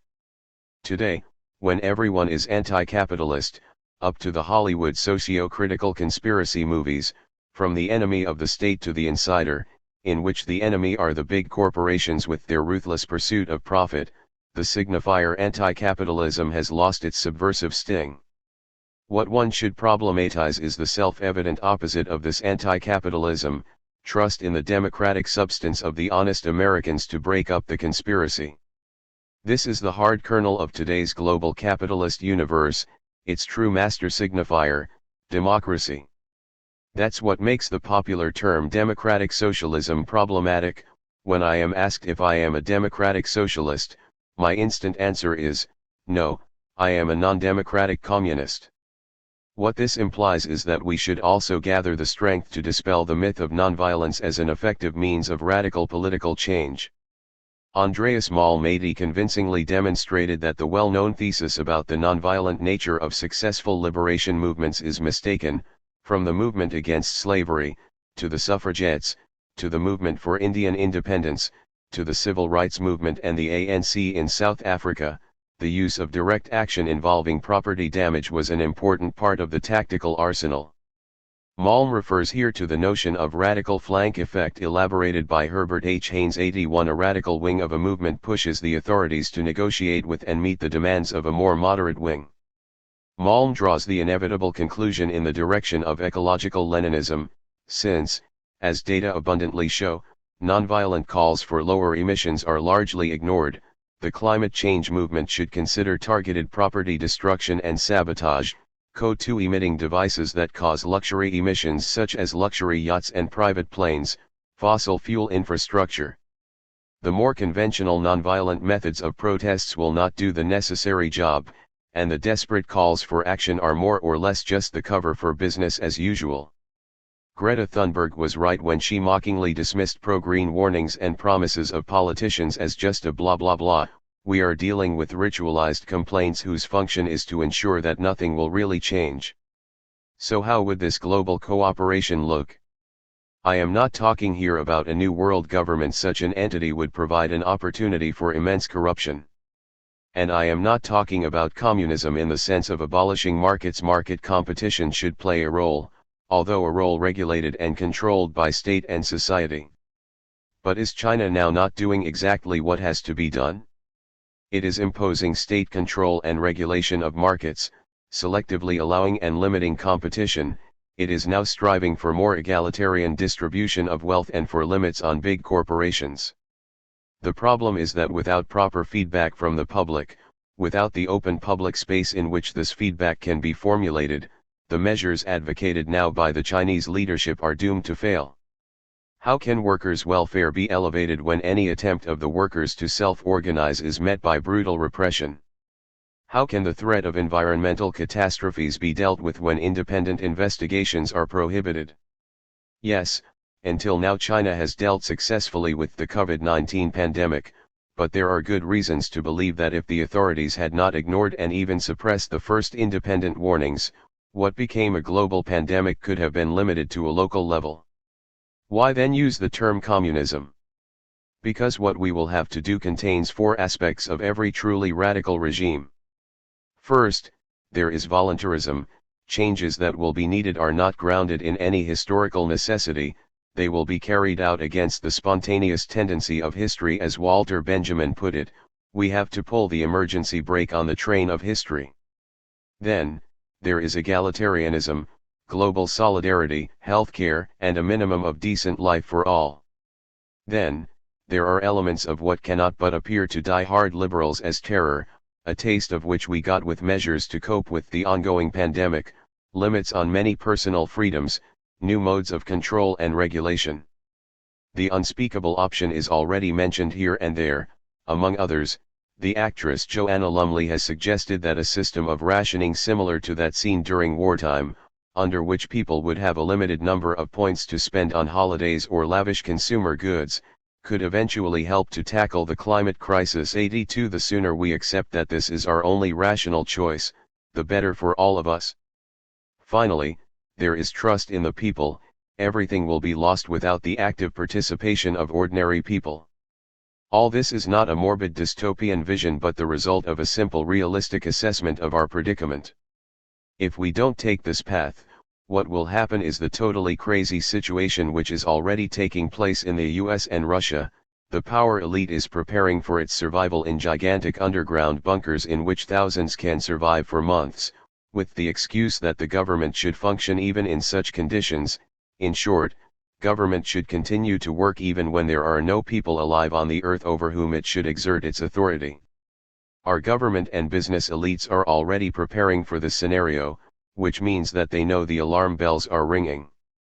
Although the prospect of the mega-rich living somewhere in space outside of our Earth is not realistic, one cannot avoid the conclusion that the attempts of some mega-rich individuals, Musk, Bezos, Branson, to organize private flights into space also express the fantasy of escaping the catastrophe that threatens our survival on the Earth. So what awaits us who have nowhere to escape? 2. A non-binary difference. Psychoanalysis, politics, and philosophy. Critique of critique. The reading of Hegel we need today is not so much a direct reading of his texts but an imagined reading, the anachronistic practice of imagining how Hegel would have answered to new theories proposed to replace the supposedly outdated Hegelian approach. This also holds for Lacan, who was in a constant critical dialogue with Hegel. In his first great écrit Le Rapport de Rome, Lacan, under the influence of Jean Hippolyte, relies on the parallel between the gradual symbolization, integration into the symbolic order, of symptoms that occurs in the analytic process and the Hegelian dialectical process. He even compares the end of the analytic process with Hegel's absolute knowing. Later, he increasingly distances himself from Hegel, rejecting the dialectical synthesis as the denial of the impossible real, and dismisses Hegel as the ultimate philosopher of self-consciousness. Instead of directly defending Hegel, I will rather try to outline a way back to him through the inconsistencies of Lacan's theory itself. Lacanians regularly reproach me for rejecting Lacan's critical dismissal of philosophy, and they are right. From the very beginning I openly proclaimed that I remain a philosopher and maintain a distance towards the analytic clinic. Even more, I claim that Lacan himself misses a key feature of philosophy, and that this ignorance signals a serious limitation of his project. How can I advocate something like this and nonetheless in some sense remain a Lacanian? I will try to elaborate this point through a dialogue with Gabriel Tupinamba, with his Lacanian critique of Lacan. Tupinamba's The Desire of Psychoanalysis is a groundbreaking masterpiece. It is a surprise, but a surprise in the sense in which the second murder in Hitchcock's Psycho, the slaughter of the private detective Arbogast on the stairs of the mother's house, surprises the viewer much more than the notorious shower killing. The effect of surprise comes from the fact that what happens is what we expected to happen. Not only does Tupinamba's book spoil the ideological game that predominated in Lacanian circles for decades, not only is a certain innocence lost forever, much more important, Tupinamba compels us to confront in a new critical way the philosophical implications of psychoanalysis. The topic of critique, especially of a critique of Lacan himself, is for me a very sensitive one, since I am usually identified as a Lacanian Hegelian, and Hegel's basic lesson is that a critique should always be a critique of critique itself, or, as Marx and Engels put it with acerbic irony in the subtitle of their early work The Holy Family, a critique of critical criticism. When one criticizes a phenomenon, one should always be careful to note the extent to which the critique shares the basic premises of the object of critique and, far from posing a threat to it, enables it to function smoothly. Let's take a case known to everybody today, the protest against social oppression practiced by so-called political correctness in all its versions. Although PC has lately been losing some of its steam, it still predominates in some academic and public circles. Mainstream liberal and conservative critics of PC like to make fun of its so-called excesses, ridiculous prohibitions of certain expressions, demands to censor classical literary texts, etc., claiming that, in the guise of fighting patriarchy and domination, PC imposes new totalitarian rules. Partisans of PC return the blow, pointing out how, with their focus on PC excesses, on the prohibitive aspect of cancel and woke culture, conservative and liberal critics ignore a much graver censorship going on against those considered dangerous for the establishment. Just in the UK we have MI6 vetting employments by all state and education agencies, trade unions under secret police control, secret regulation about what gets published in the media and appears on TV, underage children from Muslim families questioned for terrorist links, up to single events like the continuing illegal imprisonment of Julian Assange. While I agree with this assessment that such grave censorship is much worse than the sins of cancel culture, I think it provides the ultimate argument against woke culture and PC regulations. Why does the PC left focus on regulating details of how we speak, etc., instead of bringing out the above-mentioned much bigger issues? No wonder Assange was also attacked by some PC feminists, not only from Sweden, who did not support him because they took seriously the accusations about his sexual misconduct, which were later dismissed by the Swedish authorities. An infraction of PC rules obviously outweighs the fact of being a victim of state terror. But when the woke stance touches on a really important aspect of the reproduction of hegemonic ideology, the reaction of the establishment changes from ridiculing the opponent for its excesses to a panicky attempt at violent legal suppression. We often read in our media complaints about the excesses of critical gender and race studies which try to reassess the hegemonic narrative of the American past. However, we should always bear in mind that, alongside this reassessment, another American tradition re-emerged, a reactionary movement bent on reasserting a whitewashed American myth.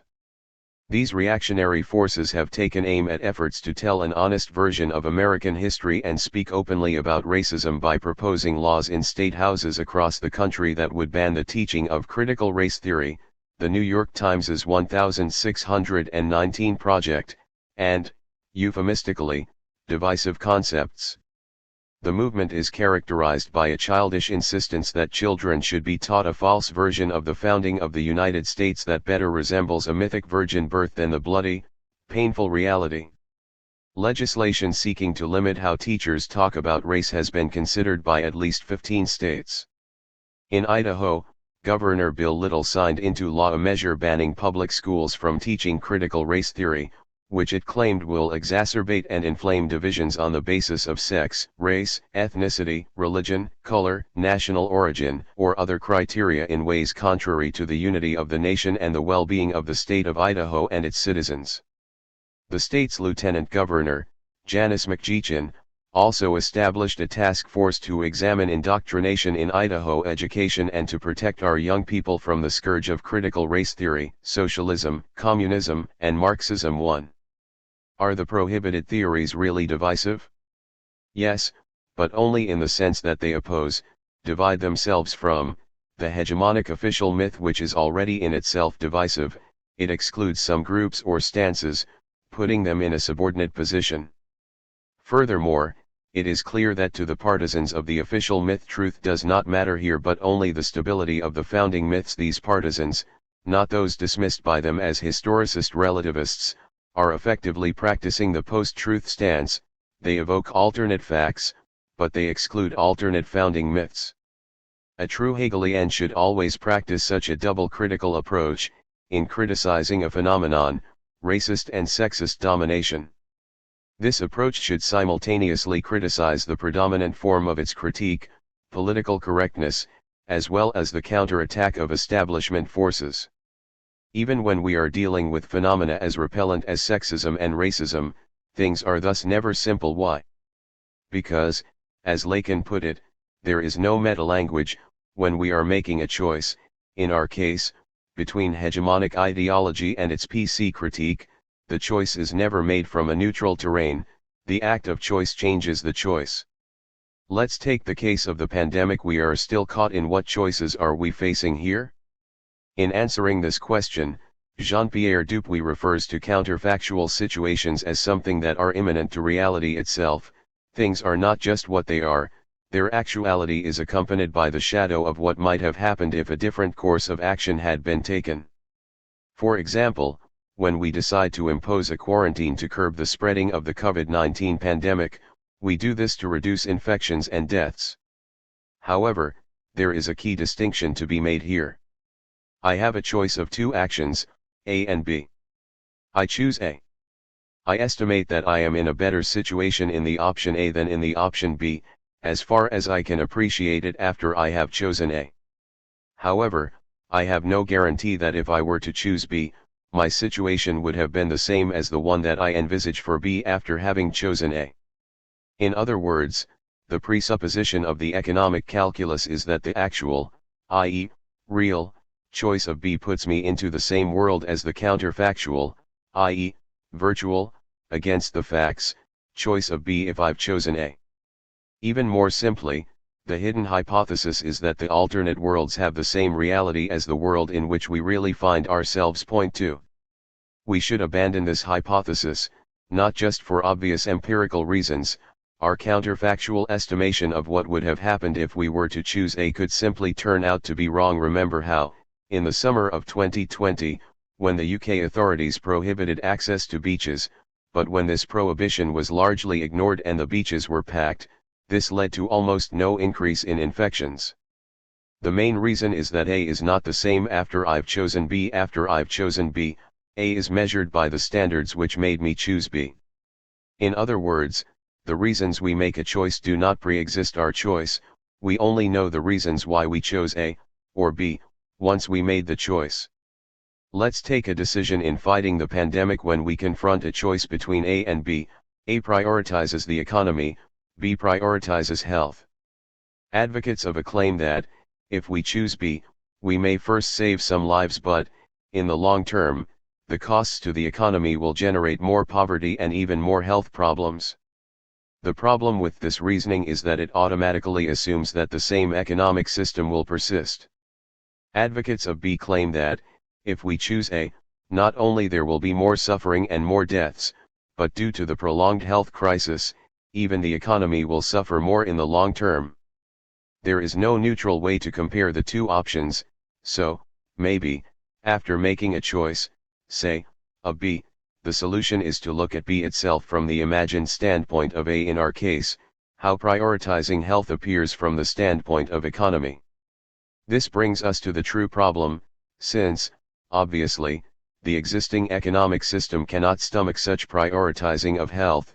How should we change our economic life so that we can avoid the debilitating dilemma lives or economy? And the same goes for sexual difference. For a man it is not enough just to take women's side. He should ask himself, how do I choose to be a man so that, as a man, I can avoid oppressing women? They are both worse. Such a critique of critique is urgently needed in all struggles that animate our social reality. In the fall of 2021, a new historic-straight struggle between historians exploded in Europe. On the one side, Akil Mbembe, Dirk Moses, and some others argue that distinguishing the Holocaust from other violent crimes in human history is Eurocentric and neglects the horror of colonialist crimes. On the other side, there are Saul Friedlander, Jürgen Habermas, and others who insist on the unique character of the Holocaust. I think that both sides are in some sense right and wrong. One cannot but repeat here Stalin's answer to the question which deviation is worse, leftist or rightist. They are both worse. It is simply true that the wider public in the developed West is not fully aware of the breathtaking horrors of colonialism and its byproducts. Just remember the horror of the two opium wars fought, not only, by the British Empire against China. Statistics show that, until 1820, China was the strongest economy in the world. From the late 18th century, the British were exporting enormous amounts of opium into China, turning millions of people there into addicts and causing great damage. The Chinese emperor tried to prevent this, prohibiting the import of opium, and the British, together with other Western forces, intervened militarily. The result was catastrophic. Soon after, China's economy shrank by half. But what should interest us is the legitimization of this brutal military intervention. Free trade is the basis of civilization, and the Chinese prohibition of opium imports is thus a barbarian threat to civilization. One cannot avoid imagining a similar act today, Mexico and Colombia acting to defend their drug cartels and declaring war on the US for behaving in an uncivilized way by preventing a free trade in opium. And the list is long, very long. The Belgian Congo, regular famines with millions of dead in British India, the devastation in both Americas. The cruel irony is that, with European modernization, slavery re-emerged at the very moment when, in our ideology, the central topic was freedom, the fight against the slavery of women, of workers, of citizens in authoritarian regimes. Slavery was discovered everywhere, in all metaphorical senses, but ignored where it existed in its literal sense. Colonialism brings out what one cannot but designate as the catastrophe of modernity, the often terrifying impact of modernization on pre-modern communal life. Suffice it to recall the fate of Etawapiskat, a remote Aboriginal community in northern Ontario, which drew the attention of the media in early 2016, exemplifies the way Canadian Aborigines remain a broken nation unable to find the minimal stability of a life pattern. Since autumn there have been more than 100 suicide attempts in Etawapiskat, which has a population of just 2,000. The youngest person to attempt suicide was 11 years old, the oldest 71. After 11 people tried to take their own lives on Saturday evening, exhausted leaders declared a state of emergency. On Monday, as officials scrambled to send crisis counselors to the community, 20 people including a 9-year-old were taken to hospital after they were overheard making a suicide pact. "We're crying out for help," said Etawapiskat Chief Bruce Shishish. "Just about every night there is a suicide attempt." 3. In searching out the reasons for this toll, one should look beyond the obvious: overcrowded houses riddled with mold, drug abuse and alcoholism, etc. Principal among the systemic reasons is the devastating legacy of the residential school system, which has disrupted continuity between generations. For decades, more than 150,000 Aboriginal children were carted off in an attempt to forcibly assimilate them into Canadian society. Rife with abuse, the schools aimed to kill the Indian in the child, as documented by a recent Truth Commission. Thousands of children died at these schools. The absence of dietary standards in the schools left many undernourished and vulnerable to diseases such as smallpox, measles, and tuberculosis, with hundreds of them hastily buried in unmarked graves next to the institutions. In nearly a third of the deaths, the government and schools did not even record the names of the students who had died. 4. No wonder, then, that we are slowly learning the true story of the residential schools. Almost every week we get news like the following. A Canadian Indigenous group said Wednesday that a search using ground-penetrating radar has found 182 human remains in unmarked graves at a site near a former Catholic church-run residential school that housed Indigenous children taken from their families. 5. To this, we should add massive sexual exploitation in residential schools run by the church. In some cases, up to 80% of the children were abused. What adds insult to injury is that the very institution that pretends to embody morality has perpetrated such crimes, as is the case also in France. Members of the Catholic clergy in France sexually abused an estimated 216,000 minors over the past 7 decades, according to a damning report published Tuesday, October 5, 2021.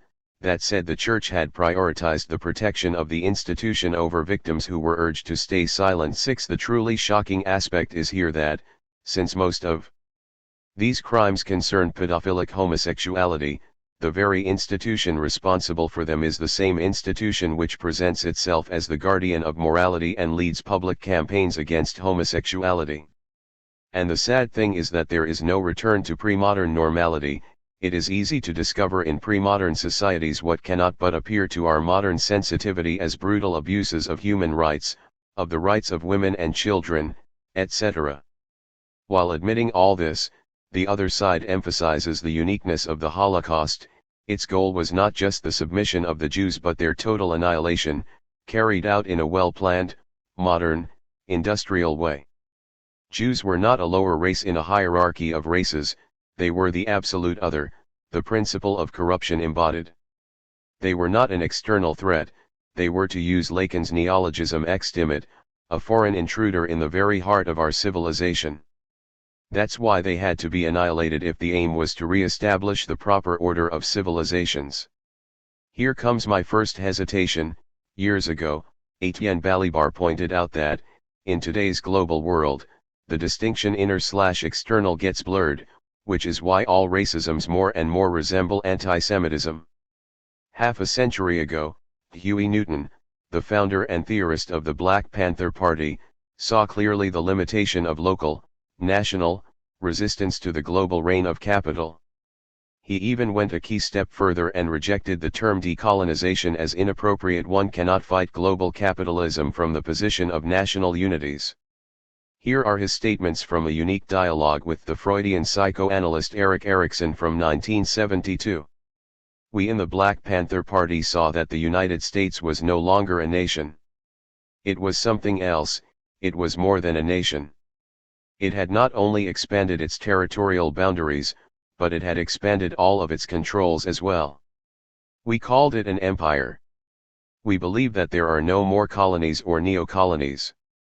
If a people is colonized, it must be possible for them to decolonize and become what they formerly were.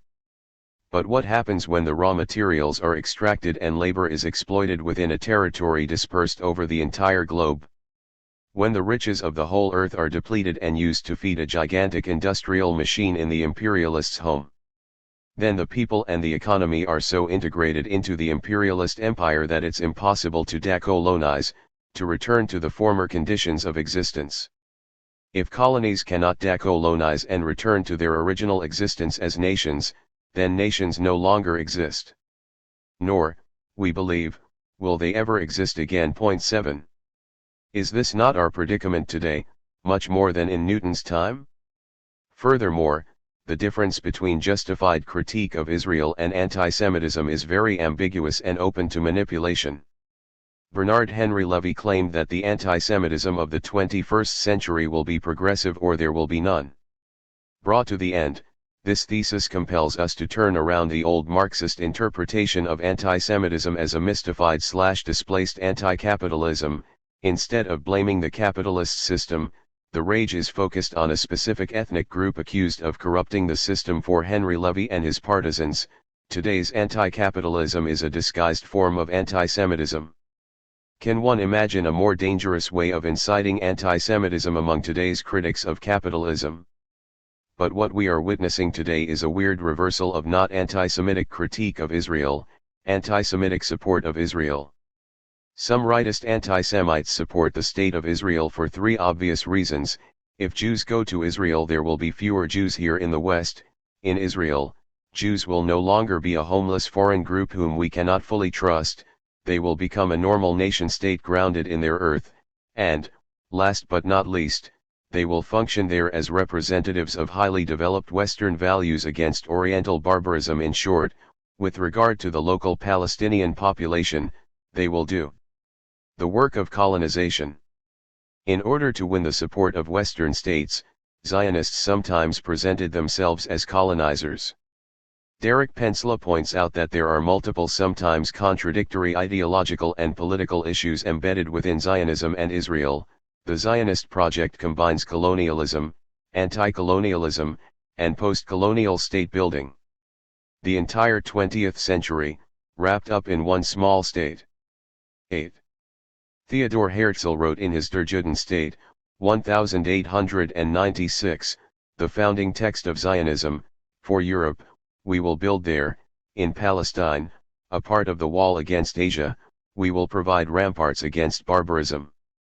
Even the term colonization was used by early Zionists. Unfortunately, this stance chimes strangely with a series of European anti-Semites, from Reinhard Heydrich to Breivik and Trump. The clear division between the uniqueness of Jews and European colonialism thus gets complicated.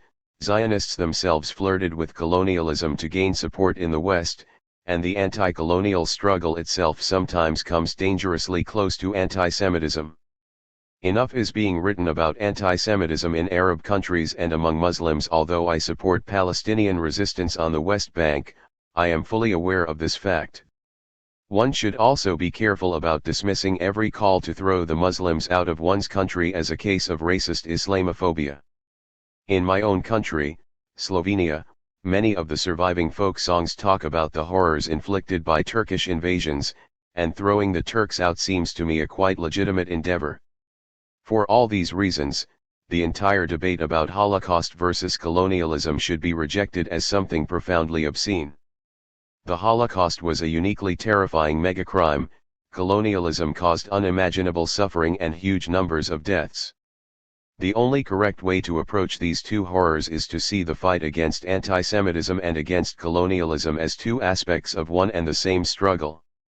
Those who dismiss colonialism as a lesser evil insult the victims of the Holocaust themselves, reducing an unheard of horror into a bargaining chip for geopolitical games. Those who relativize the uniqueness of the Holocaust insult the victims of colonization themselves. The Holocaust is not one in a series of crimes, it was unique in its own way, in the same way that modern colonization was a unique, breathtaking horror carried out on behalf of civilizing others. They are incomparable monstrosities that cannot and should not be reduced to mere examples. A critique of Lacanian ideology. What, then, does such a critique of critique amount to with regard to Lacan's work? When Lacan was excommunicated from the IPA in 1963 and decided to set up his own new psychoanalytic organization, this decision had radical consequences aptly described by Tupinamba. Just as the clinic would have to be reformulated, after 1963, in accordance with the principle that the unconscious is outside, so would the analytic community have to come to terms with the idea that it is a community composed only of its own exterior, that is, a community whose esoteric center coincides with its most exoteric material, the speech of those who seek analysis on account of their suffering. 9. Although the formula proposed by Tupinamba is wonderful, a community composed only of its own exterior, it begs some questions. The exterior is the unconscious itself, but since we are dealing with a community of individual subjects, this exterior has to be represented within the community by a subject who stands for knowing the unconscious, the analyst as the subject supposed to know, SSTK, sujet suppose savoir, predestined to occupy the position of a master. Point 10. What this means is that the community of analysts can be operative only if it is held together by a figure of transference, thus conflicting with the definition of the end of analysis as the fall of the SSTK. Membership in the analytic community de facto reduces analysts to analysans. For this reason, I find the idea of the community of analysts and analysans united by their care and concern for the unconscious problematic. The asymmetry between the two is simply too strong. Yes, for Lacan, the true end of the analytic treatment occurs only when the analysand becomes analyst, but this is like saying that in a true communist party all workers will become party intellectuals. While one can at least imagine this as the ideal goal of a political process thwarted only by empirical obstacles, the analytic treatment precludes this option for a formal and not just empirical reason, the radical irreversibility of the positions of the analyst and the analysand. Sympathetically democratic as it may appear, the practice of Sandor Ferenczi, who, according to some witness reports, sometimes interrupted his patient in the middle of the latter's flow of free associations, took his place on the divan and began to pour out his own associations, simply does not make analytic sense, since it ruins the position of the analyst as the subject supposed to know. In short, who will predominate in this community? If analysans, as in the case enacted by Ferenczi, then analysts will lose their status of SSTK and will simply no longer be analysts. If analysts, then the transferential subordination of analysans to analysts will remain in full force, which is also frequently the case in Lacanian society, where we regularly have not only those who are only analysts and those who are only analysans, but also the crucial third category, something like foot soldier analysts, receiving patients of their own, who are simultaneously in analysis with higher analysts, who are themselves no longer in analysis. I even knew a couple of cases of analysts who found themselves in a really difficult predicament. They were in an endless analysis with the pure analyst, quite often for the simple reason of safeguarding their status in the analytic community. Ending their analysis could entail the rage of the pure analyst who was their de facto master, and they sometimes worked themselves as analysts just to earn money to pay for their own analysis. To paraphrase Lacan's famous statement that a madman is not only a beggar who thinks he is a king but also a king who thinks he is a king, a madman is also an analyst who thinks he is an analyst, and this is how analysts act in their organization. One should go to the end in this direction. Are there analysts at all? Is an analyst not a subject/analysand who, within the analytic clinical setting, acts as if he is an analyst or even plays the role of an analyst? The moment we substantialize the analyst, the moment we conceive him as a subject who is an analyst in itself, outside of the clinical setting, analysts become a new group of people of a special mold, made of special stuff, as Stalin put it apropos Bolsheviks, and all the deadlocks of how to deal with a master reappear. In the short text that announces his dissolution, Lacan addresses himself to those who love me, a ceux qui m'aiment, which unambiguously implies that in his school, transference on him remains in full force. There is no fall of the subject supposed to know taking place. The topology is here that of the Mobius strip. In the work of analysis, you gradually progress towards its concluding moment, the traversing of identifications, but at that very point when you are finally recognized as belonging to the group of analysts, you find yourself back in a rather primitive form of group identification. In a recent text dealing with the rise of the trans culture and obsession with victimhood, Miller himself claims not only that he was the victim of unspeakable and incessant abuse of authority by Lacan, but that he even consented to this abuse, finding pleasure in it. 50 years after the fact, it is time for me too to confess. Horresco referens, it's awful to say, but I was, for years, a victim of unspeakable and incessant abuse of authority by my father-in-law, in both public and private, constituting a true crime of moral and spiritual incest. I gave in to something stronger than myself. I even consented shame.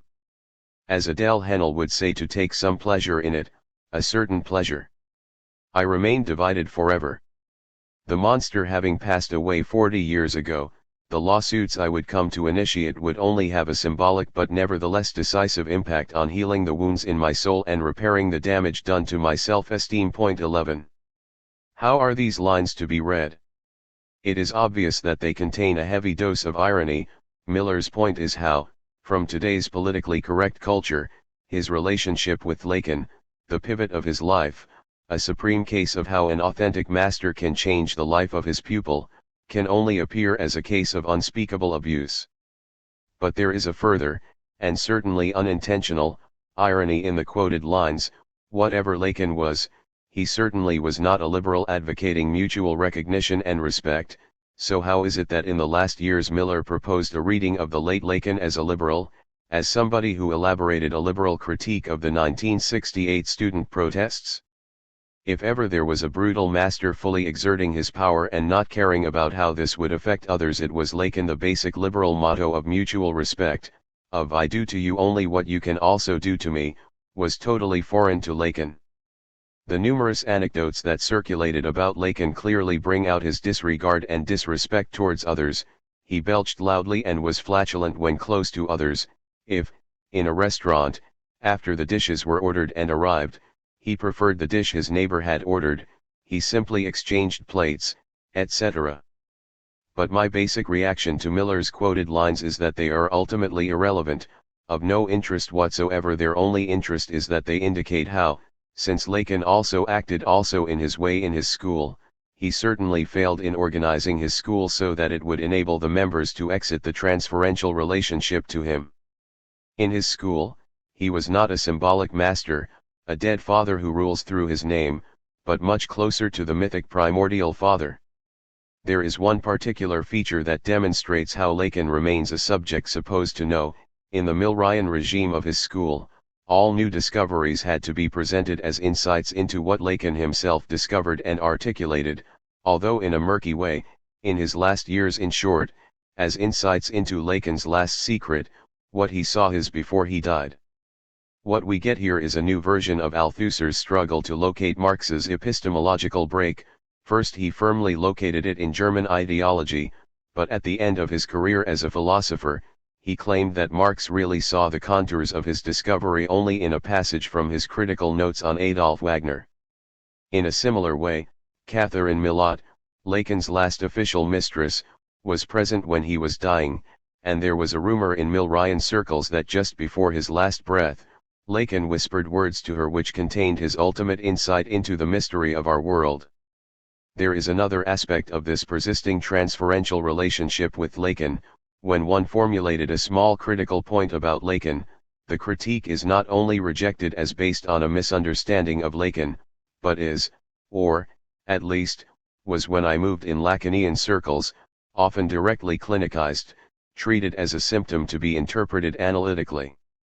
This happened to me when I formulated some small critical remarks about Miller.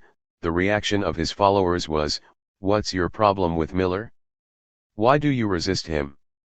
Do you have some unresolved traumas?"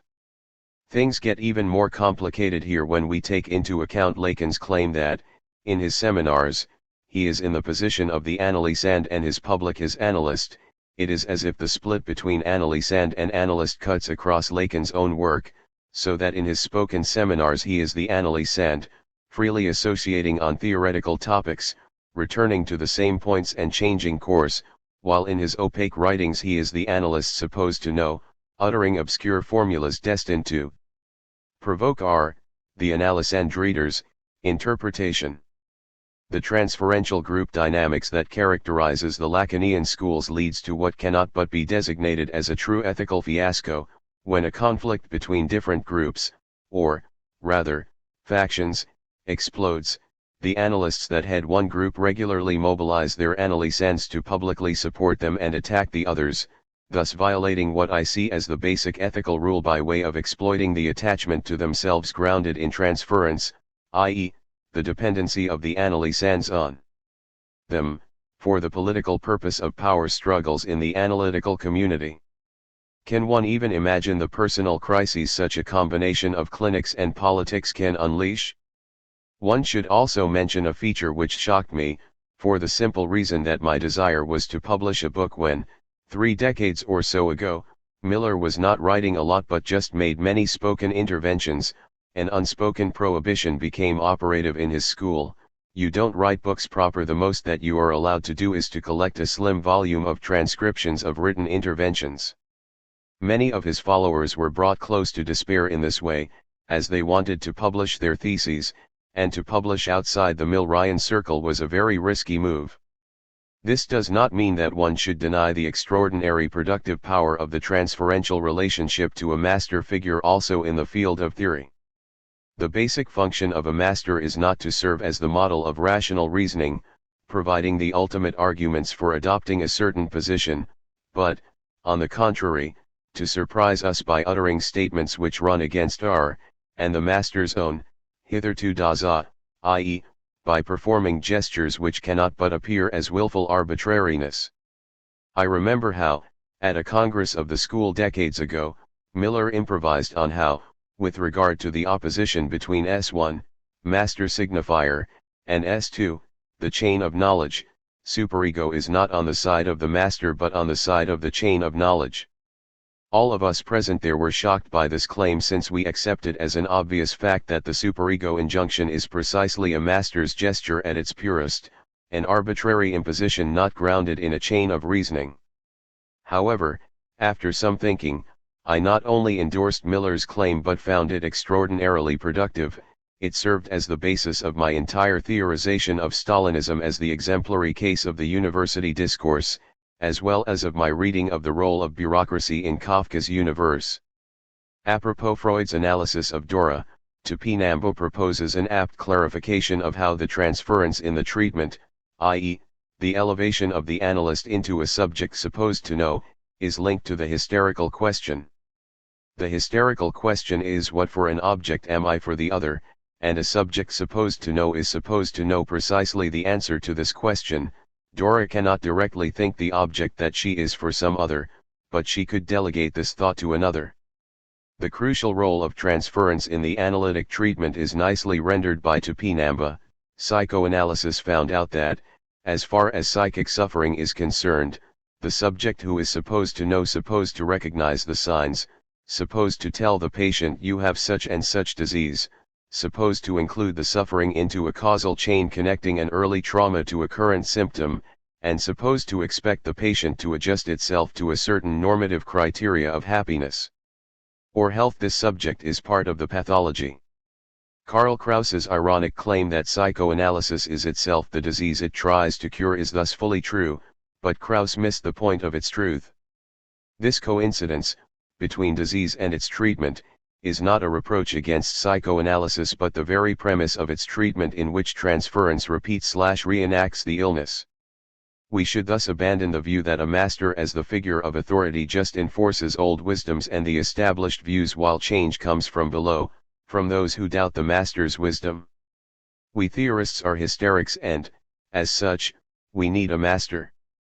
There is no democracy in theoretical development. Something new does not emerge through better reasoning etc., but mostly through desperate attempts to discover the meaning of the master's arbitrary statements which reverse the shared theoretical Dasein. Such arbitrary statements are, of course, not without risks of their own.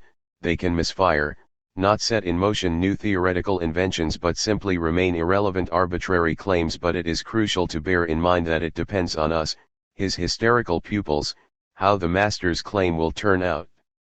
The master is not a genius in himself, he only becomes a genius through our hard work.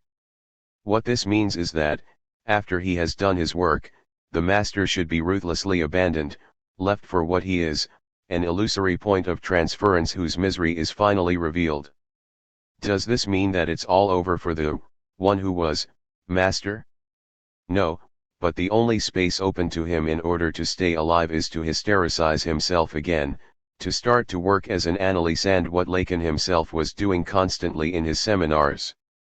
If, in his seminars, Lacan was acting as an analyst, this doesn't mean that his public was his collective analyst. the single figure of the analyst as the point of transference is replaced here by the enlightened collective of those supposed to share the same desire of psychoanalysis.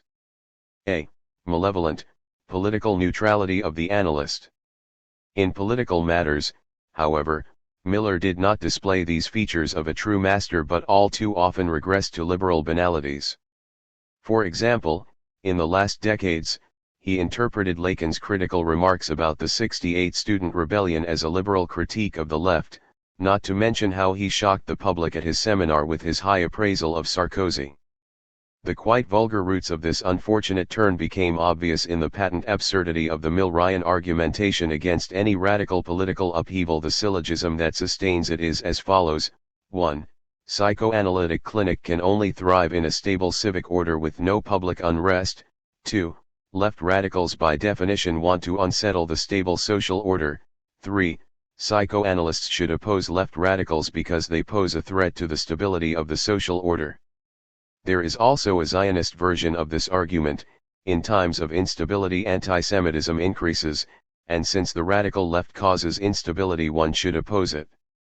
Tupinamba is fully justified here in pointing out the obscene falsity of the Millerian mobilization against the threat of Marine Le Pen in the last French presidential elections.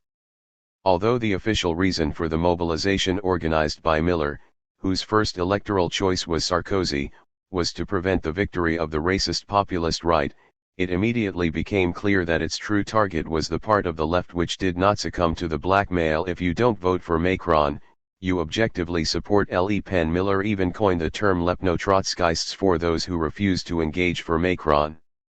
Tupinamba hits the target when he points out how Miller's mobilization against Le Pen conceals the fact that the psychoanalytic business would have gone on unperturbed in the case of her victory. His mobilization was an act against the left masked as anti-fascist resistance. I witnessed a similar incident at a Lacanian Congress in Paris a year or so before the Malvinas/Falkland War, i.e., when Argentina was still a military dictatorship. To the consternation of many of those present, Miller proposed that the next Congress be held in Buenos Aires, and his proposal was supported by those Argentinians who came from Argentina and claimed that, if the Congress were not held in Buenos Aires, they, representatives of the strongest analytic community, would be de facto kept in a subordinated place. Why should they travel to another country to attend it? The numerous exiled Argentinians, most of whom had to flee Argentina to save their lives, immediately pointed out that those who continued to live in Argentina at least could go to another country to attend the Congress while they were de facto excluded from attending it. They would be arrested, but Miller didn't budge and imposed his decision. Happily, a year later the military regime collapsed and democracy was restored. Obviously, military rule was okay for Miller provided it tolerated analytic business. Unfortunately, the same sad choice was made in 1934 in Austria by the analytic community when Dollfuss dissolved democratic institutions and imposed a soft fascist dictatorship. When social democrats resisted and street fights exploded in Vienna, the psychoanalytic organization ordered its members to abstain from every engagement in the struggle and carry on as normal, essentially a decision in favor of business as usual, even if it meant silently accepting a fascist dictatorship. Obviously, the thing that matters is not democratic politics, but business as usual. Tupinamba is right to point out that, although psychoanalytic treatment is in principle open to everybody, the economy enters here in a most brutal way. There is a vast group of people who simply cannot afford not only the full treatment, which ends up in the transformation of the analysand into the analyst, but any treatment at all. When Lacanians deal with the problem of money, they as a rule limit themselves to the role played by the payment for the sessions in the treatment. By way of paying the analysand makes sure that the analyst maintains the proper distance towards the analysand, that the analyst remains outside the circle of symbolic debt and exchanges. The first big example that imposes itself here is Freud's treatment of Wolfman. When Wolfman's family lost its wealth after the October Revolution, and Wolfman was no longer able to pay Freud for his treatment, Freud not only decided to pursue the treatment for free but even financially supported Wolfman. With an easily predictable result, Wolfman reacted to Freud's goodness with paranoiac symptoms. He began to ask himself why Freud was doing this, what obscure plans he had for him. Did he want Wolfman to marry his daughter? Only the later continuation of Wolfman's analysis with Muriel Gardner set things straight and enabled Wolfman to lead a more or less normal life. So why is the analyst paid? The exchange between the analyst and the analysand is a very strange market exchange, since in the usual market exchange I demand from the seller an object that I need and I am ready to pay for, but the job of the analyst is not to answer to the patient's demand. A similar thing also happened to me, when, at a certain point in my analysis, I could no longer avoid the fact that I was unable to afford the continuation of my analysis. I had to support my unemployed wife and a son, and continuing my analysis would have meant seriously depriving them of a very basic standard of living, which I found unacceptable and proposed to my analyst that we should stop. He immediately interpreted my proposal imminently, as a form of my resistance to the progress of my analysis. He told me that we could continue the analysis, I would not have to pay him immediately, but my payment for each session would accumulate into a debt which I would pay later, when I had enough money. I rather stupidly accepted this proposal and, luckily, an unexpected big honorarium enabled me to repay my debt. What I failed to do is to take a step further and acknowledge the analysand's lack of money as a feature that is external to the immanent logic of the analytic treatment, as a piece of meaningless social reality which should not be simply and directly integrated into the immanent logic of the analytic process. When Tupinamba describes the supposition of belief that sustains the role of money in the exchange of commodities, he is right to emphasize the non-psychic status of this belief. When we act on the market, we do not suppose that other persons naively believe in commodity fetishism, we just suppose that, as it were, the system itself believes, i.e., that commodities behave as if they believe in the market. This is why commodity fetishism is not a psychoanalytic category. It does not designate a phenomenon that could and should be reduced to libidinal dynamics, but is strictly a category of political economy, of objective social relations. Linked to this is Tupinamba's distinction between the two levels of desire, the desire of a determinate subject, psychoanalyst, mathematician, and the desire that sustains the field in question itself, the desire of psychoanalysis, of mathematics. Tupinamba claims that Lacan reduces the second to the first, the lack of resources to distinguish between the mathematician's desire and the desire of mathematics, the desire for the maximality of thinking striving towards the consistency of as many mathematical structures as a formalism can uphold also prevents him from distinguishing the desire of the analyst, which only concerns a finite analytic sequence, from the desire which participates in the institution of the idea of psychoanalysis. This distinction is fully pertinent. The desire that sustains an analyst as a member of an analytic community is not the same as the enigma of the analyst's desire which traumatizes the analysand and pushes it to work.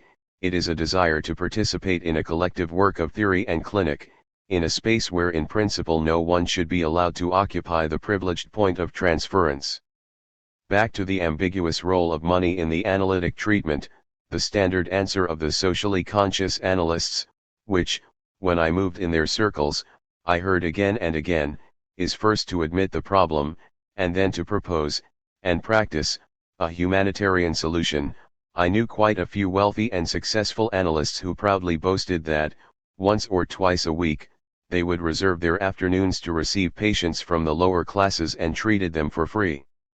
Tupinamba is right to point out that, with this humanitarian solution, the class distinction reemerges in a brutal and direct way, in the guise of the distinction between two types of analysands, the full analysands who are able to regularly pay the analyst and can also continue their analysis to its logical conclusion, to the point at which they become analysts, and the non-paying analysands who are given only short-term treatment with no chance of bringing it to the point of becoming analysts.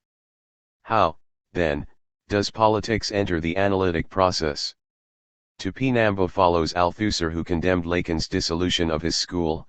Lacan presented his act of dissolution as an analytic act, a concluding gesture of a psychoanalytic treatment, but since his gesture affected a community it was a political act which denied itself as such, non-democratic.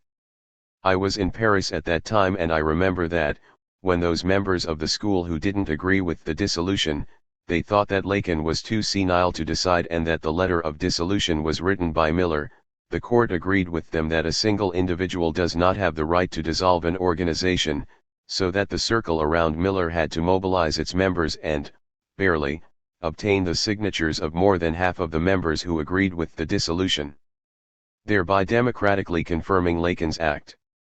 My position was, and is, that, in the dissolution of Lacan's school, one should not pretend that we were dealing with a community whose life, or death, is regulated by democratic rules.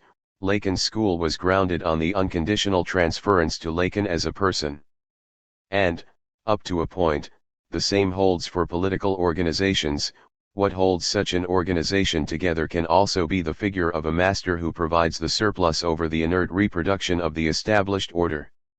One should turn around here the standard notion of an oppressive master who sustains the existing order while individuals tend to rebel against this order. What if, left to themselves, individuals are prone to inertia, so that they have to be awakened from its spell by an authentic master whose message to them is, yes, you can reach beyond yourself, change things. Maybe an unfashionable hypothesis: the party form, as embodied in the Leninist party, provides a third way here, resisting both the democratic temptation and the subordination to authority, insofar as this party form of organization unites the unshakable dogmatic fidelity to a cause with the stance of questioning everything inclusive of the form of this cause. Brecht gives us a clue here. In what is for some the most problematic song of the measure taken, the celebration of the party, Brecht proposes something much more unique and precise than may at first appear. That is to say, what appears is that Brecht is simply elevating the party into the incarnation of absolute knowledge, a historical agent which has complete and perfect insight into the historical situation, a subject supposed to know if there ever was one. You have 2 eyes, but the party has 1,000 eyes. However, a close reading of this poem makes it clear that something different is the case. In his reprimand of the young communist, the chorus says that the party does not know all, that the young communist may be right in his disagreement with the predominant party line. Show us the way which we should take, and we shall follow it like you, but do not take the right way without us. Without us, this way is the falsest one. Do not separate yourself from us. What this means is that the authority of the party is not that of determinate positive knowledge, but that of the form of knowledge, of a new type of knowledge linked to a collective political subject.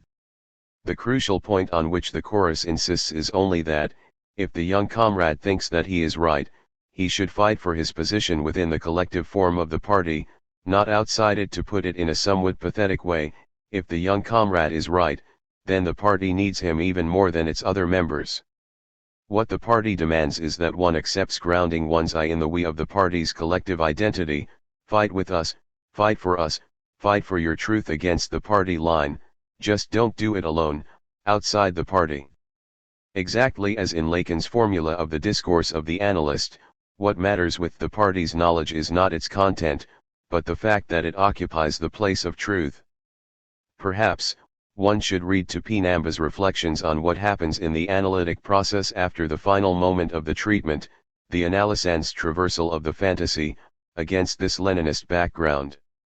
Taking literally, and much more seriously than most Lacanians, Lacan's claim that the final moment of the analytic process is the transformation of the analysand into the analyst, and combining this claim with Lacan's idea of la passé, the procedure of passage which makes a subject the analyst of the school, Tupinamba fearlessly draws out its consequences.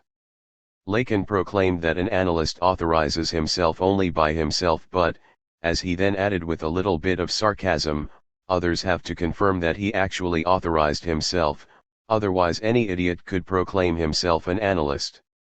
A new dimension of collectivity enters here. We are no longer in the intimacy of the relationship between analysand and analyst. The analysand who makes public his intention to become analyst is first asked to give a testimony of what he learned about himself in his treatment. In the guise of a narrative about himself, he is expected to tell to 2 other average members of the school, his passeurs, who are selected by lot. In short, after the fall of the analyst as the subject supposed to know, the analysand has to become his own subject supposed to know.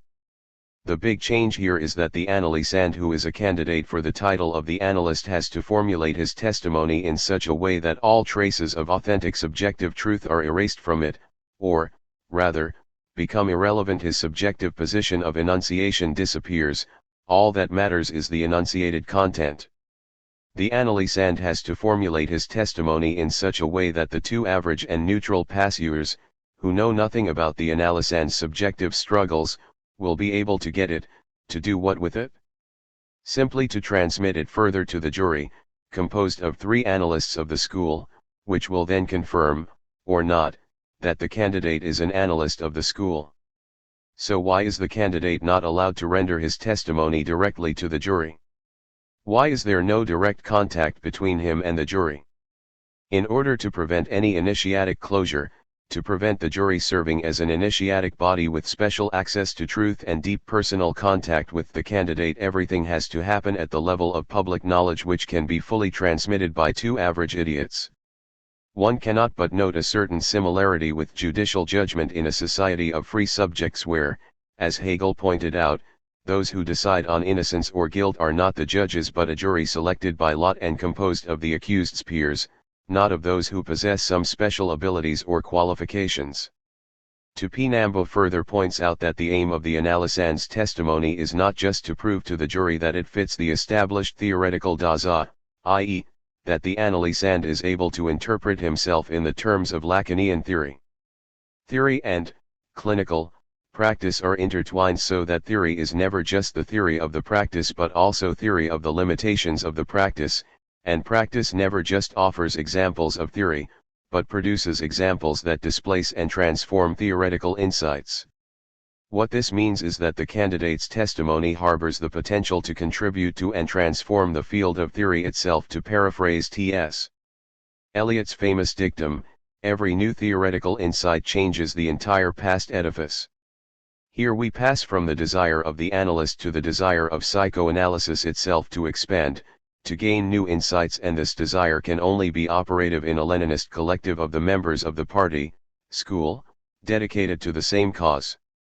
So how did this subversive core of the passage get lost in the actual functioning of the Lacanian school? The source of the difficulties in which the Lacanian movement got caught up is Lacanian ideology, a double move, described by Tupinamba as 1. Conferring on the analysts a radical epistemological privilege. Due to its roots in the unique clinical constellation, psychoanalysis can see the constitutive lack or blindness of science, which forecloses the subject, of philosophy, which is ultimately a Weltanschauung covering up the crack of impossibility, and politics, which remains constrained to the domain of imaginary and symbolic identifications and group formations, and simultaneously, 2. Silently cutting off psychoanalytic theory from its specific roots in the clinical setting, ideologically elevating it into a universal status by definition wiser than all other discourses. The logic of the signifier or the theory of discourses de facto became a new ontology. The exemplary case of this double move is Miller's politicization of psychoanalysis in his political movement, THIRD-WORLDISM, where a liberal democratic choice is directly legitimized in Lacanian terms.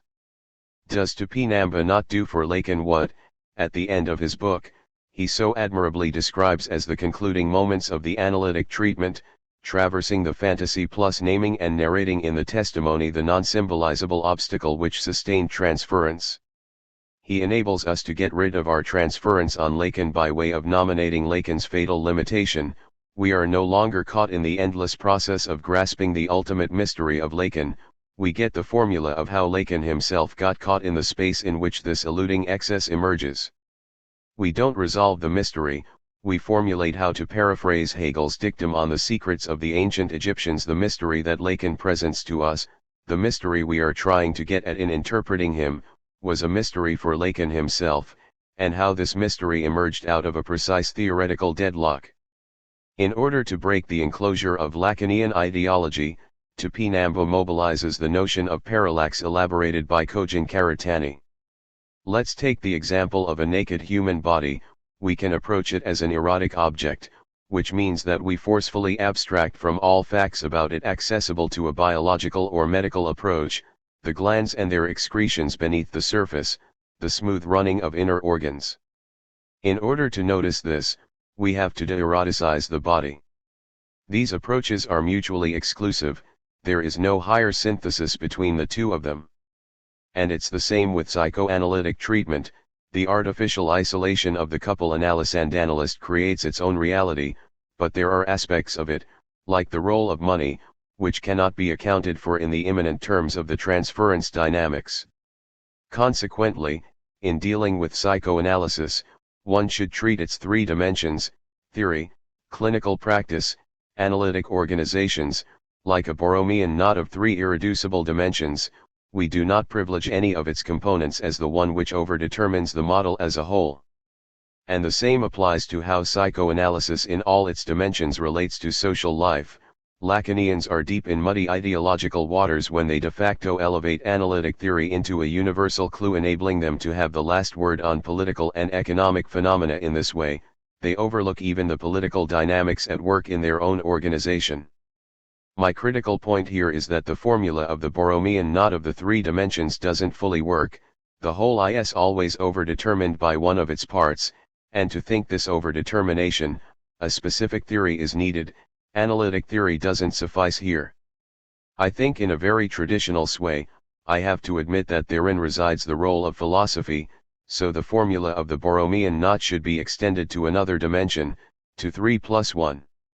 The triad of science, theory, clinic organization should be supplemented by philosophy. Philosophy is not the old Metaphysica Universalis, a general view of the universe. It knows very well that there is no neutral universality, that every universality is overdetermined by a specific domain within which it can only be formulated. This is the classic Marxist topic of historical specification of ideological universals. Human rights are effectively the rights of. But philosophy also knows that every specific situation has to be accounted for in terms of a more universal dimension within which it emerged.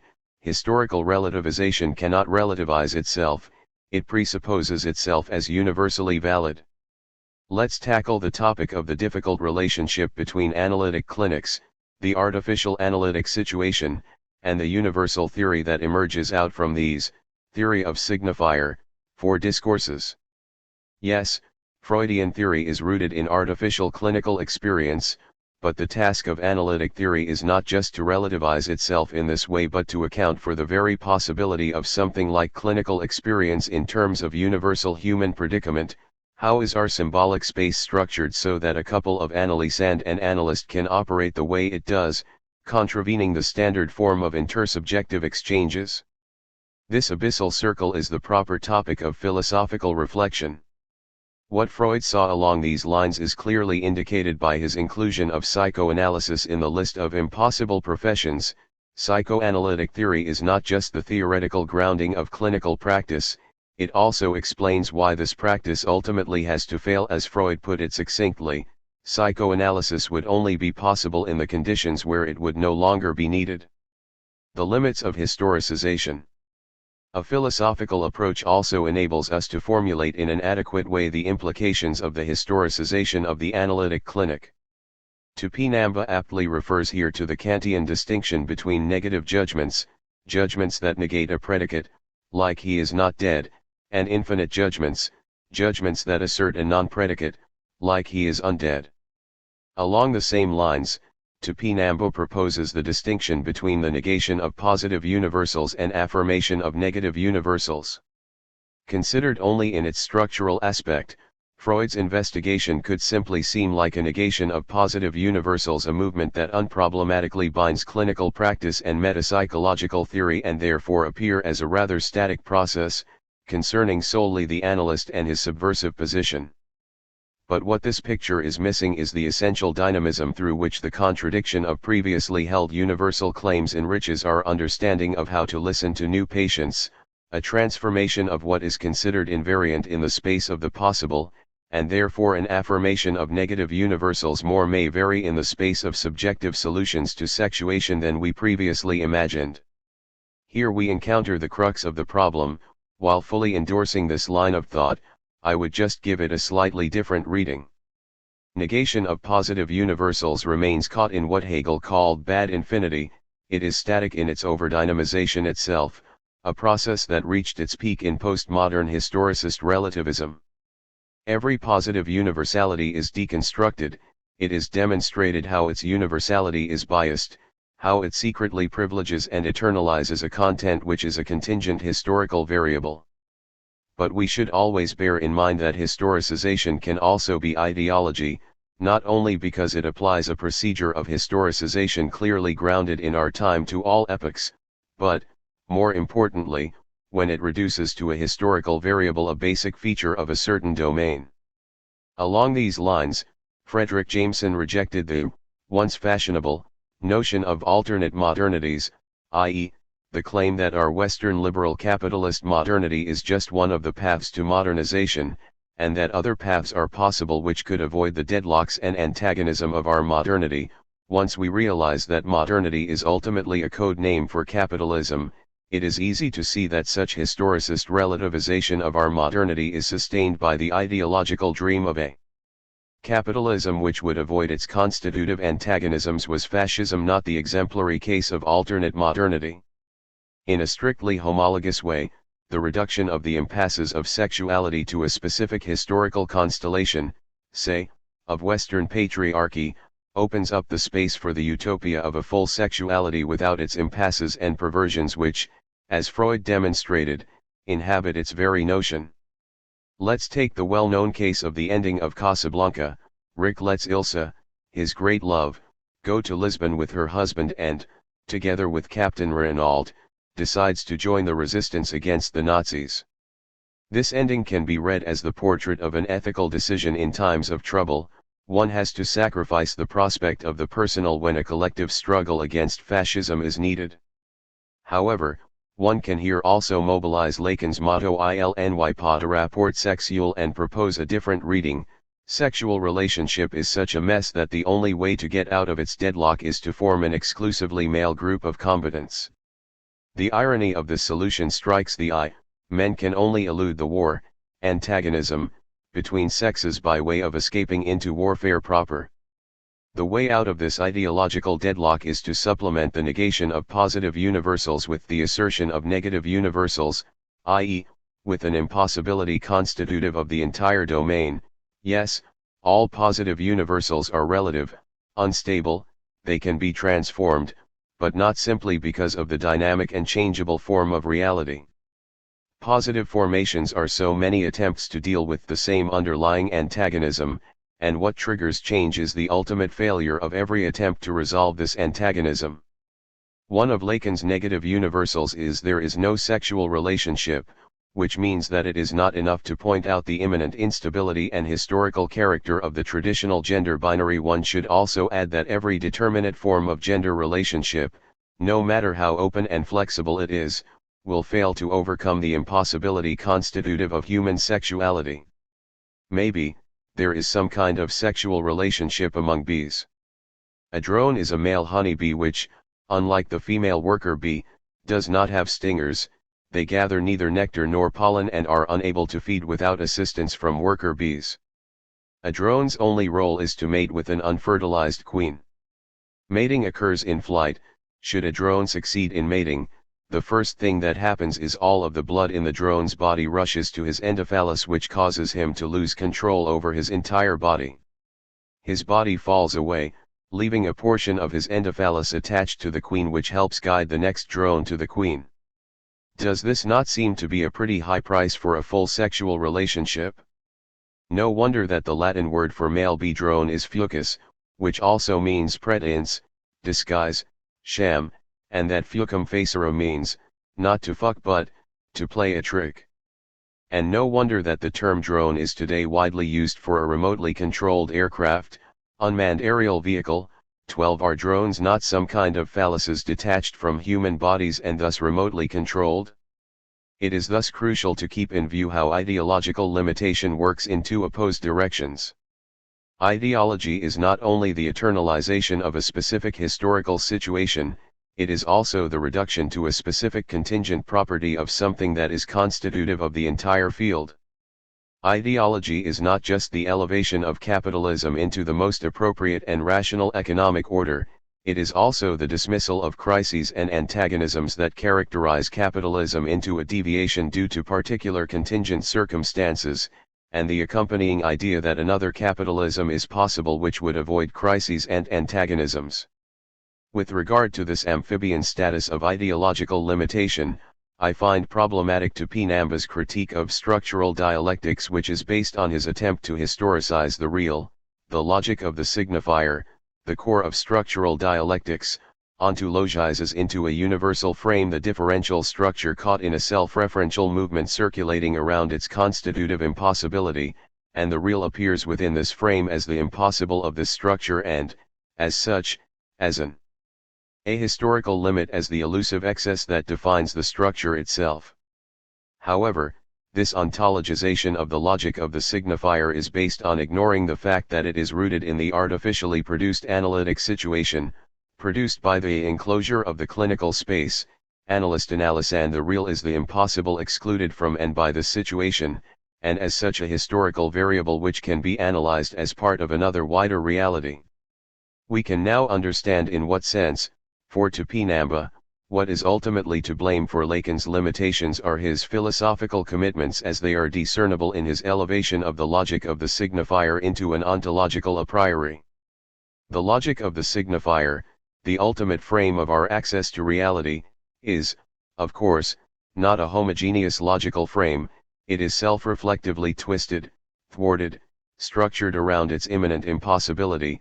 However, since it provides a kind of transcendental frame to our access to reality, what eludes it cannot be conceptualized in itself as another reality but can only appear as a limit phenomenon, an elusive virtual point of reference ultimately defined only by our failure to reach it. Out of fear of regressing into a naive realism of a presupposed external reality that our symbolic frame cannot ever fully capture, Lacan thus proposes his own version of Wittgenstein's motto: the limits of our language are the limits of our reality. The fact that our symbolic space circulates around an elusive point impossible to grasp should not be reduced merely to a sign of our cognitive limitation, this impossibility must also hold for reality itself. The real is not just impossible for us to grasp, it is impossible in itself, it fully coincides in its own impossibility, and Tupinamba rather dismissively refers to this redoubling of impossibility, to Lacan's claim that we only touch the real through the failure of our attempts to grasp it, as a proof by impotence. The impotence of the model counts as the potency of the proof. It is here that I disagree with Tupinamba. I think that he all too easily gets rid of the subversive power of the proof by impotence, which indicates the pivotal point at which Lacan's motif of the overlapping of two lacks, subjects lack and the lack in the other, echoes the basic Hegelian motif of the problem/deadlock as its own solution. In my past work, I obsessively kept returning to this motif, enumerating examples, say, of Adorno's well-known analysis of the antagonistic character of the notion of society. In a first approach, the split between the two notions of society, the Anglo-Saxon individualistic nominalistic and the Durkheimian organicist notion of society as a totality which pre-exists individuals, seems irreducible. We seem to be dealing with a true Kantian antinomy which cannot be resolved via a higher dialectical synthesis, and which elevates society into an inaccessible thing in itself. However, in a second approach, one should merely talk not of how this radical antinomy which seems to preclude our access to the thing already is the thing itself, the fundamental feature of today's society, is the irreconcilable antagonism between totality and the individual. What this means is that, ultimately, the status of the real is purely parallactic and, as such, non-substantial. It has no substantial density in itself, it is just a gap between 2 points of perspective, perceptible only in the shift from the one to the other. The parallax real is thus opposed to the standard, Lacanian, notion of the real as that which always returns at its place, i.e., as that which remains the same in all possible, symbolic, universes. The parallax real is rather that which accounts for the very multiplicity of appearances of the same underlying real. It is not the hardcore which persists as the same, but the hard bone of contention which pulverizes the sameness into the multitude of appearances. For Tupinamba, This refusal to think the real in itself, this reduction of the real to a mark of its own impossibility, is, insofar as the unconscious is one of the names of the real, also, in the last instance, the reason why for Lacan the unconscious must be conceived of as an ethical instance, and not as a psychoanalytic concept. But I see this as a wrong alternative. Ethical is here a psychoanalytic concept. It designates the dimension of in Freud's formula wo es war soll ich werden, where it was I shall become, which points towards Lacan's refusal to ontologize the unconscious into a substantial base of the subject's psychic life. Here we encounter a proof by impotence at its most trenchant. The inaccessibility of the unconscious is not just a sign of our epistemological limitation, of our inability to reach another site where the unconscious fully exists. The unconscious in itself does not fully exist, since it dwells in the domain of neither being nor not being. Formulas of sexuation. Tupinamba's critique of Lacan's relying on proof by impotence also motivates his reading of Lacan's formulas of sexuation. He claims that Lacan silently reintroduces here the difference between the real of psychic space, the other in the other that functions as a cause of desire's structural dissatisfaction, and the real that Freud marked with an X in his theory of ideals, the radical alterity of the thing beyond its representational apprehension, a difference which the grammar of structural dialectics had a hard time maintaining without implying a pre-symbolic referent. Really?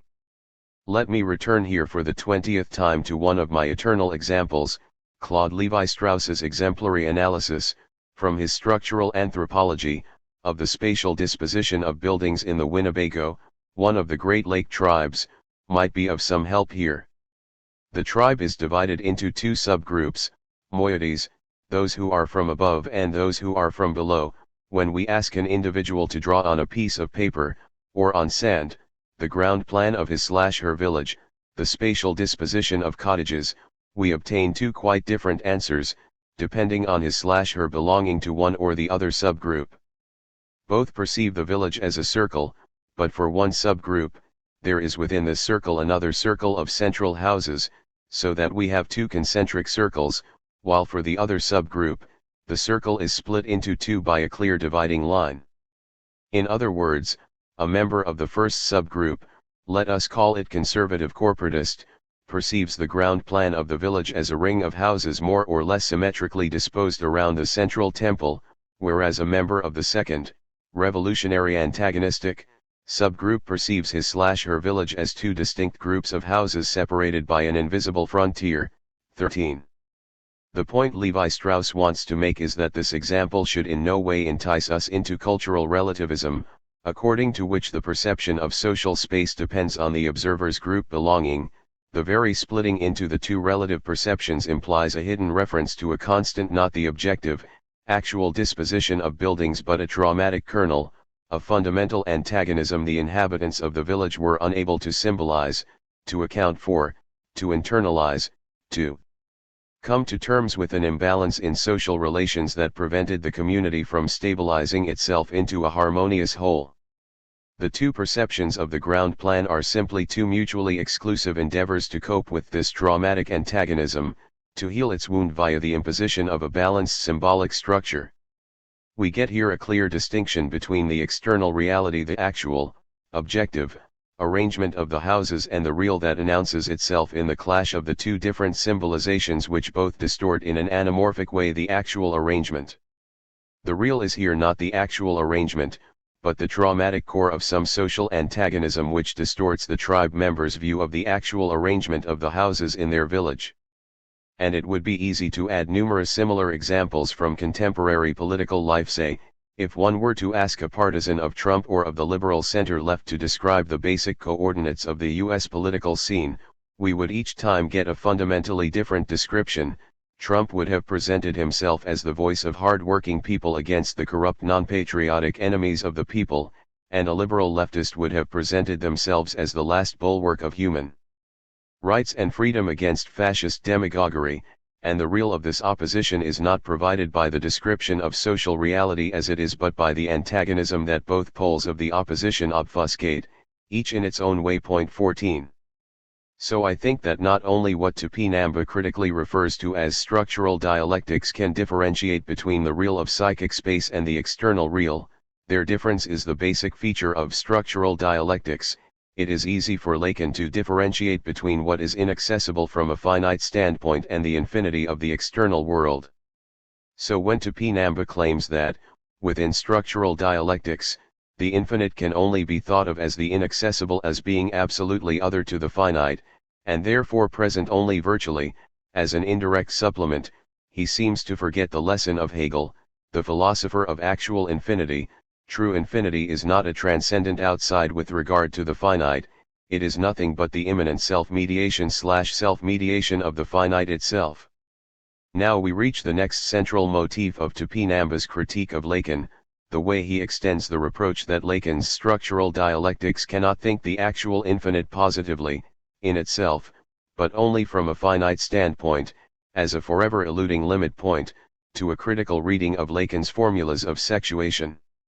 To somewhat simplify the line of argumentation, Tupinamba equates phallicism, the masculine side of the formulas of sexuation, as the logic of enclosure, totalization of a finite set, which generates what it excludes as a non-existing virtual excess that escapes language, and although Lacan deploys the feminine side of the formulas as escaping this logic of enclosure, he ultimately still conceives the feminine side, of the infinite jouissance feminine, the way it appears from the masculine side, as an excess with no positive reality of its own since it is outside language, signifier.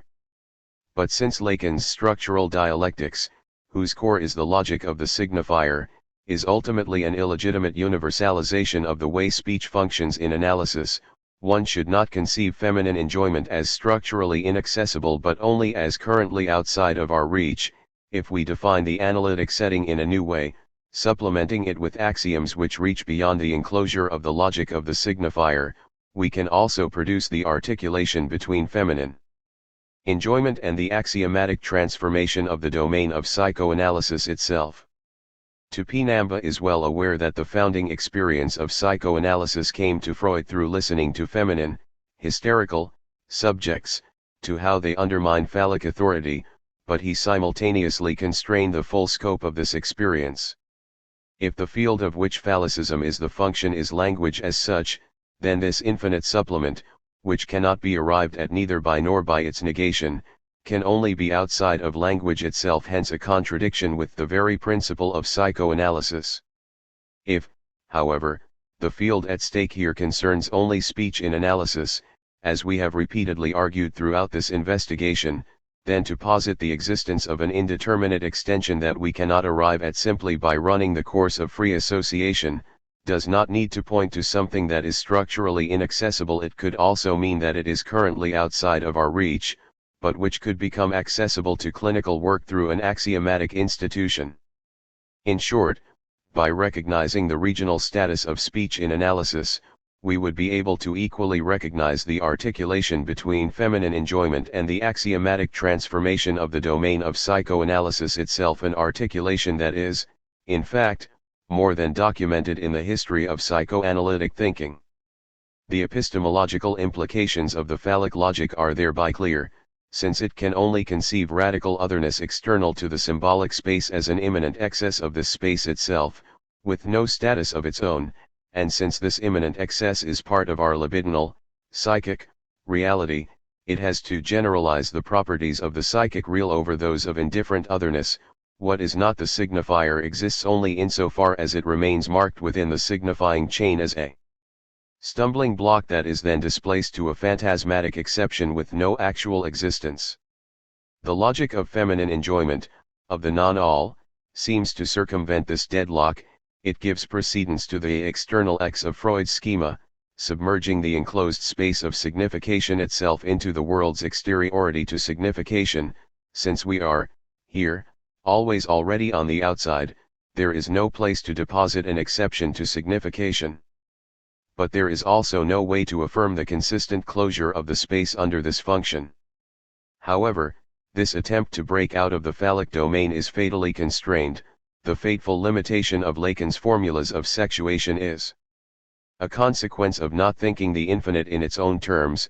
that is, of not accepting that actual infinity is more than the limit point of the finite, but the opening to a whole group of functions other than which to limit possible transformations over both countable and uncountable infinite sets.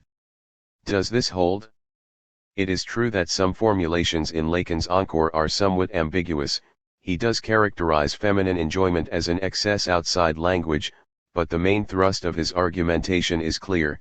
There is no need for a function other than to conceptualize femininity as it is in itself and not just as something in excess of the phallic function. To see this, one should only read Lacan closely and literally. It is patently not true that feminine enjoyment cannot be arrived at neither by nor by its negation, since this is precisely the way Lacan arrives at it. In the formulas of sexuation, femininity is defined precisely by its full immersion in the phallic function. There is no exception to it, which is why, paradoxically, the feminine position is more, not less, immersed in the field of phallicism. In my reading of the formulas of sexuation, I am thus tempted to reach exactly the opposite conclusion. Do Lacan's formulas of feminine sexuation not enact precisely the overcoming of any kind of commitment to the primitive status of otherness? Is the externalization of what is not closed under phallicism into an unfathomable otherness not part of the masculine formulas? Or, to put it in more conventional terms, is the very idea of a substantial woman that eludes the masculine symbolic grasp not part and parcel of masculine ideology? Tupinamba of course sees that, far from being limited to the relation between sexes, Lacan's formulas of sexuation are extraordinarily productive as a means to clarify other relations.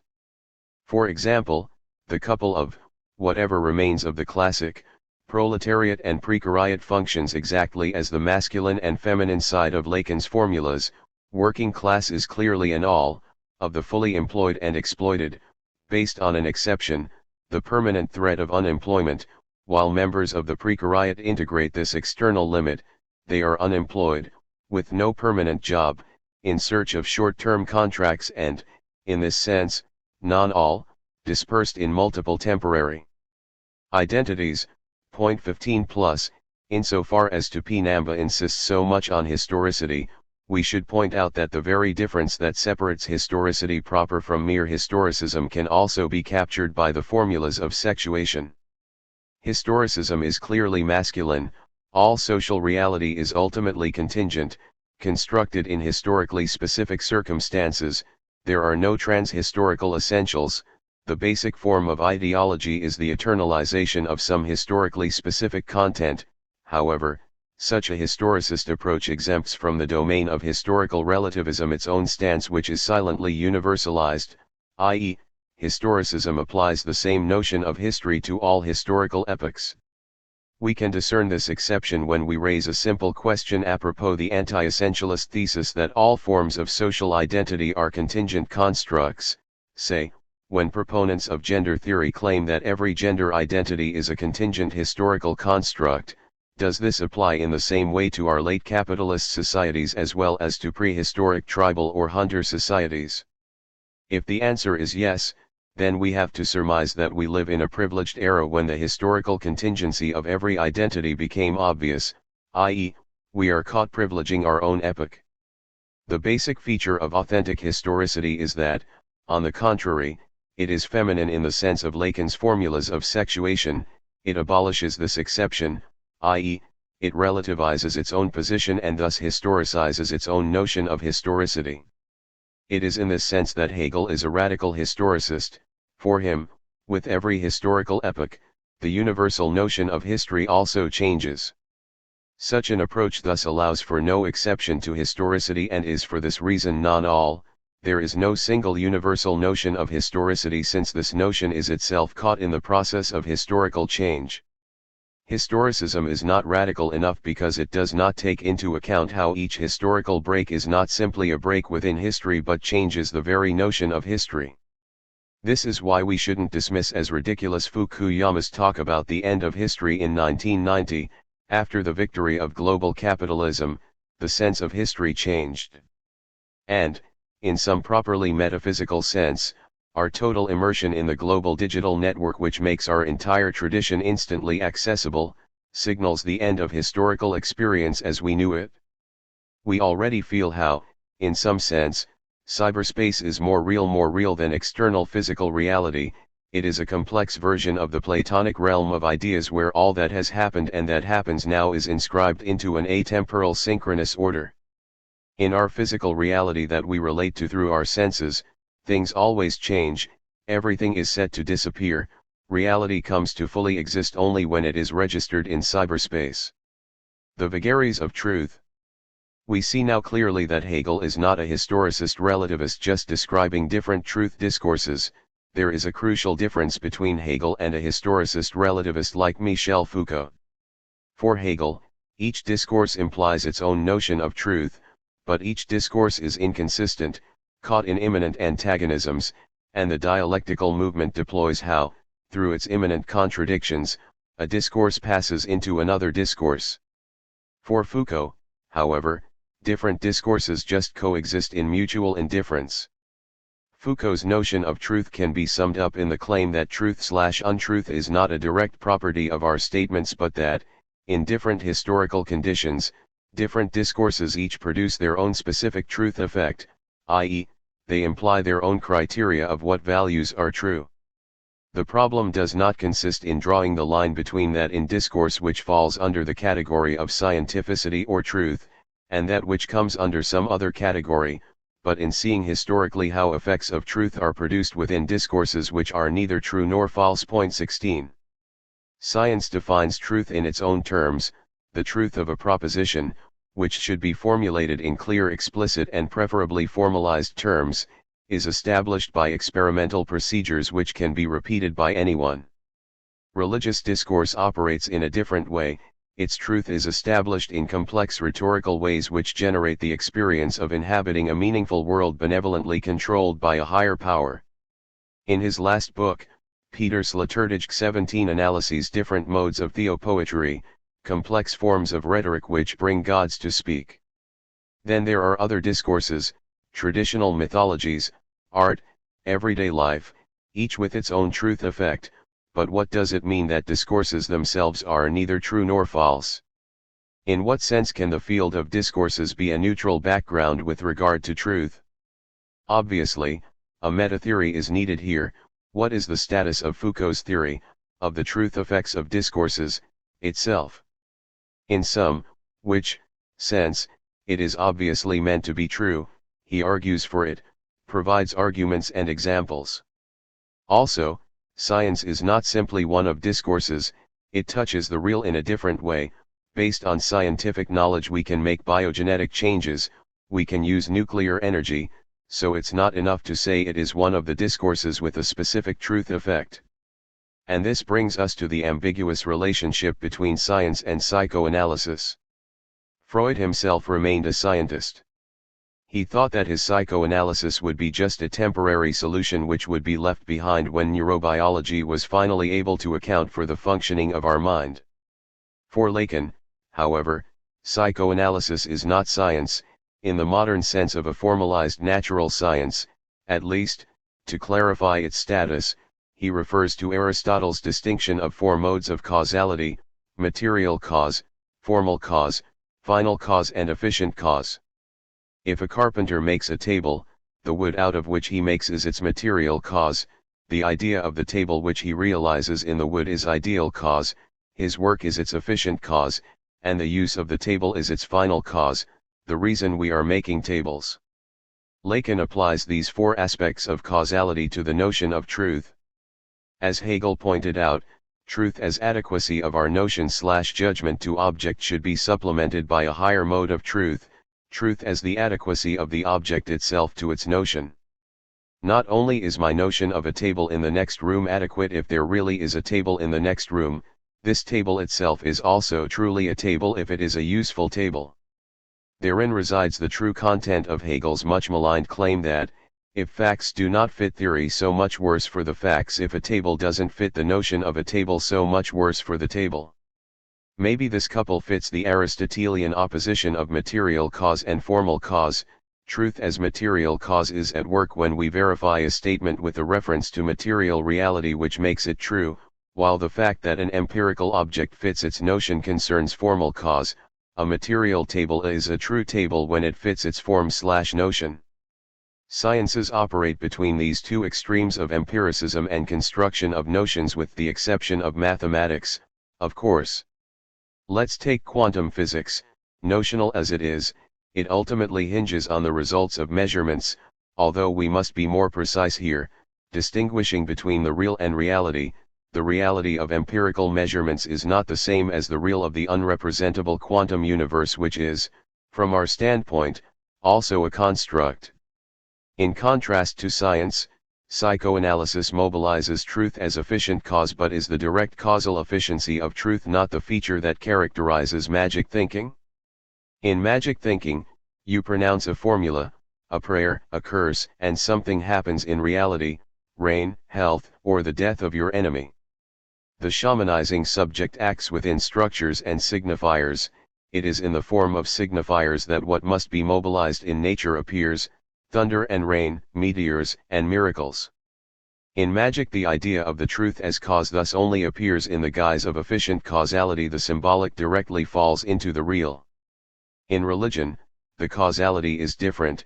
Truth in religion is relegated to so-called eschatological ends, which is to say that truth appears only as final cause, in the sense that it is deferred to an end of the world judgment. 18 That's why religion is faith and not knowledge, faith that there is another place, inaccessible to us, that of God in Himself, where full knowledge can be articulated.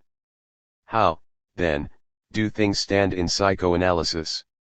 One should note here that, while the early Freud naively believed in a direct causal power of truth, if the analyst gives a patient the correct interpretation of his/her symptoms, these symptoms will automatically disappear or dissolve.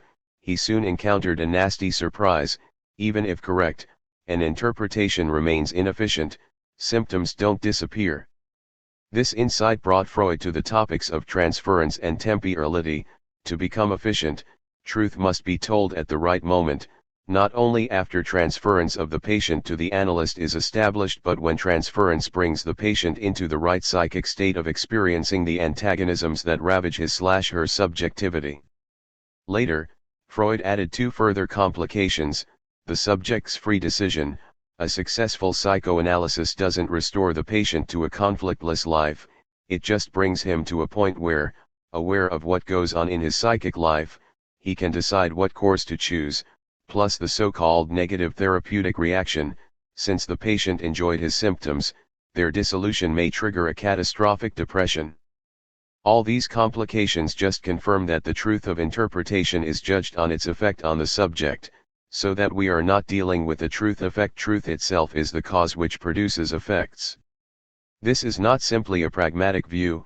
It doesn't matter if the analyst's interpretation of a symptom is true, what matters is only that it works, not because Lacan presumes that the truth of a symptom is already there in the depths of the unconscious, waiting to be discovered, but because, as Lacan put it, a symptom precedes what it is a symptom of.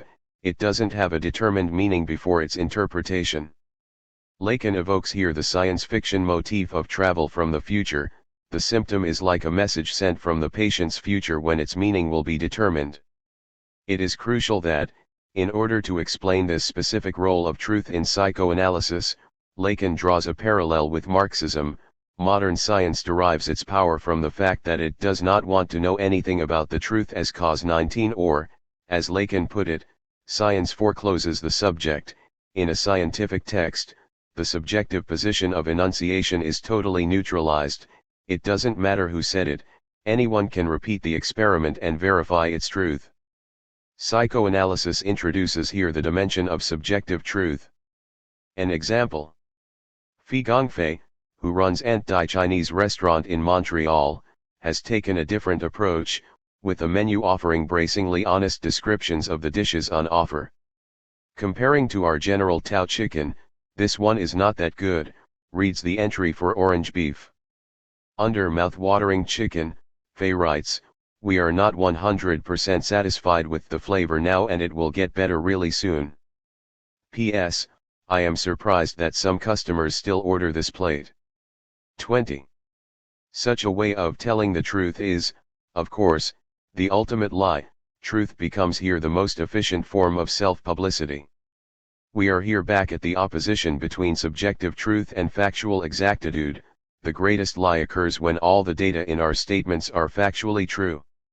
And, in clear contrast to the scientific neutralization, Marxism, along with psychoanalysis, seriously puts to work a dimension of subjective truth that science has to forget, since science, once it has been constituted, ignores the circuitous path by which it came into being. 21.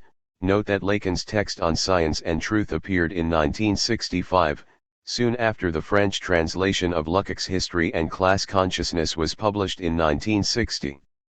This dimension of truth gets lost in the orthodox Marxism that reduces its own teaching to objective science, or, to quote Stalin from his On Dialectical and Historical Materialism. In the 80s of the past century, in the period of the struggle between the Marxists and the Narodniks, the proletariat in Russia constituted an insignificant minority of the population, whereas the individual peasants constituted the vast majority of the population. But the proletariat was developing as a class, whereas the peasantry as a class was disintegrating. And just because the proletariat was developing as a class, the Marxists based their orientation on the proletariat. And they were not mistaken, for, as we know, the proletariat subsequently grew from an insignificant force into a first-rate historical and political force. 22. In this view, Marxists first objectively analyze social processes and discover the move in the direction of communism when the working class will take power. After establishing this as an objective scientific fact, they engage themselves on the side of the working class, thus backing the winning horse. This is why they distinguish between Marxist science and Marxist ideology. First, Marxism as an objective science establishes the truth, then, this truth is transposed into ideology which mobilizes the masses, explaining how they should act if they want to win. For authentic Marxism, this gap has to fall. Marxist theory implies a subjectively engaged position. The path to universal truth leads through an engaged partial position. Lacan quotes here Lenin. In writing that Marx's theory is omnipotent because it is true, Lenin says nothing of the enormity of the question his speech raises. If one assumes the truth of materialism in its two guises, dialectic and history, which are, in fact, one and the same, to be mute, how could theorizing this increase its power? To answer with proletarian consciousness and the action of Marxist politics seems inadequate to me. 23. True, Lenin is ambiguous here. His claim can be read as Marxism is based on true scientific knowledge of society, so it is omnipotent, in the same way as modern physics can build nuclear devices. But Lacan's critical question, how could theorizing this increase its power, is easy to answer. Proletarian self-consciousness changes what it gets to know, its object, which is itself, into a revolutionary subject, and is, in this sense, precisely not mute. Lacan, and Lenin, miss this point theorized by Lukács. Marxism is universally true not in spite of its partiality but because it is partial, accessible only from a particular subjective position, and the same holds for psychoanalysis. Trans versus cis. Where does Tupinamba stand here? He enjoins us to treat the real in historical as well as structural terms, since thinking the domain of a given operation is also to relativize the concept of the inaccessible. It can function as a limit point, but this does not require us to maintain it as an ahistorical impasse of formalization. I think that, in this critique of Lacan's alleged phallicism, Tupinamba gets all too close to Judith Butler's critique of the Lacan's real, i.e., to evoking the wealth of external reality which always undermines every fixed symbolic structure. What I find problematic here is the central claim that what eludes the phallic domain does not need to point to something that is structurally inaccessible. It could also mean that it is currently outside of our reach. So when, in the very last paragraph of the manuscript of his book The Fact Which Cannot But Confer on his plea the status of the final declaration of the path to be taken, Tupinamba pleads for a new compossibility between transgender and feminist critiques, on the one side, and psychoanalysis, on the other, as a way to articulate positively, not just as a limit case, what is not closed under phallicism. I am tempted to propose a counterclaim, in the same way that Tupinamba tries to Separate Lacanian ideology from the radical core of Lacan's teaching. Our task today is to separate the transgender and feminist ideology from the radical core of this movement. Only in this way can the movement be redeemed, and only Lacanian psychoanalysis, combined with Marxist social analysis, can do this job. This brings us back to the distinction between the negation of positive universals and the assertion of negative universals. In its ferocious negation of positive universals, emphasizing how the gender binary is a historical variable, not a transcendental a priori of human sexuality, the predominant form of transgender and feminist ideology forgets to assert a negative universal, the impossibility/antagonism that characterizes human sexuality as such, proposing an ideological vision of sexuality which, freed from patriarchal/binary constraints, becomes a joyful expression of our true selves, a practice of non-binary plasticity where a subject permanently experiments with itself and reconstructs itself, playing with different identities, from hetero to gay, from bisexual to asexual.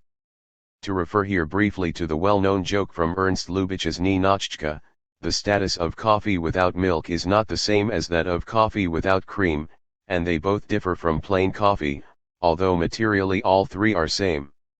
This fact enables us to throw a new light on the conflict among feminists which has recently exploded, triggered by the transgender movement. Cis, biological women who also perceive themselves in their socio-symbolic identity as women, versus trans, biological men who experience their psychic identity as feminine and sometimes even undergo a painful chirurgic procedure to bring their bodily features in line with their psychic femininity. For some cis, trans are drag performers, women with penises, men dressing and acting like women, i.e., agents of cultural appropriation like white artists performing black art.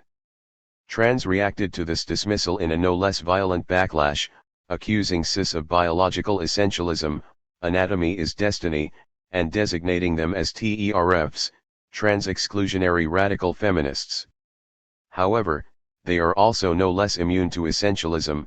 For some of them, being a woman is a profound innate form of gender identity independent of bodily features or social practices. The socio-political stakes of this conflict are high, because cis do not want to allow trans to participate in feminist meetings and in other forms of women's activities. They perceive trans as foreign intruders. On the other hand, not all trans want to be identified with real women, some of them insist on their specific identity. Trans want to enact their psychic gender identity at a distance from their biological bodily features, not just dressing and acting like women but also conforming their bodily features to their true identity, but when they do this, a distance remains that separates their rearranged bodies from natural feminine bodies, so that calling their surgically reconstructed organs directly by their biological names makes them uneasy. Their solution is to replace the usual names with more neutral ones. Vagina becomes front hole, breastfeeding becomes chest feeding. In this way, they want to make the point that cis is just a species of trans, that we are ultimately all trans. However, the suspicion persists that their front hole is just a miserable artificial remake of the vagina. However, cis have a point to make here. There is a real weight to the feminine body, of motherhood, that affects feminine self-experience, with all the details this involves, periods, pregnancy, and it is doubtful this dimension can be recuperated by the trans. So what are we to do here? All the obvious options are wrong. It is wrong to advocate a vague synthesis, preaching solidarity of all forms of feminine struggle. This just sidesteps the real problem. It is wrong to side with trans, insisting that all forms of gender identity are contingent social constructs. This also sidesteps the real problem. But it is also wrong to endlessly ponder on the problem.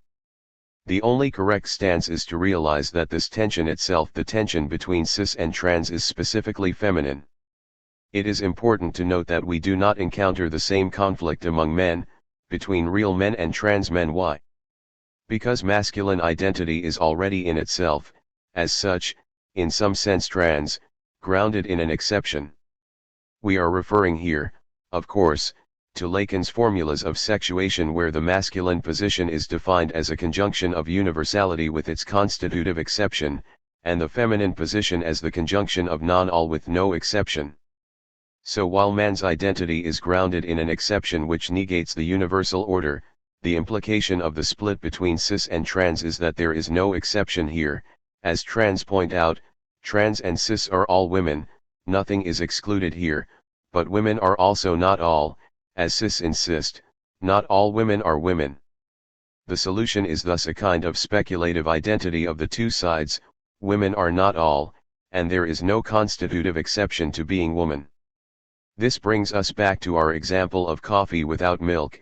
If men are like coffee with milk/penis, trans women are in some sense castrated men, women who are not men, without milk/penis, but this does not make cis natural real women. This is what Lacan aims at with his claim that la femme n'existe pas. Although a woman is not defined by the negation of being man, there is no substantial feminine identity. In his seminar on feminine sexuality, Lacan claims that, while man can be defined differentially, as not woman, the obverse does not hold: woman cannot be defined as not man.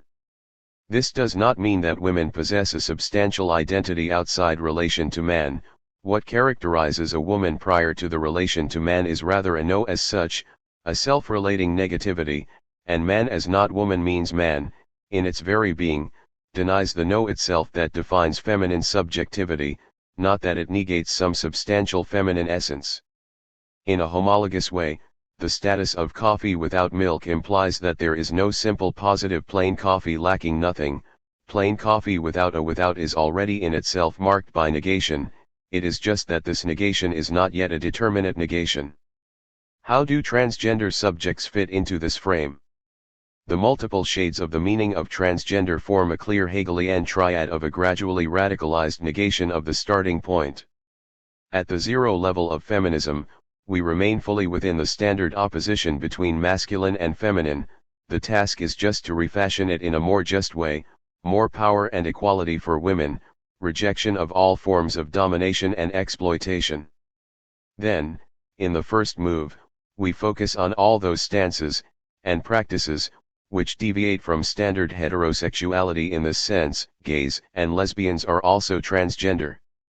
While the standard sexual opposition of men and women remains here also in power, it is just that men couple with men and women with women, which, exactly, fully relies on this opposition.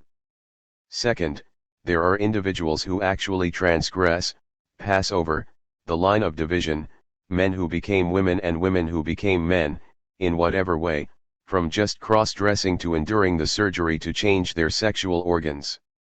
Note that here also the sexual opposition remains fully in power: you are either a man or a woman, it is just that you can cross the line to the other pole. Finally, there is the true transgender, individuals who adopt an identity that fits neither of the two poles, i.e., who are neither men nor women. And, in a proper Hegelian sense, it is only at the end, through this triple, or, rather, quadruple, negation, that we arrive at what the starting point, sexual difference, effectively is as an impossible real, beneath its predominant heterosexual form. Far from abolishing sexual difference, the true transgender stands for difference as such, a difference from difference itself, as the established difference of two sexual identities. For those identified with a given gender role, transgender doesn't fit any identity, it sticks out, it is difference as such. Sexual difference is not binary. This is how the Hegelian reconciliation looks, the reconciliation with difference itself in its dramatic dimension of an impossible/real. And this is why sexual difference does not work as a binary couple, but precisely as that which subverts any binary identity. In the domain of sexuality, the exemplary case of the struggle against binary logic is the perception of a sexual couple as a form of oppressive limitation. The title of Sacha Rosenheil's comment "It's Time to End the Tyranny of Coupledom" tells it all.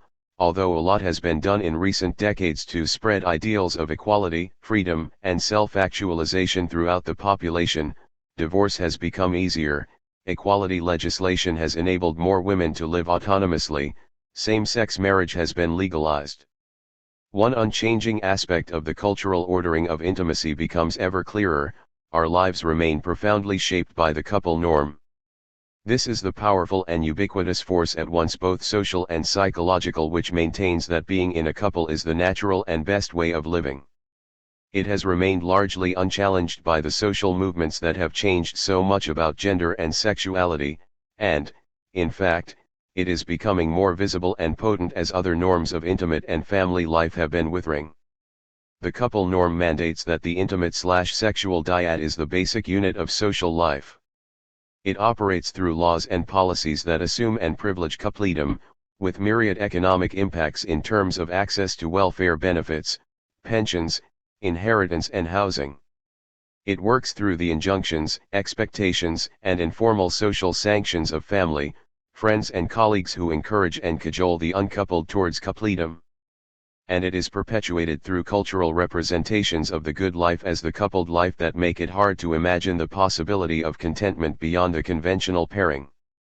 The couple norm is also internalized, and becomes woven into our sense of self.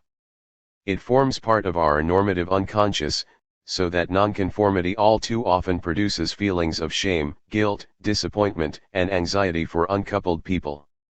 But there is an increasingly vocal and confident cohort of people who are actively challenging the couple norm.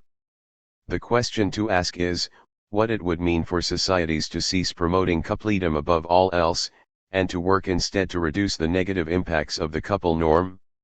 We propose a rethinking of the welfare state to be more single-person friendly, and to start thinking about how international human rights conventions might be extended to place the right to a fulfilling single life alongside the right to family life. Point 24. Remember how Marx ironically celebrated the free contract between a capitalist and a worker as in fact a very Eden of the innate rights of man. There alone rule freedom, equality, property, and Bentham. Bentham is the element which stands out from the series, signaling the utilitarian egotism which gives the capitalist spin to freedom and equality, and it is exactly the same with the triad of equality, freedom, and self-actualization with which Rosenneal's comment begins. Self-actualization evokes the liberal individualist notion of human being not as a subject but as an entity whose ultimate aim is to express and actualize its inner potentials, and it is the external social circumstances which prevent the realization of these potentials. There is no space here for the inconsistencies and tensions in what the individual wants. If the individual feels guilty for not living as part of a couple, it is the consequence of the tyranny of social order. If the individual feels this tension as internal, it indicates an internalized social pressure, not an imminent reversal in which the individual can find pleasure. Its very feeling of guilt. But what I want to argue for here is something more radical. The notion of an individual that wishes to realize its potentials ultimately excludes love. The true target of the polemics against the tyranny of coupledom is simply love in its radical character. If, in our erotic life, we just seek to realize our potentials, our strivings which are as a rule multiple and even inconsistent, this, of course, opens the path to polyamory. The limitation to one partner cannot satisfy all our needs, and forming a couple has to appear as a tyranny that represses a strong part of our libidinal strivings. But love is something else. Love is in its very notion exclusive. When I am really in love, the limitation to one, the beloved, is experienced as its opposite, as a true liberation. When I fall in love, it is not because the beloved is the one who best satisfies my needs. The fall into love redefines who I am, it redefines my needs and potentials. In this sense, love is beyond transferential repetition. It cannot be explained by my previous secret fantasies to which the beloved fits, in the vulgar pseudo-Freudian sense of I fell in love with her because she echoes the unconscious features of my mother. The critique of ideology compels us to raise here a simple question: from which ideological standpoint is coupledom experienced as tyranny?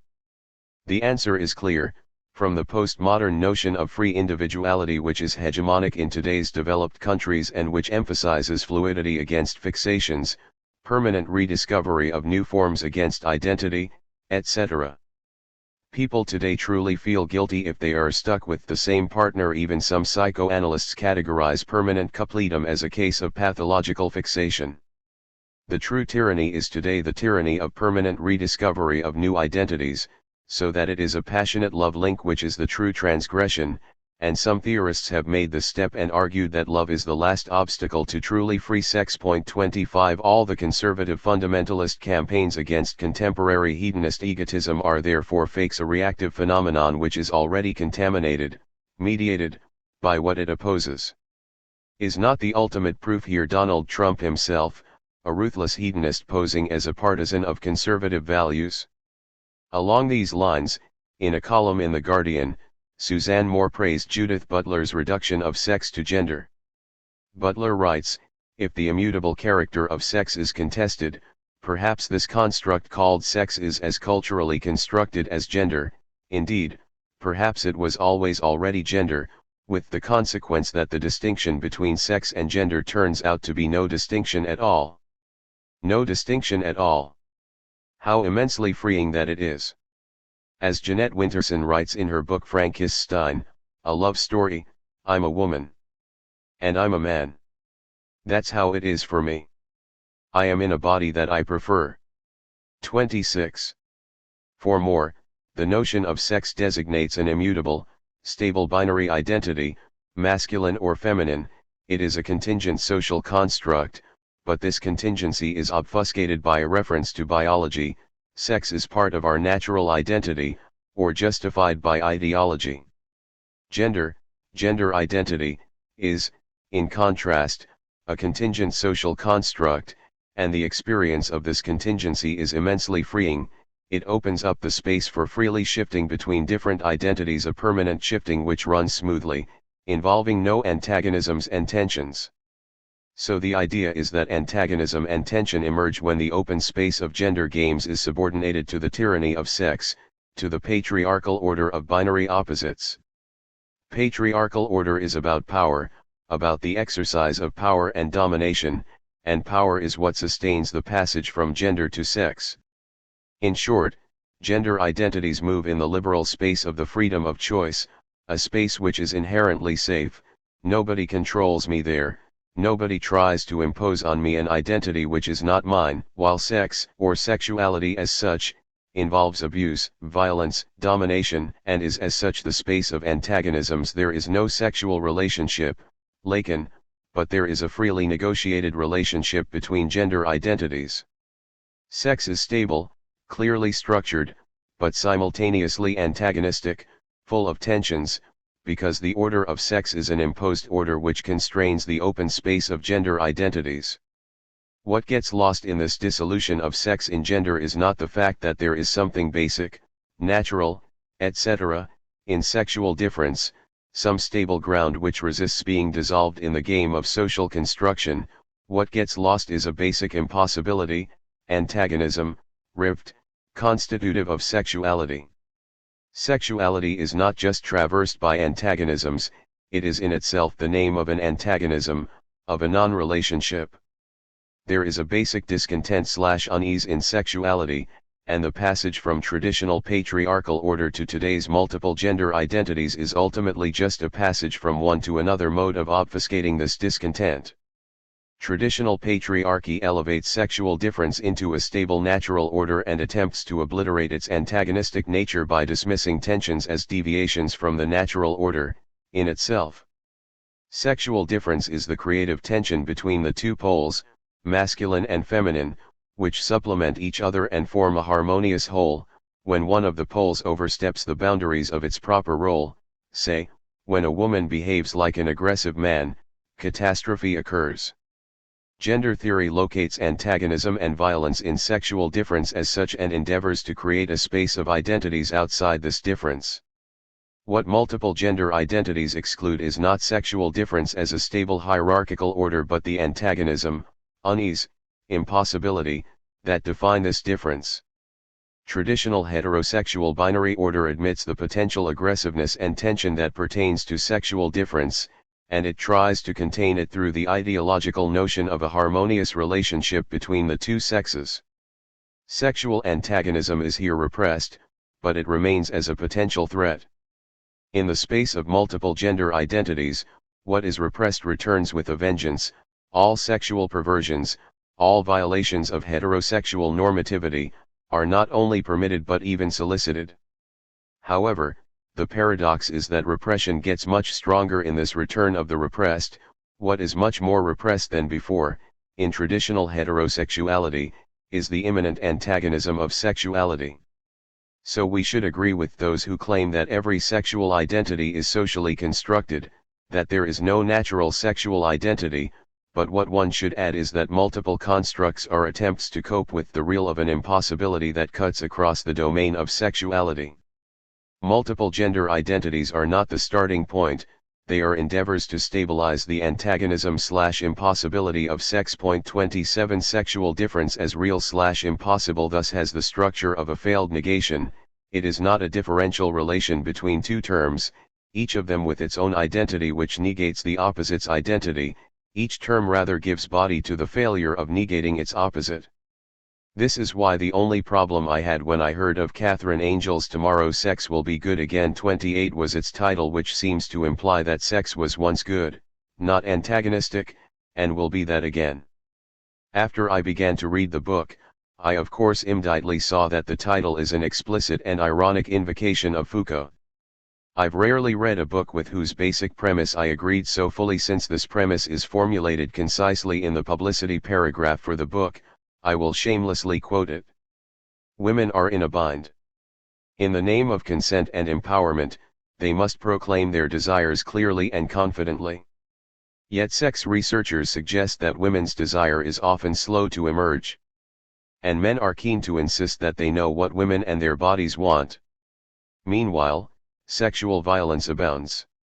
How can women, in this environment, possibly know what they want? And why do we expect them to? Catherine Angel challenges our assumptions about women's desire. Why, she asks, should they be expected to know their desires? And how do we take sexual violence seriously, when not knowing what we want is key to both eroticism and personhood? 29. From my standpoint, the parts in italics are crucial. Any feminist theory should take into account not knowing as a key feature of sexuality and ground its opposition to violence in sexual relationship not in the usual terms of yes means yes but evoking this not knowing. This is why the motto that women must proclaim their desires clearly and confidently is not just a violent imposition on sexuality but literally desexualizing / a promotion of sex without sex. This is why feminism, in some instances, enforces precisely the same shaming and silencing of women's sexuality that it seeks to oppose. What makes male sexual advances violent is not just direct physical, or psychic, violence, but the very presumption that he knows what the confused woman doesn't know, and is thereby legitimized to act upon this knowledge. A man is thus violent even if he treats a woman respectfully, while patronizingly assuming that he knows. This in no way implies that women's desires are in some sense deficient with regard to those of men, who are supposed to know what they want. For Lacan, the divided subject means precisely a constitutive gap between what I know that I want and what I desire. Brecht was right to write in 1929, in Individual and Mass the divisibility of the individual is to be emphasized, as the belonging to several collectives. One should only add to this that the proper name for the divided individual, the dividual, is subject. The difference between subject and individual is easy enough to explain. An individual is, as the term itself indicates, indivisible, a one, a unity which cannot be further divided into parts. If we do it, we no longer have an individual, while a subject is divided not into two or more parts but into the minimal dyad of something and nothing. The exemplary case of subject's division is the gap that separates desire from want. This division has two versions. A subject not only desires something but often wants to get it without explicitly asking for it, as if I don't want it, as if it was imposed on me demanding it directly would ruin it all. And inversely, a subject wants something, dreams about it, but doesn't desire to get it. Its desire is for his want to remain unfulfilled because its entire subjective consistency depends on this not getting it. Directly getting it would lead to a collapse of subjectivity. We should always bear in mind that one of the most brutal forms of violence occurs when something that we secretly desire or fantasize about, but are not ready to do in real life, is imposed on us from outside. If PC advocates nonetheless admit the fact of a divided subject, they do it in their own way, elevating sexual experience into the ultimate trauma, talking about sexual assault survivors who hide their trauma even from themselves. How, then, can such a brutal act as rape be unacknowledged, i.e., not experienced as what it is? It happens when, during a sexual encounter, deep down I knew that what had happened had felt violating, degrading, and not what I signed up for. Yet it took me a whole decade to realize what had really happened. I had been sexually assaulted. Why did it take such a long time, till the rise of Me Too, for me to get it? My limited understanding of consent and sexual violence at that time, and my overall sexual inexperience, meant I believed I was to blame for what had happened, that perhaps I just didn't know how sex usually is. Only when, more than a decade later, my therapist told me that's trauma, hearing these words gave me permission to feel the weight of what I had endured at 19, to understand why anxiety lurked close to the surface of my body. A voice inside my head finally said, that was sexual assault. At 33, I know that now. So it can take years, sometimes decades, for some survivors to realize or accept that their experience amounts to sexual assault or rape. 30. Such things definitely happen. It is easy to imagine a young woman who feels uneasy and abused in sex, but dismisses this experience as resulting from her naive notion of what sex is under the influence of prevailing ideology. She decides to endure her suffering. So we should not denounce the idea that a trauma can be recognized a decade later as a ridiculous PC retroactive projection. With new higher standards of what women's rights and freedoms are, we have a full right to read past events through this new frame. One should absolutely reject false historicism here, the idea that, in previous eras, the oppression of women, racism, and slavery were considered normal and we should not judge them by today's standards. There are nonetheless two further observations to be added here.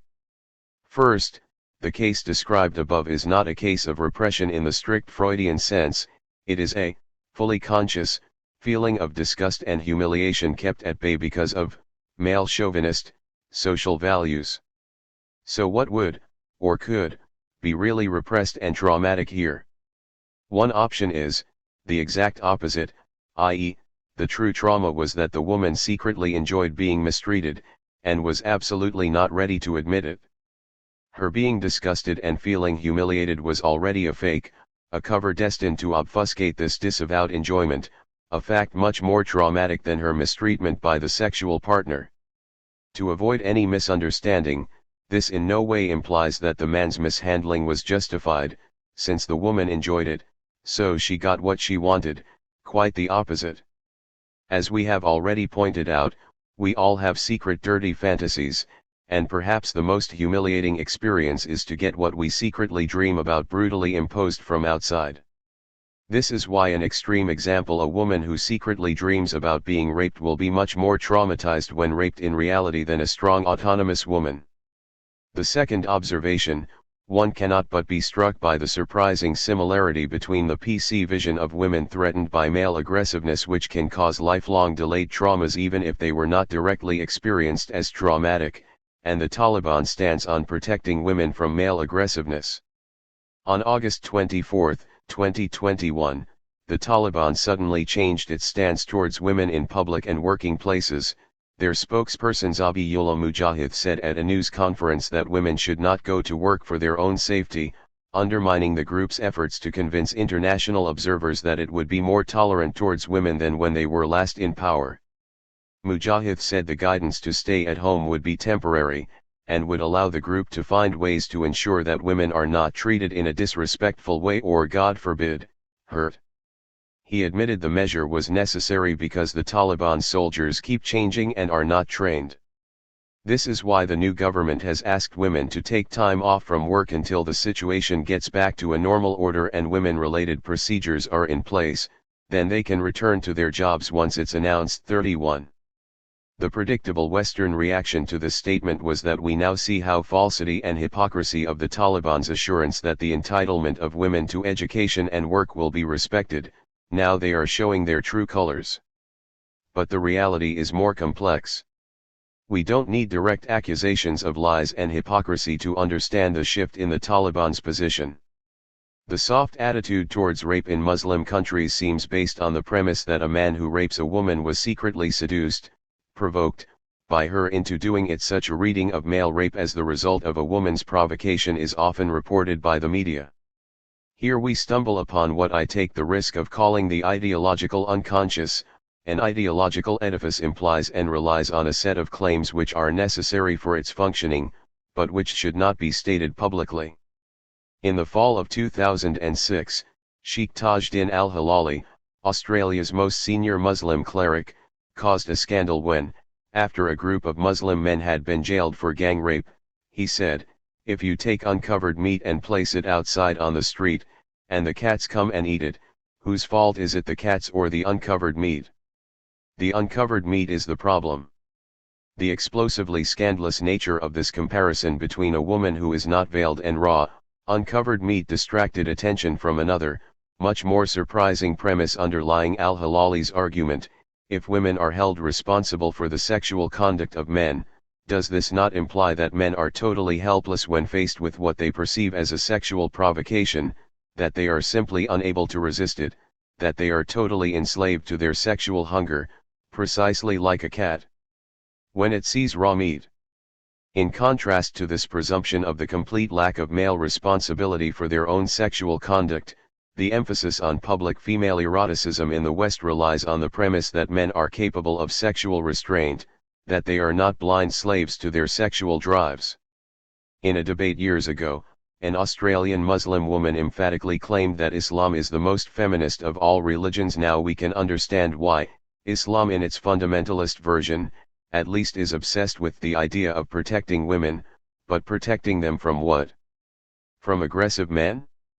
Beneath this public justification it is easy to discover its, mostly, hidden truth: not from men. The true fear is that a woman might enjoy being sexually mistreated/used by men. Beneath the desire to protect and control women, there is thus lurking a much more ambiguous mixture of panicky fear and of the deep distrust of the moral composure of men themselves. Is all this simply a remainder of the oppressive Muslim tradition? Reading about life in Kabul these days, one should take a minute to look at some of the images from Kabul in the 1960s that are easy to find on YouTube. 32 What we see there is not a Muslim city with women covered etc., but a city of young women walking around in mini-skirts, modern record stores, dance clubs, university halls full of women, etc. Yes, there were conservative Muslim communities in the countryside, but they peacefully coexisted with other religions and with elements of contemporary secular culture.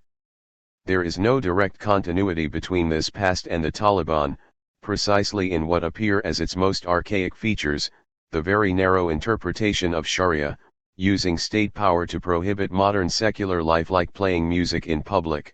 The Taliban is a product of modernity, a reaction to enforced modernization, first by Soviet occupation and then by the Western occupation. These paradoxes already indicate the route emancipation should take. Men should not be portrayed as brutal oppressors but as weak beings whose macho exterior covers up their frailty and impotence. And women should learn to treat men like that. A strong man is the only true feminist. He doesn't need to oppress women in order to assert himself. There is no sexuality without antagonism, so the choice is not that between the alienated antagonist sex and the non-antagonist harmonious sex. In other words, the choice is not that between the utopian optimist vision of a harmonious sexuality and the pessimist vision of sexuality condemned to end up in a deadlock. Antagonism remains, but it can be reformulated, its status can be radically changed, in a way which is vaguely parallel with what happened with the imaginary number, root square of 1, in the course of 19th century. The imaginary number I is defined solely by the property that its square is 1, with I defined in this way. It follows directly from algebra that I and I are both square roots of 1, I is indifferent to the opposition of positive or negative. Its status passed from nonsense to something that can be operationalized. Houses are built on calculations which involve imaginary numbers. Is it not similar with capitalism? The impossibility of achieving a state of balance, the permanent self-revolutionizing, is its condition of existence. And is it not similar with democracy? The moment which was for other political orders the most traumatic one, the throne is empty, the place of supreme power is unoccupied, is in democracy the very resort of its regular functioning. The place of power is in principle empty, it can only temporarily be occupied the elected officials. From special to general theory of queerness. What this means is that sexuality as such is queer. In what sense? The reason I find Colin Ripley's Stealing Home, on the kleptogenetics of architecture, irresistible is that it is a sublime book in the Lacanian sense of the term. Ripley elevated writing about being queer to the level of thing, which, in this case, means universal formal theory. The book systematically ascends from the singularity of its topic, queer sexuality, i.e., sexuality that deviates from the heterosexual norm, through the particular social meaning, behavior that is strange, unusual, not expected, or even destined to fail. See the British colloquial expression queer the pitch, which means ruin the chance of success, up to the level of what one cannot but designate as general formal ontology. Queerness in the sense of imbalance, deviation, broken symmetry, out of jointness of the reality itself, as if reality itself arises out of a kind of ruined balance or symmetry of the cosmos. The usual view is that of a balanced universe which is temporarily derailed by some excess, but then balance is re-established when the excess is brought back to measure. From a queer viewpoint, the excess is constitutive of reality, so that the abolition of the excess entails the abolition of the very balanced state with regard to which excess is excess. In the socio-political domain of class relations, the balanced approach is exemplified by fascism. For a fascist, class struggle emerges only when one of the classes disturbs class cooperation with its excessive behavior. Workers demand too much from capitalists, capitalists exploit workers too much. In both cases, the figure which introduces discord is a Jew, financially exploiting productive capitalists, instigating workers to rebel, so one should liquidate the Jew and in this way re-establish the just class balance. For a Marxist, on the contrary, the relationship between classes is by definition that of a discord and imbalance, so that the only way to abolish class antagonism is to abolish classes as such. Recently, in Germany and some other countries, a vogue has been emerging of what is called classism, a class version of the politics of identity. Workers are taught to safeguard and promote their socio-cultural practices and self-respect. They are made aware of the crucial role they play in social reproduction. Workers' movements thus become another element in the chain of identities, like a particular race or sexual orientation. Such a solution of the workers' problem is what characterizes fascism and populism. They respect workers and admit that they are often exploited, and they, often sincerely, want to make their position better within the coordinates of the existing system. Trump was doing this, protecting U.S. workers from banks and the unfair Chinese competition. Is Nomadland, Chloe Zhao, 2020, not the ultimate example of such classism? It portrays the daily lives of our nomadic proletarians, workers without a permanent home who live in trailers and wander around from one temporary job to another. They are shown as decent people, full of spontaneous goodness and solidarity with each other, inhabiting their own world of small customs and rituals, enjoying their modest happiness. 33 Even occasional work in an Amazon packaging center goes quite well. That's how our hegemonic ideology likes to see workers. No wonder the movie was a big winner at the Oscars. Although the lives depicted are rather miserable, the movie bribes us into enjoying it with the charming details of a specific way of life, so its subtitle could have been, "Enjoy Being a Nomadic Proletarian." It is precisely the refusal to be such an element in the chain of identities which defines authentic workers' movements. In India, I met with the representatives of the lowest group of the lowest caste of the untouchables, the dry toilet cleaners. I asked them what is the basic premise of their program, what they want, and they instantly gave me the answer: we don't want to be ourselves, what we are. Workers are, to quote Jacques Rancière, a part of no part of the social body, lacking a proper place in it, an antagonism embodied. Are we asking too much of Hollywood if we expect movies about lives which are a part of no part of our societies? Bong Joon-ho's Parasite did it, Todd Phillips' Joker did it, Neil Berger's Divergent did it, and it can be done again. Divergent, 2014, is set in a futuristic dystopian Chicago where society is divided into 5 factions: abnegation, the selfless; amity, the peaceful; candor, the honest; dauntless, the brave; and erudite, the intellectual. When children reach the age of 16, they undergo a serum-induced psychological aptitude test which indicates their best-suited faction, but they are allowed to choose any faction as their permanent group at the subsequent choosing ceremony. The film's heroine Tries was born into abnegation, which runs the government. She takes her test and her results show equal attributes of multiple factions, which means that she is divergent. She is warned to keep the result a secret, because divergents can think independently and are aware of any serums injected into them. The government cannot control them and considers them to be threats to the existing social order, so they are killed. In this neo-fascist new corporate order, divergents are precisely its part of no part. They don't just have a special identity, they diverge from the very principle which allocates to each member of the social body its proper place. 34. And Ripley's central claim is, of course, that the same goes for sexuality. His view is well founded in Freudian orthodoxy.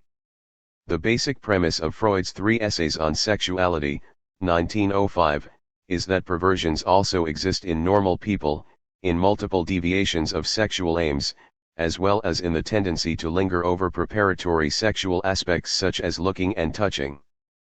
Freud formalized the distinction between the 4 pleasures of infantile sexuality and the end pleasure of sexual intercourse. Children have sexual urges, from which adult sexuality only gradually emerges via psychosexual development. So, a disposition to perversions is an original and universal disposition of the human sexual instinct, and that, this postulated constitution, containing the germs of all the perversions, will only be demonstrable in children. 35. Here a step further is needed. We, some of us, arrive at the heterosexual norm only through deviations, and this path through deviations is not an organic natural process but a process of brutal symbolic cuts, prohibitions, and impositions. This is the basic paradox of human sexuality. What appears as a natural sexual orientation, the way in which reproduction, the biological function of copulation, happens, is the final outcome of a complex socio-symbolic process. The progress from infantile sexuality to the heterosexual norm is not the process which follows a pattern of natural development. What, then, is so scandalous about infantile sexuality? It is not the sole fact that even children, presumed innocent, are already sexualized. The scandal resides in 2 features, which are, of course, the 2 sides of the same coin. First, infantile sexuality consists is a weird entity which is neither biologically grounded, nor part of symbolic/cultural norms. However, this excess is not sublated by adult normal sexuality. This latter also is always distorted, displaced. When it comes to sexuality, man is subject to the greatest of paradoxes. What is acquired through the drives precedes what is innate and instinctual, in such a way that, at the time it emerges, instinctual sexuality, which is adaptive, finds the seat already taken, as it were, by infantile drives, already and always present in the unconscious. 36. The natural form is the outcome of a complex symbolic process. The starting point, infantile sexuality, is not yet fully cultural, but it is also not natural, so that perversions, whose model is infantile sexuality, do not simply disappear. They are not simply left behind in normal adult heterosexuality. They remain in the form of kissing, touching, and the eroticization of non-sexual parts of the body. Normal sexuality erotically works only through the shadows and remainders of these elements, otherwise it is just raw coupling, like the insemination in Handmaid's Tale. Perverse deviations are thus necessary. We arrive at the norm only through them, so that, to put it in Hegelian terms, what appears as norm is the ultimate self-sublated perversion. We encounter here what Hegel called absolute recoil, as deviations from the norm, Perversions presuppose the norm, the pleasure they generate resides in the transgression of the norm, however, this norm itself arises through deviations, as the ultimate deviation. In other words, the very process of deviation retroactively constructs what it deviates from, or, as Hegel would have put it, perversion is an act which posits its own presupposition, it is an effect which retroactively posits its cause. 37. The hero of Chris Sheridan's TV series Resident Alien, 2021, 38, an alien sent to Earth with a secret mission and assuming the body and name of a human whom he killed, is precisely a figure who lacks customs, unwritten rules. He knows the explicit rules, but he is totally ignorant of the complex texture of exceptions, innuendos, etc., which makes the explicit rules livable. He is inhuman through his very perfection in his obedience of the rules. The supreme ironic case of this discord is the scene in which he makes love for the first time. He doesn't know how to take the bra off the woman he is with. He tries to tear it off, he bites it. Immediately after penetrating her, he reaches the climax which he accompanies with ridiculously strange sounds totally different from what we presume are the normal expressions of an orgasmic experience. In short, he has not had the opportunity to learn how to act spontaneously in making love. Ripley's book is not about queer sexuality, as if there are two species of sexuality, straight and queer. It is about how sexuality as such is queer. Queerness changes its status from predicate to subject, which is a universal ontological feature. That's why Ripley deals in his book with queerness of architecture, with special focus on the work of Jean Genet. 39, not to discover in architecture traces of queer sexuality but to discover in architecture at a more general level traces of the same queerness which distorts sexuality. His reading of architecture analyzes queer distortions in purely formal terms, while normal architecture deals with a clear division between outside and inside, with straight walls separating spaces. Queerness articulates itself in everything that deviates from such straight space: curved walls, elliptic structures which blur clear divisions, a false outside which exists only as looked upon from the inside, an inside which, once we are within it, miraculously looks larger than seen from the outside, double walls with interstitial space in which entities like electric cables, mice, cockroaches and fantasized trolls dwell, the space of canalization in which excrement disappears from our reality after we flush the water, etc. In a homologous way, there is a queerness that pertains to the very heart of the prohibitive law. It discreetly solicits what it prohibits in order to maintain its rule. We find this queerness already in the laws of Manu, the ancient Indian text, one of the most exemplary texts of ideology in the entire history of humanity. While its ideology encompasses the entire universe, inclusive of its mythic origins, it focuses on everyday practices as the immediate materiality of ideology: how, what, where, with whom, when, we eat, defecate, have sex, walk, enter a building, work, make war, etc. Here, the text uses a complex panoply of tricks, displacements and compromises whose basic formula is that of universality with exceptions, in principle yes, but the laws of Manu demonstrates a breathtaking ingenuity in accomplishing this task, with examples often coming dangerously close to the ridiculous. For example, priests should study the Veda, not trade. In extremity, however, a priest can engage in trade, but he is not allowed to trade in certain things like sesame seed. If he does it, he can only do it in certain circumstances. Finally, if he does it in the wrong circumstances, he will be reborn as a worm in dogshit. Is the structure here not exactly the same as that of the famous Jewish joke on the marriage mediator who reinterprets every deficiency of the bride to be as a positive asset? She is poor, so she will know how to handle the family money, making most of it. She is ugly, so the husband will not have to worry that she will cheat on him. She stutters, so she will keep quiet and not annoy the husband with incessant prattle, and so on until the final she really stinks. So what, do you want her to be perfect, without any failings? The general formula of this procedure is to state one general rule: to which the whole of the subsequent treatise constitutes nothing but a series of increasingly specific exceptions. A specific injunction is stronger than a general one. In other words, the great lesson of the laws of Manu is that the true regulating power of the law does not reside in its direct prohibitions, in the division of our acts into permitted and prohibited, but in regulating the very violations of prohibitions. The law silently accepts that the basic prohibitions are violated, or even discreetly solicits us to violate them, and then, once we find ourselves in this position of guilt, it tells us how to reconcile the violation with the law by way of violating the prohibition in a regulated way. The whole point of law is to regulate its violations. Without violations, there would be no need for the law. These regulations, telling us how the law can cope with its violations, are ultimately a form of mercy.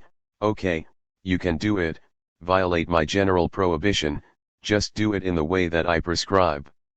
In the finale of Mozart's Clemenza di Tito, we get a ridiculously sublime explosion of mercies. Just before the final pardon, Tito himself fulminates at the proliferation of treasons which oblige him to proliferate acts of clemency. The very moment that I absolve one criminal, I discover another. I believe the stars conspire to oblige me, in spite of myself, to become cruel. No, they shall not have this satisfaction. My virtue has already pledged itself to continue the contest. Let us see, which is more constant, the treachery of others or my mercy. Let it be known to Rome that I am the same and that I know all, absolve everyone, and forget everything. One can almost hear Tito complaining in the style of Figaro, uno per volta, per carita. Please, not so fast, one after the other, in the line for mercy. Living up to his task, Tito forgets everyone, but those whom he pardons are condemned to remember it forever. Sixtus, it is true, you pardon me, Emperor, but my heart will not absolve me, it will lament the error until it no longer has memory. Titus, the true repentance of which you are capable, is worth more than constant fidelity. This couplet from the finale blurts out the obscene secret of Clemenza. The pardon does not really abolish the debt, it rather makes it infinite. We are forever indebted to the person who pardoned us. No wonder Tito prefers repentance to fidelity. In fidelity to the master, I follow him out of respect, while in repentance, what attached me to the master is the infinite indelible guilt. In this, Tito is a thoroughly Christian master. One usually opposes rigorous Jewish justice and Christian mercy, the inexplicable gesture of undeserved pardon. We, humans, were born in sin, we cannot ever repay our debts and redeem ourselves through our own acts. Our only salvation lies in God's mercy, in His supreme sacrifice. In this very gesture of breaking the chain of justice through the inexplicable act of mercy, of paying our debts, Christianity imposes on us an even stronger debt. We are forever indebted to Christ, we cannot ever repay Him for what He did to us.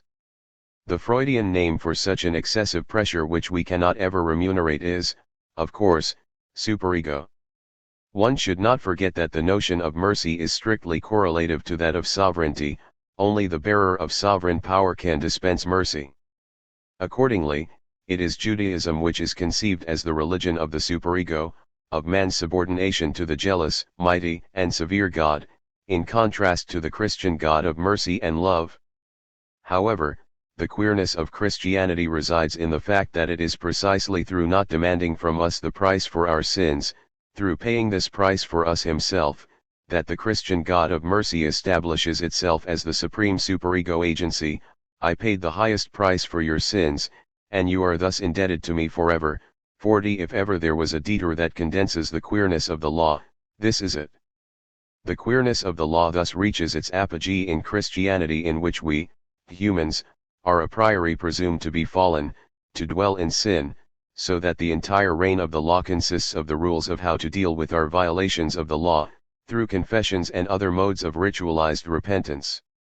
That's why, as many perspicuous theologians knew, the fall is felix culpa, the fortunate fall/the blessed fall, or, as St. Augustine put it, for God judged it better to bring good out of evil than not to permit any evil to exist. We have to add another step to this reasoning. In order to bring good out of evil, the good itself, God has to bring evil out of itself. This is why we should turn around the standard Christian, or more precisely Catholic, explanation of why there is evil in the world. God gave us freedom, and freedom is the freedom to choose what we freely decide, inclusive of evil. But is it not the other way round? God, more than just exposed us to the temptation of evil, He pushed us into evil so that we would discover our freedom. There is no freedom without evil, since, as Hegel knew very well, to be able to choose between good and evil, one already has to be in evil. Plato described the gradual ascent from the beauty of an individual's body through bodily beauty as such, etc., up to the idea of beauty as such, and Ripley provides a materialist version of such ascent, from queer sexuality through more formalized architectural queerness and legal queerness up to queerness as a universal ontological category. From this perspective, a new answer offers itself to the basic metaphysical question: why is there something instead of nothing? There is something only insofar as the universe is unbalanced, out of joint, in short, queer. Why there is no true love without betrayal? Does biochemistry open up the way out of this queerness of sexuality? The media has reported that scientists are now working on artificially creating sperms from feminine bodies, so that a lesbian couple can have their own child, or a woman can even impregnate herself. Processes to create artificial wombs are also being developed, so the moment is approaching when it will be possible to totally separate procreation from sexual interaction, no sperm donors, etc.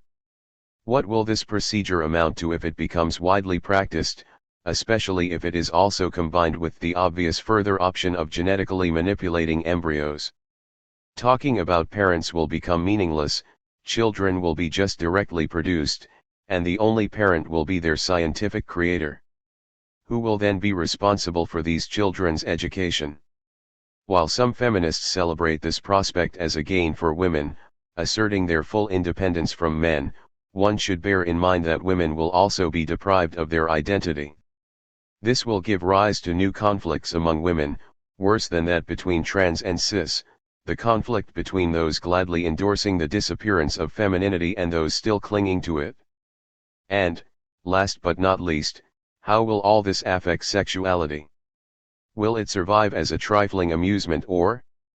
But human sexuality names a symbolic deadlock which just parasitizes on biological facts. In John Huston's The Night of the Iguana, 1964, based on a play by Tennessee Williams, despite all the sexual tensions between Shannon, played by Richard Burton, and numerous other women in the decrepit Mexican hotel, the scene that steals the show is the chaste Hannah's, Deborah Kerr, delicate description to Shannon of what she calls her love experience with the Australian underwear salesman. I noticed that he became more and more. Shannon, what? Hannah, well, agitated, as the afterglow of the sunset faded out on the water.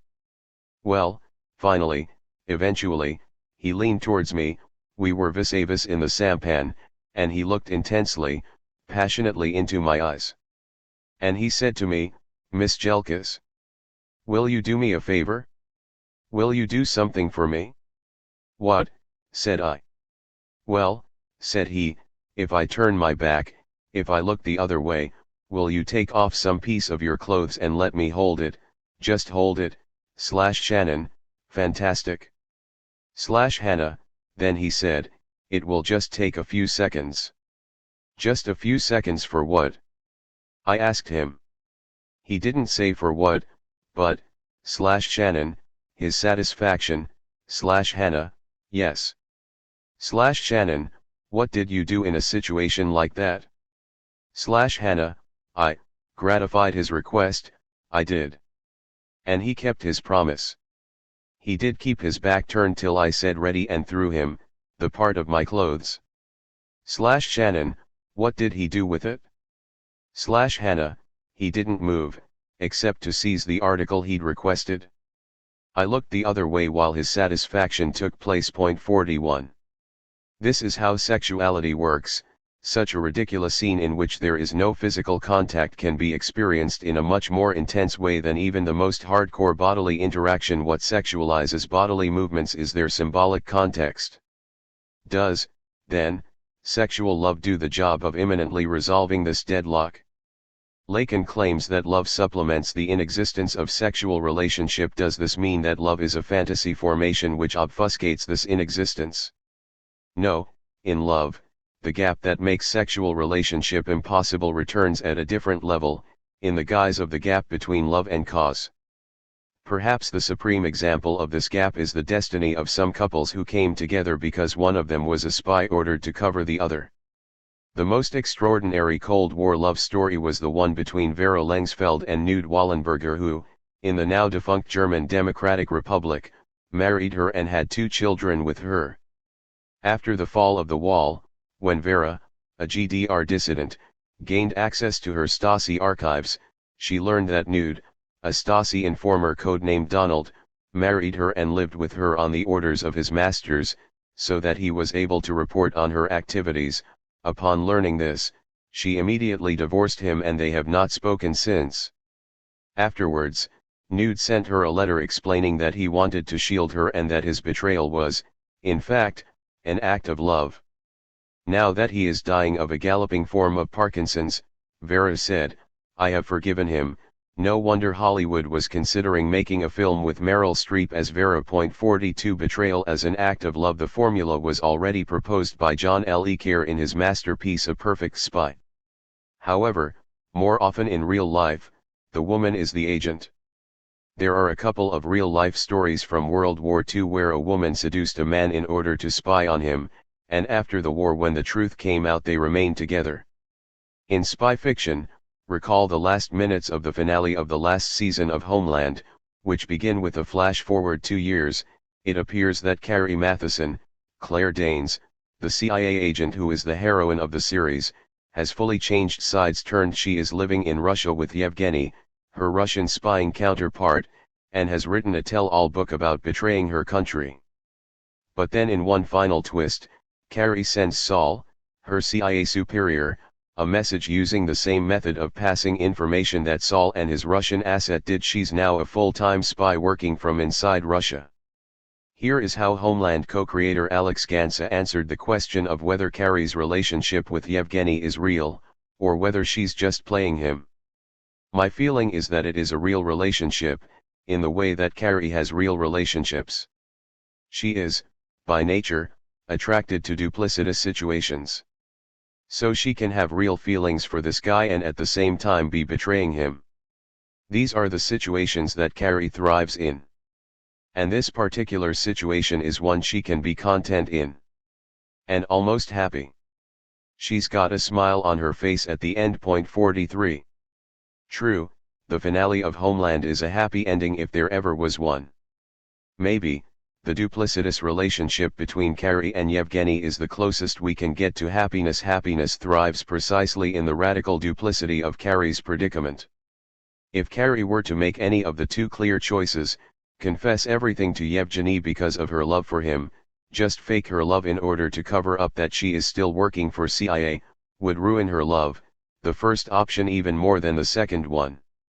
Serving a cause is not an external obstacle to love, it is its inner constituent. To put it brutally, no true love without betrayal.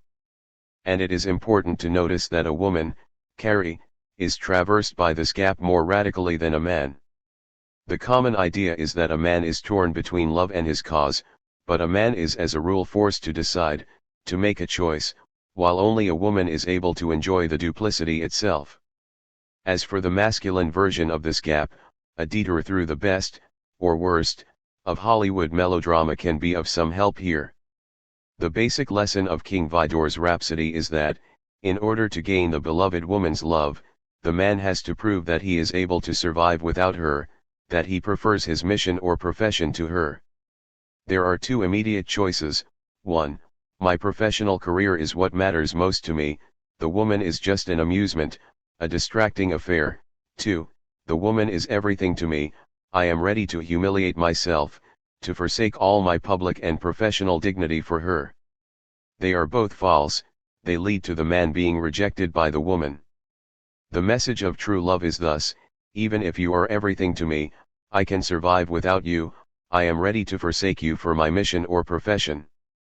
The proper way for the woman to test the man's love is thus to betray him at the crucial moment of his career, the first public concert in the film, the key exam, the business negotiation which will decide his career. Only if he can survive the ordeal and accomplish his task successfully, although deeply traumatized by her desertion, will he deserve her and will she return to him. The underlying paradox is that love, precisely as the absolute, should not be posited as a direct goal. It should retain the status of a byproduct, of something we get as an undeserved grace. There is a double difference between the masculine and the feminine version. The man publicly chooses the cause and, maybe, gets love as a byproduct. The woman publicly chooses love and secretly remains faithful to the cause. The man makes a painful choice, the woman chooses, and gets, both sides of the choice, enjoying division itself. Now we come to the crux of the problem: but is the impossibility/antagonism that pertains to sexuality not historical and as such variable? Why can't we imagine, and practice, a different sexuality no longer branded by a constitutive antagonism? A sexual relationship which is not structurally inaccessible but just currently outside of our reach? Incidentally, it is sad to see how even Badiou falls into this trap. His solution 44 for our sexual predicament is the creation of a new symbolic space for men and women, beyond traditional patriarchal hierarchy, but also beyond capitalist nihilism of the outlaw real. Such a new symbolic space can only arise by means of a properly philosophical gesture of the creation of new basic signifiers, of a new symbolization through which both sexes are reinvented, a new space where women are also scientists, politicians, artists, where men also deal with reproduction.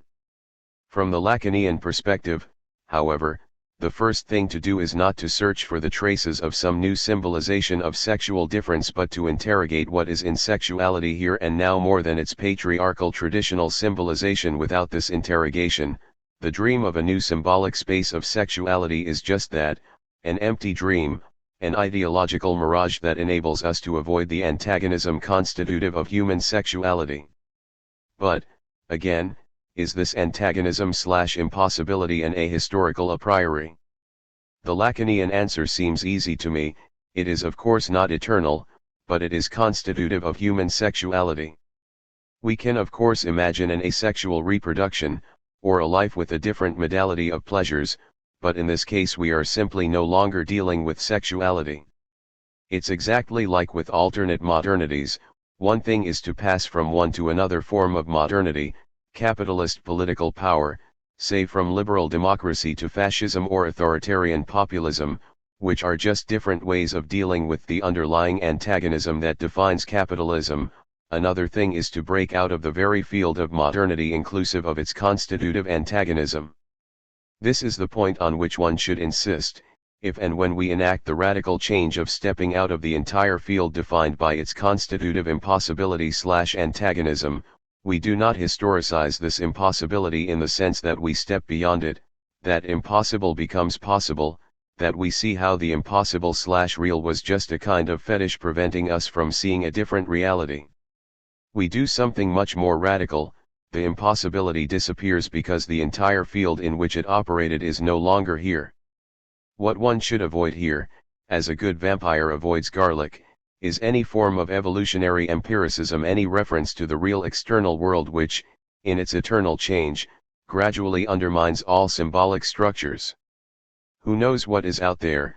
The only thing we can be sure is that there is an infinite number of things we don't yet know, but this infinity of the external world is something profoundly indifferent, in itself banal, flat, and even stupid.